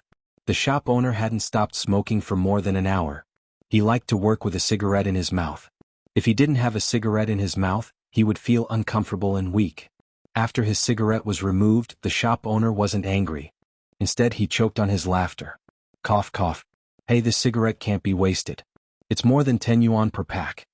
As he spoke, the shop owner quickly picked up the cigarette that had fallen on the counter and put it back in his mouth. Then it used its paw to remove the cigarette again. Hey, you little heartless brat. The shop owner picked up the cigarette and took a puff. Then he blew a smoke ring at the white cat. The white cat that was squatting there leaned back. It probably realized that it couldn't avoid the smoke ring while squatting, but it didn't want to move. Therefore it raised its 2 paws and waved the smoke ring away. Chapter 372. When Zheng Tan and Little Flower returned to the courtyard, De Pang, who was squatting on the first floor, saw them and yelled loudly. Zheng Tan was still wondering why De Pang was yelling. Soon, De Pang's old lady came out. "Yo, you're back. Black Charcoal, Little Flower, come in." De Pang's old lady opened the door and called Little Flower in. Little Flower was familiar with many people in the courtyard. When the old lady came over to pull on his collar, Little Flower did not resist. He followed the old lady's strength and walked in. Zheng Tan followed. After bringing Little Flower into the house, the old lady took out her phone and called both the Jiaopa and Old Manly to tell them that they were safe. It turned out that when the Jiaopa knew that Zheng Tan and Little Flower did not return to the courtyard and did not know where they went, and that the weather outside was bad, he asked De Pang's old lady who stayed at home to keep an eye on them. After receiving the news, the Jiaopa and Old Manly were instantly relieved. Although the Jiaopa felt that with his cat's intelligence he would not get lost or get caught in the rain, he was still a little worried when he did not see or hear from them. It was mainly because of the weather outside that he was worried. However, now that he knew that the cat and dog had returned home safely and that their fur was dry, he knew that they must have found a place to hide from the rain. If someone helped them, the Jiaopa planned to go over and thank them. After all, in that kind of weather, not everyone would take in a cat and a dog temporarily. Forget about the cat, but Little Flower's big dog was too big. Since he took it in and didn't have any bad intentions, he really should go and thank him. In the past, there were many cases of people cheating dogs and selling dog meat. A large dog like Bernard Shaw was actually a meat dog in many people's eyes. A meat dog was a dog that was raised to be eaten. The Jiaopa had seen in the newspaper that people raised or bought such large dogs at a low price. It was no wonder that Old Manly was so anxious in the hospital. Little Flower was too kind and easily taken advantage of. If he was really sold to be eaten, where would Old Manly go to cry? 2 days later, on a sunny weekend, Zheng Tan took Jiaopa to the grocery store. When the shop owner saw Zheng Tan, he was quite surprised. He didn't expect that the cat would bring its owner to his door just because he helped it. The Jiaopa bought some fruits and went over to express his gratitude. After chatting for a while, he left. Jiaopa received a call from a student. Something had happened in the laboratory, so Jiaopa could only bid farewell in a hurry. After the Jiaopa left, the shop assistant walked over and picked a red grape from the fruit bag and put it in his mouth. "Boss, I didn't expect to get a bag of fruit just by helping a cat. These fruits aren't cheap. They're worth at least a few $dozen. This is a good deal." Sometimes, helping someone with all of one's heart might not be exchanged for sincerity. Sometimes it would just be a thank you. In this day and age, a thank you was worthless. He didn't expect that this time he had only let a cat and a dog in to take shelter from the rain, and they had come to thank him and even brought gifts. This family valued the cat quite a lot. The shop owner also tasted a few red grapes and said, "That's why I said that if you think you can help, then help. It doesn't matter if it's a human or a cat. Cast your net wide. As long as there's a big fish, you'll earn a lot." Just by listening to the first part of the sentence, the shop assistant thought that his boss's character had improved. He didn't expect the latter part of the sentence to reveal his true nature. However, the shop assistant still nodded. The boss's words didn't sound good, but it made sense. It was a different interpretation of the phrase, "Good people will be rewarded." It was a straightforward value. However, the shop assistant and the boss didn't expect that they would get more than this. After the Jiaopa came over to express his gratitude, he told Old Li what he knew. Obviously, Old Li had the same thought as the Jiaopa. He knew that the grocery store owner had helped them, so he bought gifts to thank him as soon as he was discharged from the hospital. In other people's eyes, it wasn't that big of a deal. Wasn't it just helping a dog? Did they have to go over to thank him? However, just like Zheng Tan's position in the Jiao family, Xiaohua's position in Old Li's heart wasn't small either. At that time, Xiaohua was still injured. If he got drenched in the rain, he would be even more injured. Therefore, Old Li took the gifts and brought Xiaohua to the grocery store. He held the shop owner's hand and thanked him solemnly. "Comrade, thank you for taking care of my Xiaohua." The shop assistant stood at the side and trembled. He felt that this old man was even more exaggerated than the university professor who came last time. What was the gift next to him? Other than fruits, there was a box of American ginseng. It looked quite high-end. The shop assistant didn't know that many people went to visit Old Li when he was in the hospital. Every person who went to visit him brought a lot of gifts. There were so many things like ginseng that Old Li and his wife couldn't finish them all. This time they happened to come across this matter, so they brought a box over. After Old Li left, the shop assistant sighed to the shop owner again. He casually cast the net and caught 2 fish. "Boss, do you think there will be more big fish?" The shop owner snorted. "You should be content." The shop assistant didn't really think that there would be more developments. He just said it casually. Then he happily carried the fruits to the back to wash them. He even generously picked a grape and put it in front of the white cat that was squatting on the shelf. The white cat slapped it away with its paw. After another 2 days, the people from the grocery store came again. After Xiaoguo found out about this from the Jiaopa, he wanted to use this matter to film a short film and publicize it. If people saw cats and dogs in trouble in the future, they would be able to help out. After getting the shop owner's approval, Xiaoguo brought the people from the working group over. "Is my outfit okay? It's my first time being interviewed, so I'm a little nervous." The shop assistant specially wore clothes that showed off his good temperament and stood in front of the shop owner. "It's passable," the shop owner said. Compared to the shop assistant's nervousness and excitement, the shop owner looked no different from usual. This time the shop owner didn't want to show too much of his face. The shop owner said that he wanted to show an honest and sincere feeling. The shop owner's face was really not convincing. He didn't want to show his face, so he let the shop assistant do it. However, there were some things that the shop owner had to explain. The shop owner briefly told Xiaoguo what happened that day. When Xiaoguo asked about the white cat on the shelf, the shop owner told him the truth. Of course, he didn't mention the increase in the price of umbrellas in the heavy rain and the 2 gangsters on the way. That white cat came by itself. I don't know whose it used to belong to. When it came, it was very thin. Now it's much stronger. But since it came, there are no more rats in the shop. The shop owner didn't tie it up.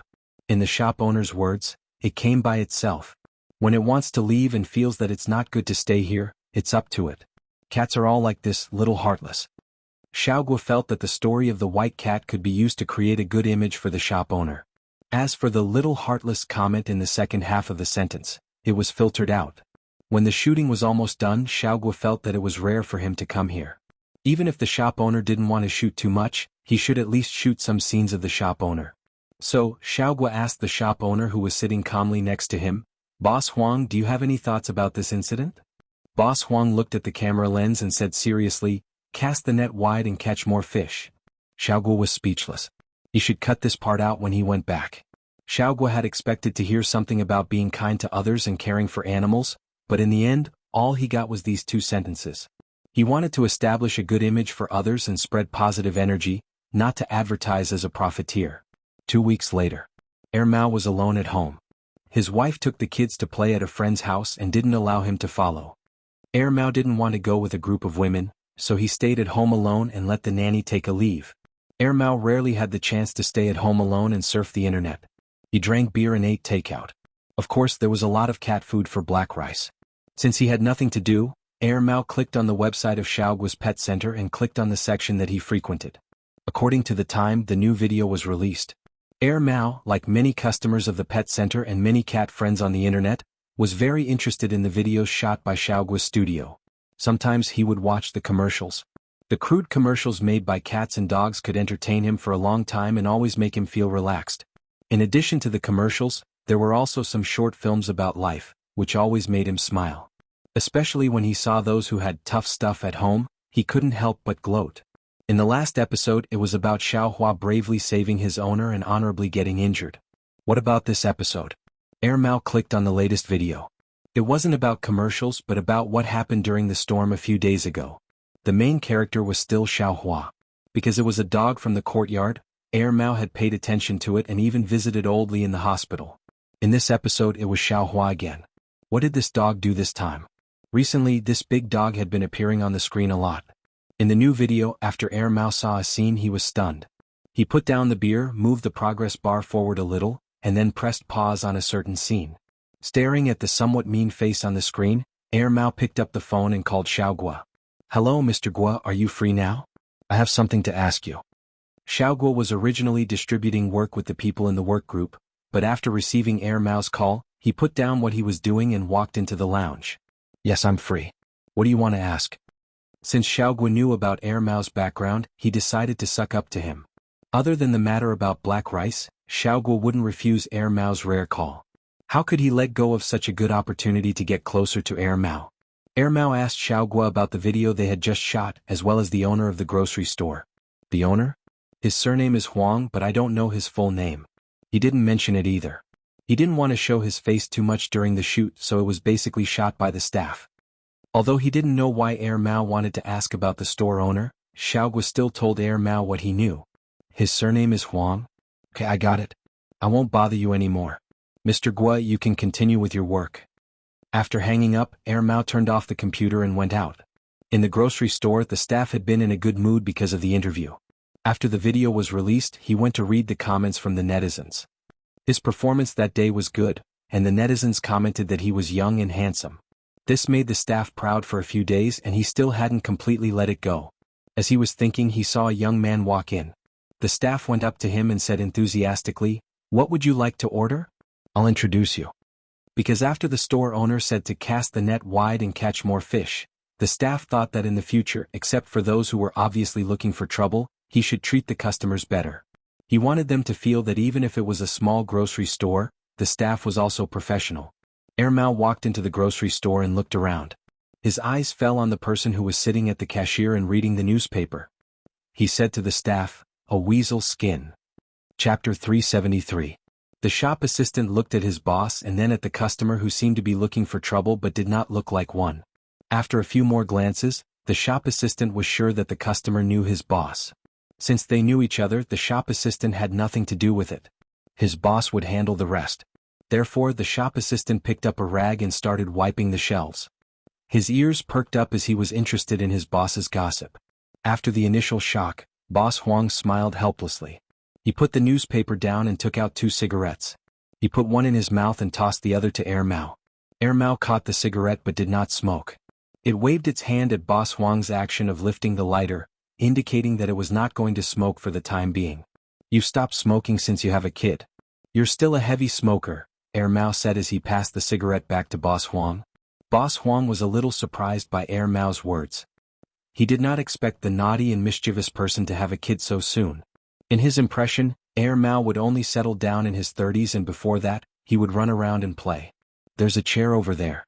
Drag it over and have a seat." "Don't be shy," Boss Huang said as he put the cigarette back carefully.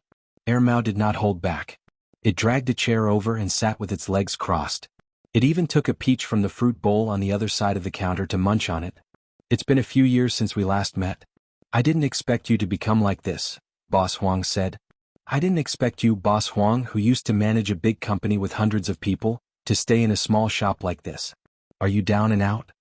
Mao chewed on the peach and his words were not very tactful. "We didn't survive the financial crisis." Boss Huang flicked the cigarette ash and let out a long breath. "I'm really not cut out for that." From what Boss Huang said, Mao knew that Boss Huang had opened the shop in the past 1 or 2 years. The shop did not look new, so Boss Huang must have taken over someone else's shop and stayed in Chuhua City. The shop assistant continued wiping the counter in the corner with his ears perked up. "No wonder I didn't see you when I first came here. I've been coming here for the past 2 years, but I didn't see you around. After getting married and having a kid, I didn't pay much attention to other things. If it wasn't for that show, I wouldn't have thought you would come to Chuhua City. I didn't expect you to watch that show too. Of course my family has cats too." Mao glanced at the white cat that was squatting on the high shelf and staring at them. "Hey, your cat looks pretty good." Boss Huang smiled without saying a word. The white cat had been introduced in the show, so he did not need to elaborate further. However, he did not know that Mao, who used to hate cats, would raise a cat. Boss Huang also did not expect Mao to find him in the pet show. It seemed that he was not the only one who had changed in the past 2 years. Mao had also changed a lot. In the past, this kid always wore strange clothes and dyed his hair. He looked like a hooligan or a street swindler. Now he looked like a decent person. After all, he was a father. Mao did not ask too much about Boss Huang's old company. Even though they had not seen each other for a few years, they chatted like old friends. Mao asked why Boss Huang was kind enough to take in Xiaohua, and Boss Huang told him about it. This time he did not explain it in an official manner like he did with Xiaogua and the others. Instead he told him the truth. "I heard that the online show has a lot of viewers and it costs a lot to advertise it. My little shop benefited a lot from the free advertisement. Many people who watched the show have been coming over recently." Mao nodded. "I was wondering where Xiaohua got his courage from. So it's black coal. TSK, it wasn't in the video. Black coal? That black cat?" Boss Huang recalled and smiled. Back then the cat was riding on the dog's back. If it wasn't for the cat, the big dog wouldn't have come in. Don't underestimate Black Coal. It's quite the troublemaker. Mao mentioned something about Jing Tan. The two of them chatted until dinner time. Mao then stood up and left. Boss Huang wanted Mao to stay for dinner, but Mao declined. I still need to prepare cat food when I get back. I'll buy some side dishes tomorrow. Let's have a drink. Sure. Boss Huang did not reject Mao's offer. After all, it was not like Mao lacked money. After Mao left, the shop assistant threw the rag away and ran to the cashier counter. Boss, who's that? An old friend.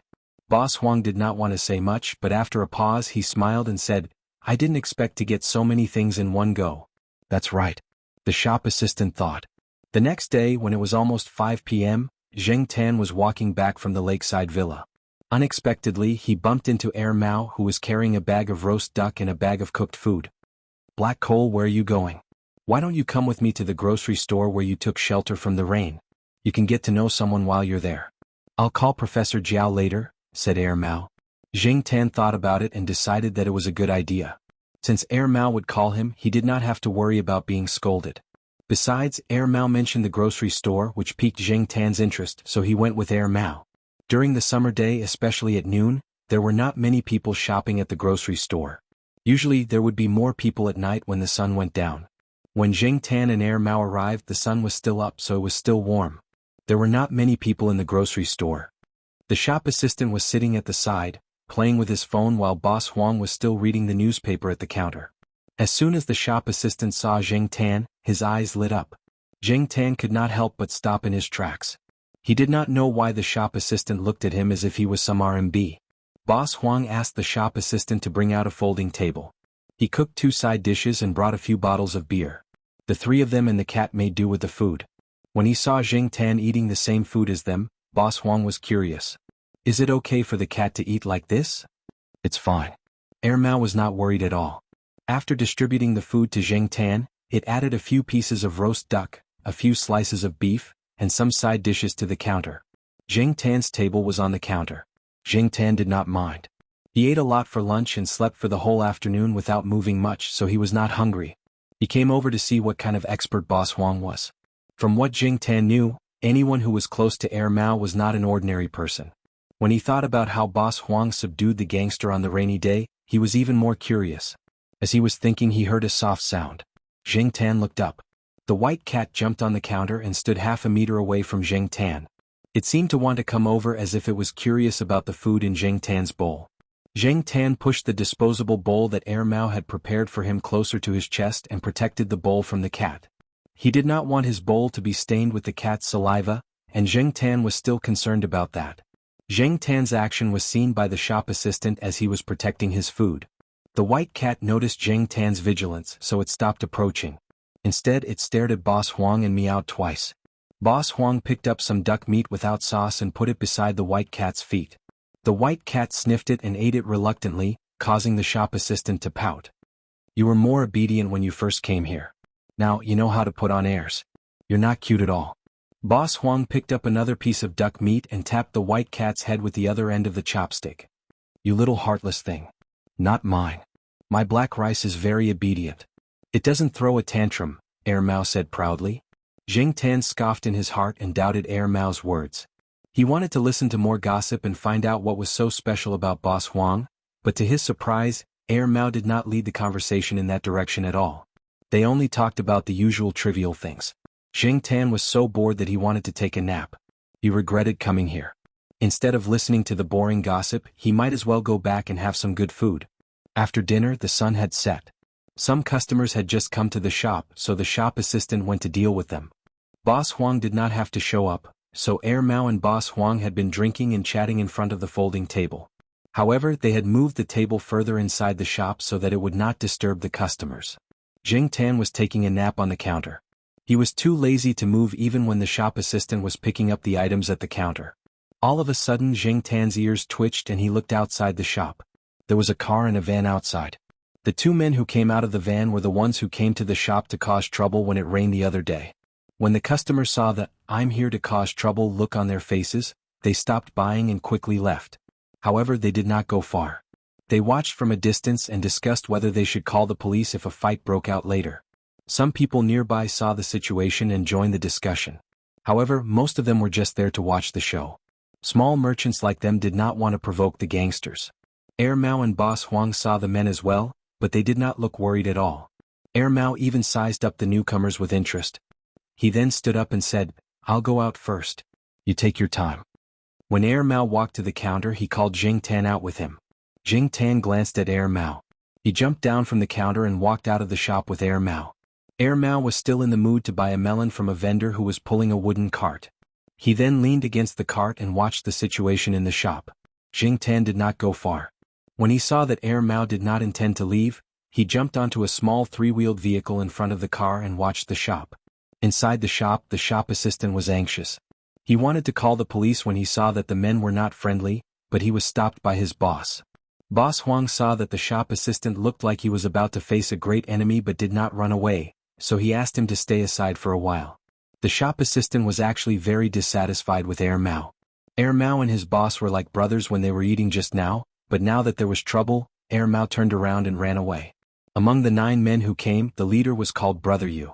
He had a dragon tattoo on his arm, and the word, Azure Dragon, was beside it as if he was afraid that people would not know that it was the Azure Dragon. Brother Yu walked up to Boss Huang with his underlings. He raised his chin and asked, "Him?" "Yes, Brother Yu.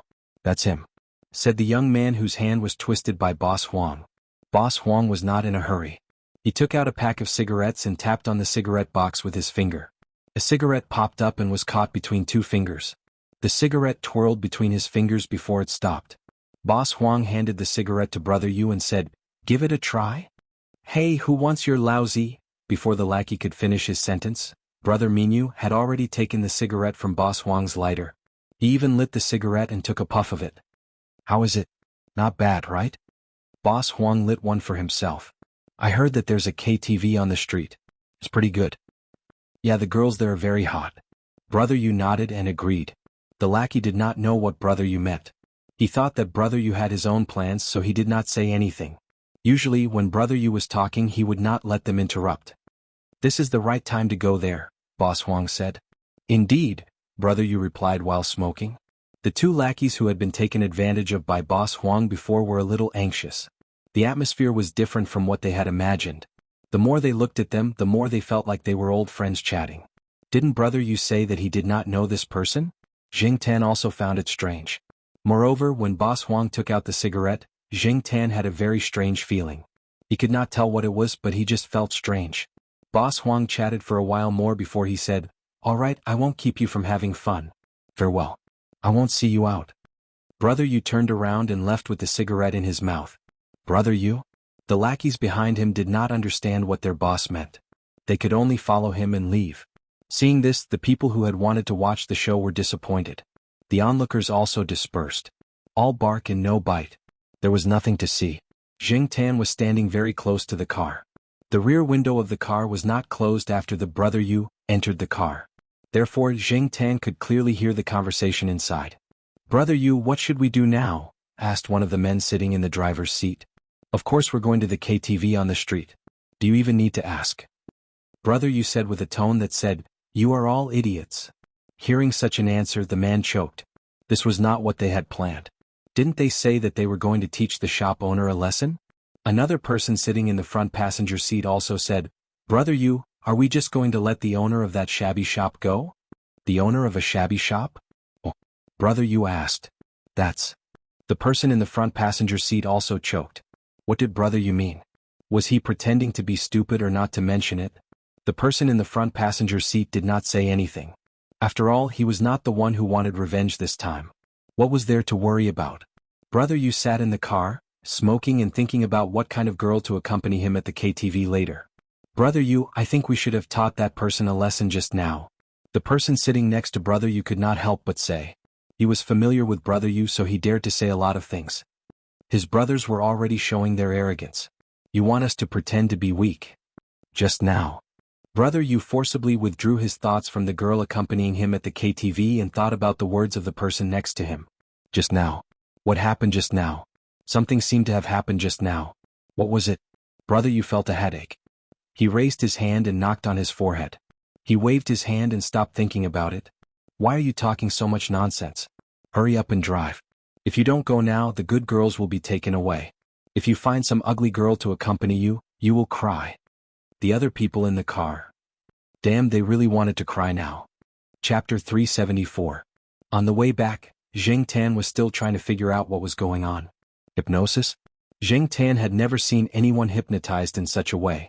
However, there were so many people at that time. Why was Minyu the only one who seemed strange? From the beginning to the end, Boss Huang only took out a cigarette and said a few words. Zheng Tan wondered if there was something wrong with the cigarette. Maybe it was some kind of drug or something, but the cigarette was no different from the one Boss Huang smoked during lunch. As Zheng Tan was thinking, he heard Air Mao say, "Black Coal, do you know why that guy's nickname is Weasel?" They entered the school from the side entrance, and it took them about 10 minutes to walk to the eastern courtyard. At that time there were not many people on the path, so no one heard what Air Mao said. Zheng Tan looked at Air Mao and perked up his ears. His name is Huang Shu. According to folklore, Weasel has the ability to confuse people. Of course, that guy might not be as evil as those folktales said. He only knew some tricks passed down from his ancestors. Because he had fooled many people, and his name sounded very similar to Yellow Weasel, everyone called him Weasel. Many people know who the person nicknamed Weasel is, but they don't know his real name. Nicknames are much more famous than names. Little tricks? Zheng Tan was quite interested in that person's little tricks. It can be considered a relatively special kind of hypnotism. Perhaps it also involves some spiritualism. It's a kind of derivative trick that was once popular in the era of theocracy. Using your cat dad's scientific explanation, it should belong to the category of neuroscience. Of course, with current science and technology, some things are difficult to explain. Some people used to call these tricks heretical or even evil, but we call them folk arts. Every kind of skill that has been passed down for hundreds and thousands of years has its own reason and value. But don't be afraid. Usually he wouldn't use that kind of trick, especially on people. He rarely used it when he was doing business back then. Of course, tonight's situation is an exception. Also, I told him not to use that kind of trick on you. While Air Mao was talking about Boss Huang, Zheng Tan was thinking, even if Boss Huang is a hypnotist, he might be able to hypnotize humans, but can he hypnotize cats, dogs, and even rats? If he had that kind of ability, why would he stay in a small grocery store? However, Zheng Tan had seen a lot of people with weird tempers.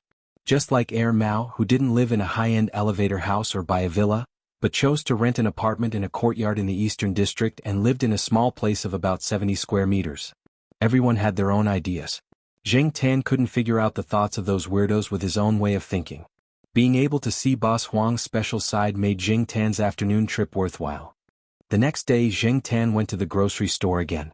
Initially, Zheng Tan wanted to observe Boss Huang's little tricks more, but he was more curious than afraid about the hypnotic tricks that Air Mao mentioned. When the shop assistant saw Zheng Tan again, he even greeted him with a smile. The shop assistant was still a little dizzy after what had happened last night. He didn't know why those people had come in such a rage and left after saying a few words to the boss. He had asked the boss about it, but the boss had only replied, probably because they were bored and had nothing better to do.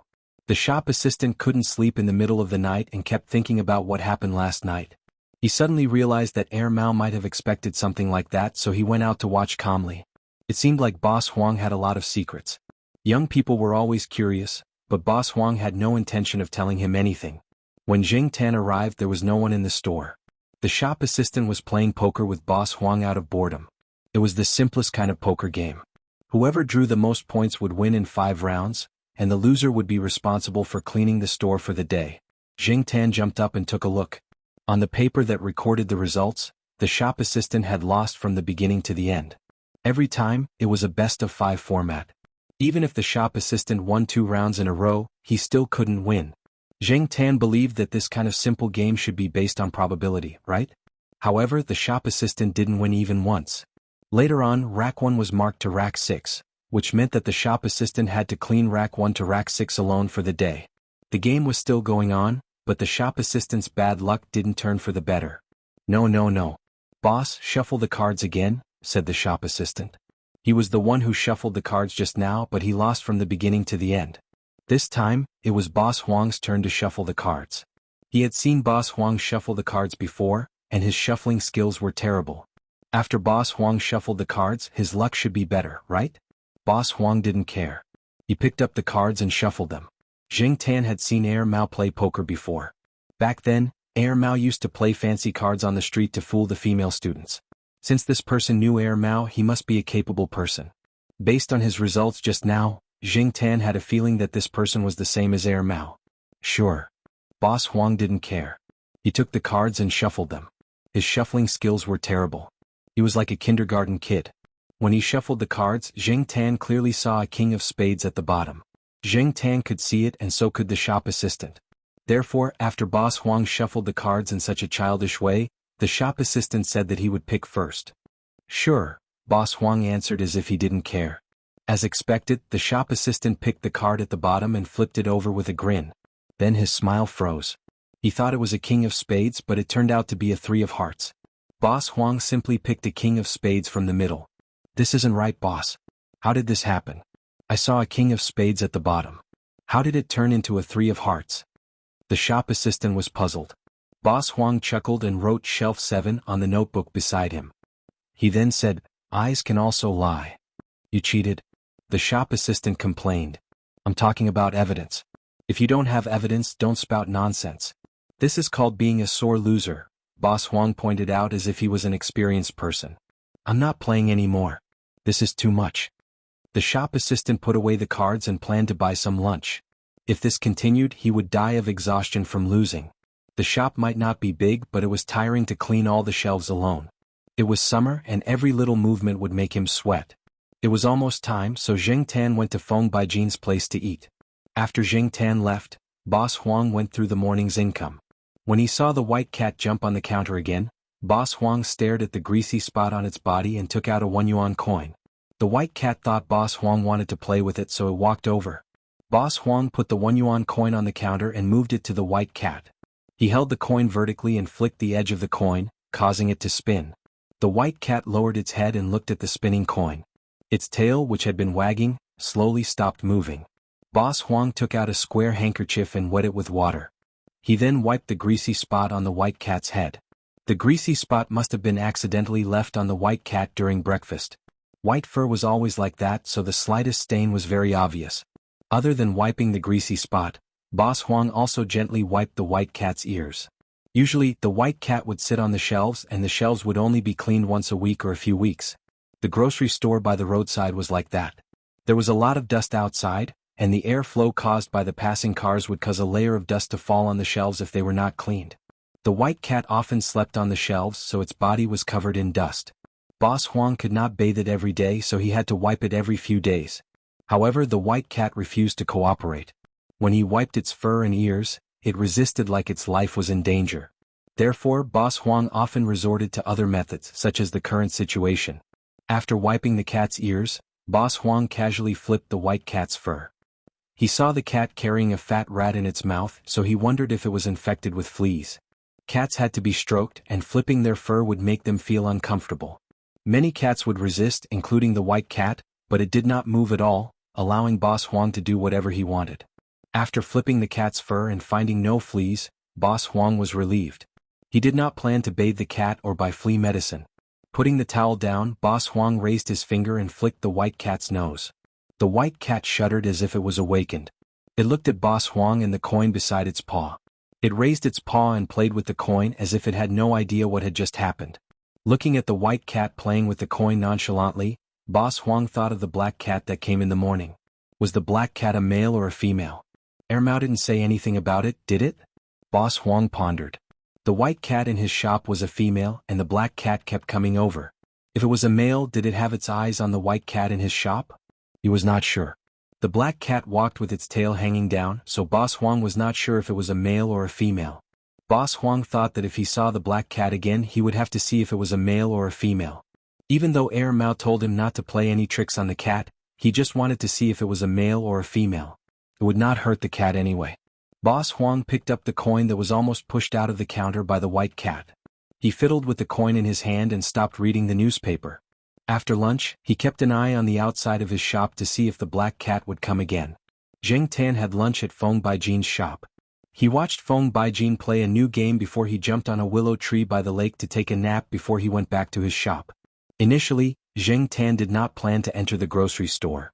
He was just passing by, but Boss Huang, who had been keeping an eye on the outside, suddenly called out to Jing Tan. "Cole, Come here. Boss Huang waved at him. Jing Tan was speechless. Did this guy learn this from Air Mao? But it was even worse than Air Mao. Even the word black was omitted. Jing Tan had no idea what Boss Huang wanted, but he still walked over. Boss Huang tapped on the counter. Come on, Cole. Let's play a game. Boss Huang then took out a hemp rope and dangled it beside the counter. He played with it a little since he usually used it to tease the cat. Jing Tan looked at Boss Huang as if he was looking at an idiot.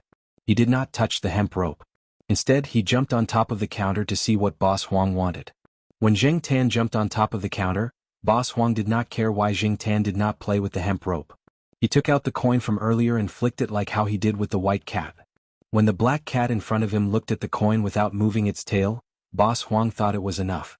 He wanted to grab Jing Tan's tail to see if it was a male or a female. However, the moment his hand touched the tail, his eyelids twitched. He suddenly realized that something was wrong. A black figure flashed in front of him and he only managed to raise his hand to block it. However, he failed to block Jing Tan's kick. Boss Huang almost fell off his chair after the kick to his face. He did not care about the pain on his face as he was shocked. It's ineffective? Chapter 375. After Jing Tan kicked Boss Huang, he stood at the counter and looked at the man who almost fell off his chair. Although Air Mao had told Boss Huang not to use such tricks on Jing Tan had always been wary of people with special abilities like Boss Huang. He was not familiar with Boss Huang. The first time they met was because of the weather. Boss Huang had let them in to take shelter from the rain, and Jing Tan had thanked him for that. However, ever since he found out that Boss Huang was close to Air Mao, he knew that Boss Huang was not an honest person. Otherwise, Boss Huang would not have been able to hang out with Air Mao. There was a saying that birds of a feather flock together. Therefore, even though Jing Tan knew that Boss Huang did not have any malicious intentions, he was still vigilant to prevent pranks from happening. He did not expect it to happen now. When Boss Huang took out the coin, Jing Tan had a strange feeling. It was the same feeling he had when Boss Huang played with you that night, so Jing Tan was on guard. Boss Huang thought that Jing Tan lowered his head and did not move because Jing Tan was observing the coin to see if it was different from a normal coin. As for Jing Tan's tail, it was because he was not a real cat. Other than moving his tail when he was thinking about something or when he was excited, his habits were different from other cats. Since Boss Huang treated Jing Tan like a normal cat, he was not very cautious around Jing Tan. On top of that, he had misjudged the strength of Jing Tan's kick and even tried to grab the cat's tail like a naughty child. He had a death wish and because of that he was kicked. Jing Tan looked at the shocked Boss Huang. He raised his hand and stepped on the coin that was lying flat on the counter. He then flicked it with all his might. The coin flew out and hit the wall behind the counter with a crisp ding. It then rebounded and fell on Boss Huang's head, sliding down his hair. Boss Huang caught the coin. After all, he was a person with experience, so he quickly calmed down. Other than the shock from earlier, he was now more curious. Why did it not work? He was very familiar with the tricks he used on small animals such as cats and dogs. He had never encountered such a situation before. Boss Huang was kicked in the face earlier. Fortunately, he dodged in time and blocked some of the force with his hand so his nose was not hit. Otherwise he would be bleeding right now. It seemed that this cat was quite strong. No wonder Air Mao said not to provoke it. Boss Huang got up and walked to a shelf where there were mirrors of different sizes. He picked one up and looked at it to check the injuries on his face. Since it was not a big problem, he did not bother about it anymore. The minor injuries on his face would heal in no time. Jing Tan had been paying attention to Boss Huang's movements. From the moment the man walked to the shelf, picked up the mirror, walked to the side to get the cup, and poured the tea leaves into the cup, Jing Tan had a strange feeling at least 3 times. The first time, Boss Huang even turned around to look at Jing Tan for a few seconds. The second time he only glanced at Jing Tan twice. The third time he did not look at him, but he did pay attention to Jing Tan from the corner of his eyes. After that, Jing Tan did not feel it anymore. Seeing that it was almost time, he left the grocery store and went home. After dinner, Air Mao went to the grocery store to chat with Boss Huang. Boss Huang told him about Jing Tan's incident that day. "Didn't I tell you not to provoke that cat for no reason?" Air Mao frowned. "I just thought of it on the spur of the moment. I didn't plan to do anything to it. I just wanted to see if it was a male or a female, but I didn't expect to get kicked." Boss Huang sighed. "Speaking of which, that cat is really weird." Air Mao knew what was going on in Boss Huang's mind. Boss Huang had inherited some folk skills from his ancestors, and he had never failed to use them. Today, however, Jing Tan had given him a hard time. Boss Huang's senses were very sharp. Wherever his target's attention was, he would strike from there. It was impossible to guard against it. Be it humans, cats, or other animals, they had all fallen for his tricks before. Zheng Tan's behavior today was undoubtedly a slap to Boss Huang's face. Of course, Boss Huang was not a petty person who would seek revenge for the slightest grievance. If he could not take down Tang Ling, it was either because his skills were not up to par, or his tricks were useless against Tang Ling. If it was the former, it would take a long time for him to improve his skills, and he would not be able to succeed in a short period of time. As for the latter, it was not up to Boss Huang to decide. No matter how hard he tried, it would be futile because Tang Ling was absolutely immune to it. Boss Huang was glad that it was just a cat and not a human that had a grudge against him. Since he had thought it through, he stopped testing Zheng Tan after a few more attempts, and Zheng Tan did not feel that weird feeling anymore. Sometimes I really feel that the cat isn't a cat. Just looks like one. I'm not superstitious. Using the academic explanation from those old guys who study spiritualism, I think it's a supernatural phenomenon. What do you think? Mao asked. Boss Huang shrugged and lit a cigarette. He took a few puffs and said, "Nothing. No matter how supernatural it is, I'll just take a look at it. I'm too lazy to study it. I still have to stock up on supplies." Mao chuckled and recalled for a while. "Back then, when I first met that guy, I stuck a talisman on his head." Ahem. Boss Huang choked on Mao's words. "And then? I almost ruined his handsome face." Every time Mao recalled the incident, he would think that he was an idiot. Fortunately, he covered his head with his jacket, so he did not fall for it. Boss Huang chuckled. He felt better after that. For the next few days, Zheng Tan did not go to Mao's shop. He only bumped into Mao when he was strolling around the campus and listened to it talk. Mao said that Boss Huang's tricks did not work on Zheng Tan. Although Zheng Tan believed it, he could not help but wonder why Boss Huang's tricks worked on other animals but not him. Mao and the others did not fall for the trick because they had their own capabilities. As for Zheng Tan, he knew himself very well. Among all the explanations that he could think of, the most likely one was his biggest secret. After all, he was not a real cat and he was not a real human. Whether it was the tricks used on humans or animals, none of them worked on Zheng Tan. After hearing what Mao said, Zheng Tan noticed that Mao's expression was the same as usual. The next day he went to the grocery store to check on Mao. Boss Huang was not surprised either. His reaction was normal. Zheng Tan heaved a sigh of relief. After the summer break, it was the start of the new semester.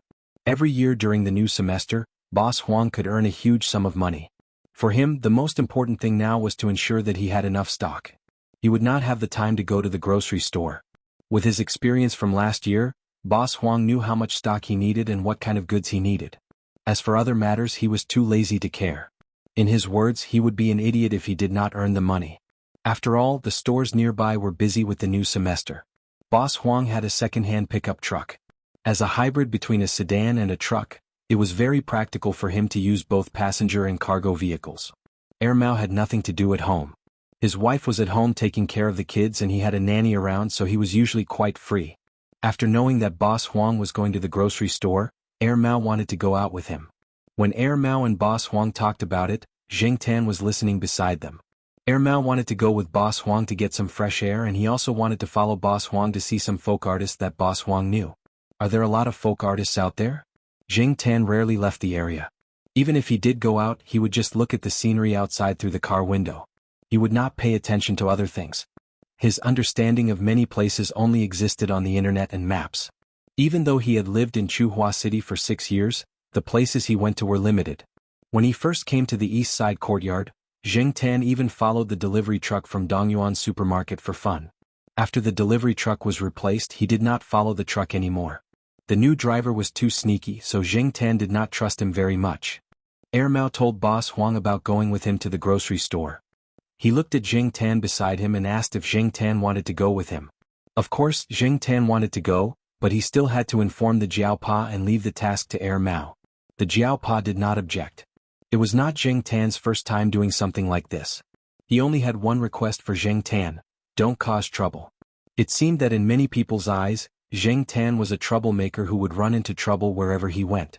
No one knew if it was because of Zheng Tan that so many things happened to Zheng Tan or because it was a coincidence. Either way, the Jiao family was worried about this. The Jiaopa had met the grocery store's owner once, and now that Zheng Tan wanted to go with Boss Huang again, he went to the grocery store to pay him a visit.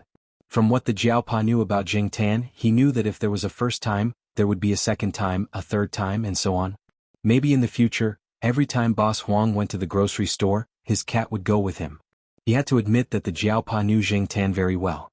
On this day, Mao went to the 5th floor to look for Jing Tan, and they went to the grocery store together. When they arrived, Boss Huang was helping them look at the list. On the list were the types and quantities of goods that Boss Huang and his staff had sorted out.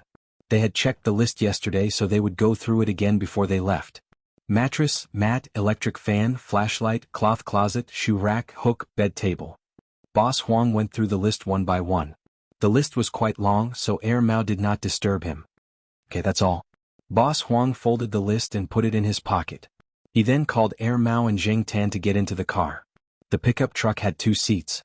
Mao sat in the front passenger seat while Jing Tan sat in the back. They could relax a little when they went out, but when they came back, the back seat would be full of goods. Life is like a book from heaven. Hey, where do I start? The soul doesn't know where to go, where is the way home? Boss Huang loved to sing when he was driving, but Jing Tan had never heard the song before. He thought it sounded weird. However, compared to General, it was still bearable. Old Huang changed to something more exciting. This song makes me uncomfortable, said Mao. Boss Huang thought about it and continued singing, the river flows to the east, the stars in the sky. That shivers? Jing Tan and Mao were at a loss for words. In the shop, the white cat sat on the shelf. It had no intention of following Boss Huang since it did not go out much. It watched as Boss Huang got into the car and followed it closely. It only turned around when it could no longer see Boss Huang. After Boss Huang left, it glanced at the staff member who sat in the boss seat obediently. The white cat then threw the thing beside its paw at the staff member. The staff member who was sitting in the cashier's chair with his legs crossed and was about to read the newspaper when he saw something black fall and hit the newspaper. F***ck.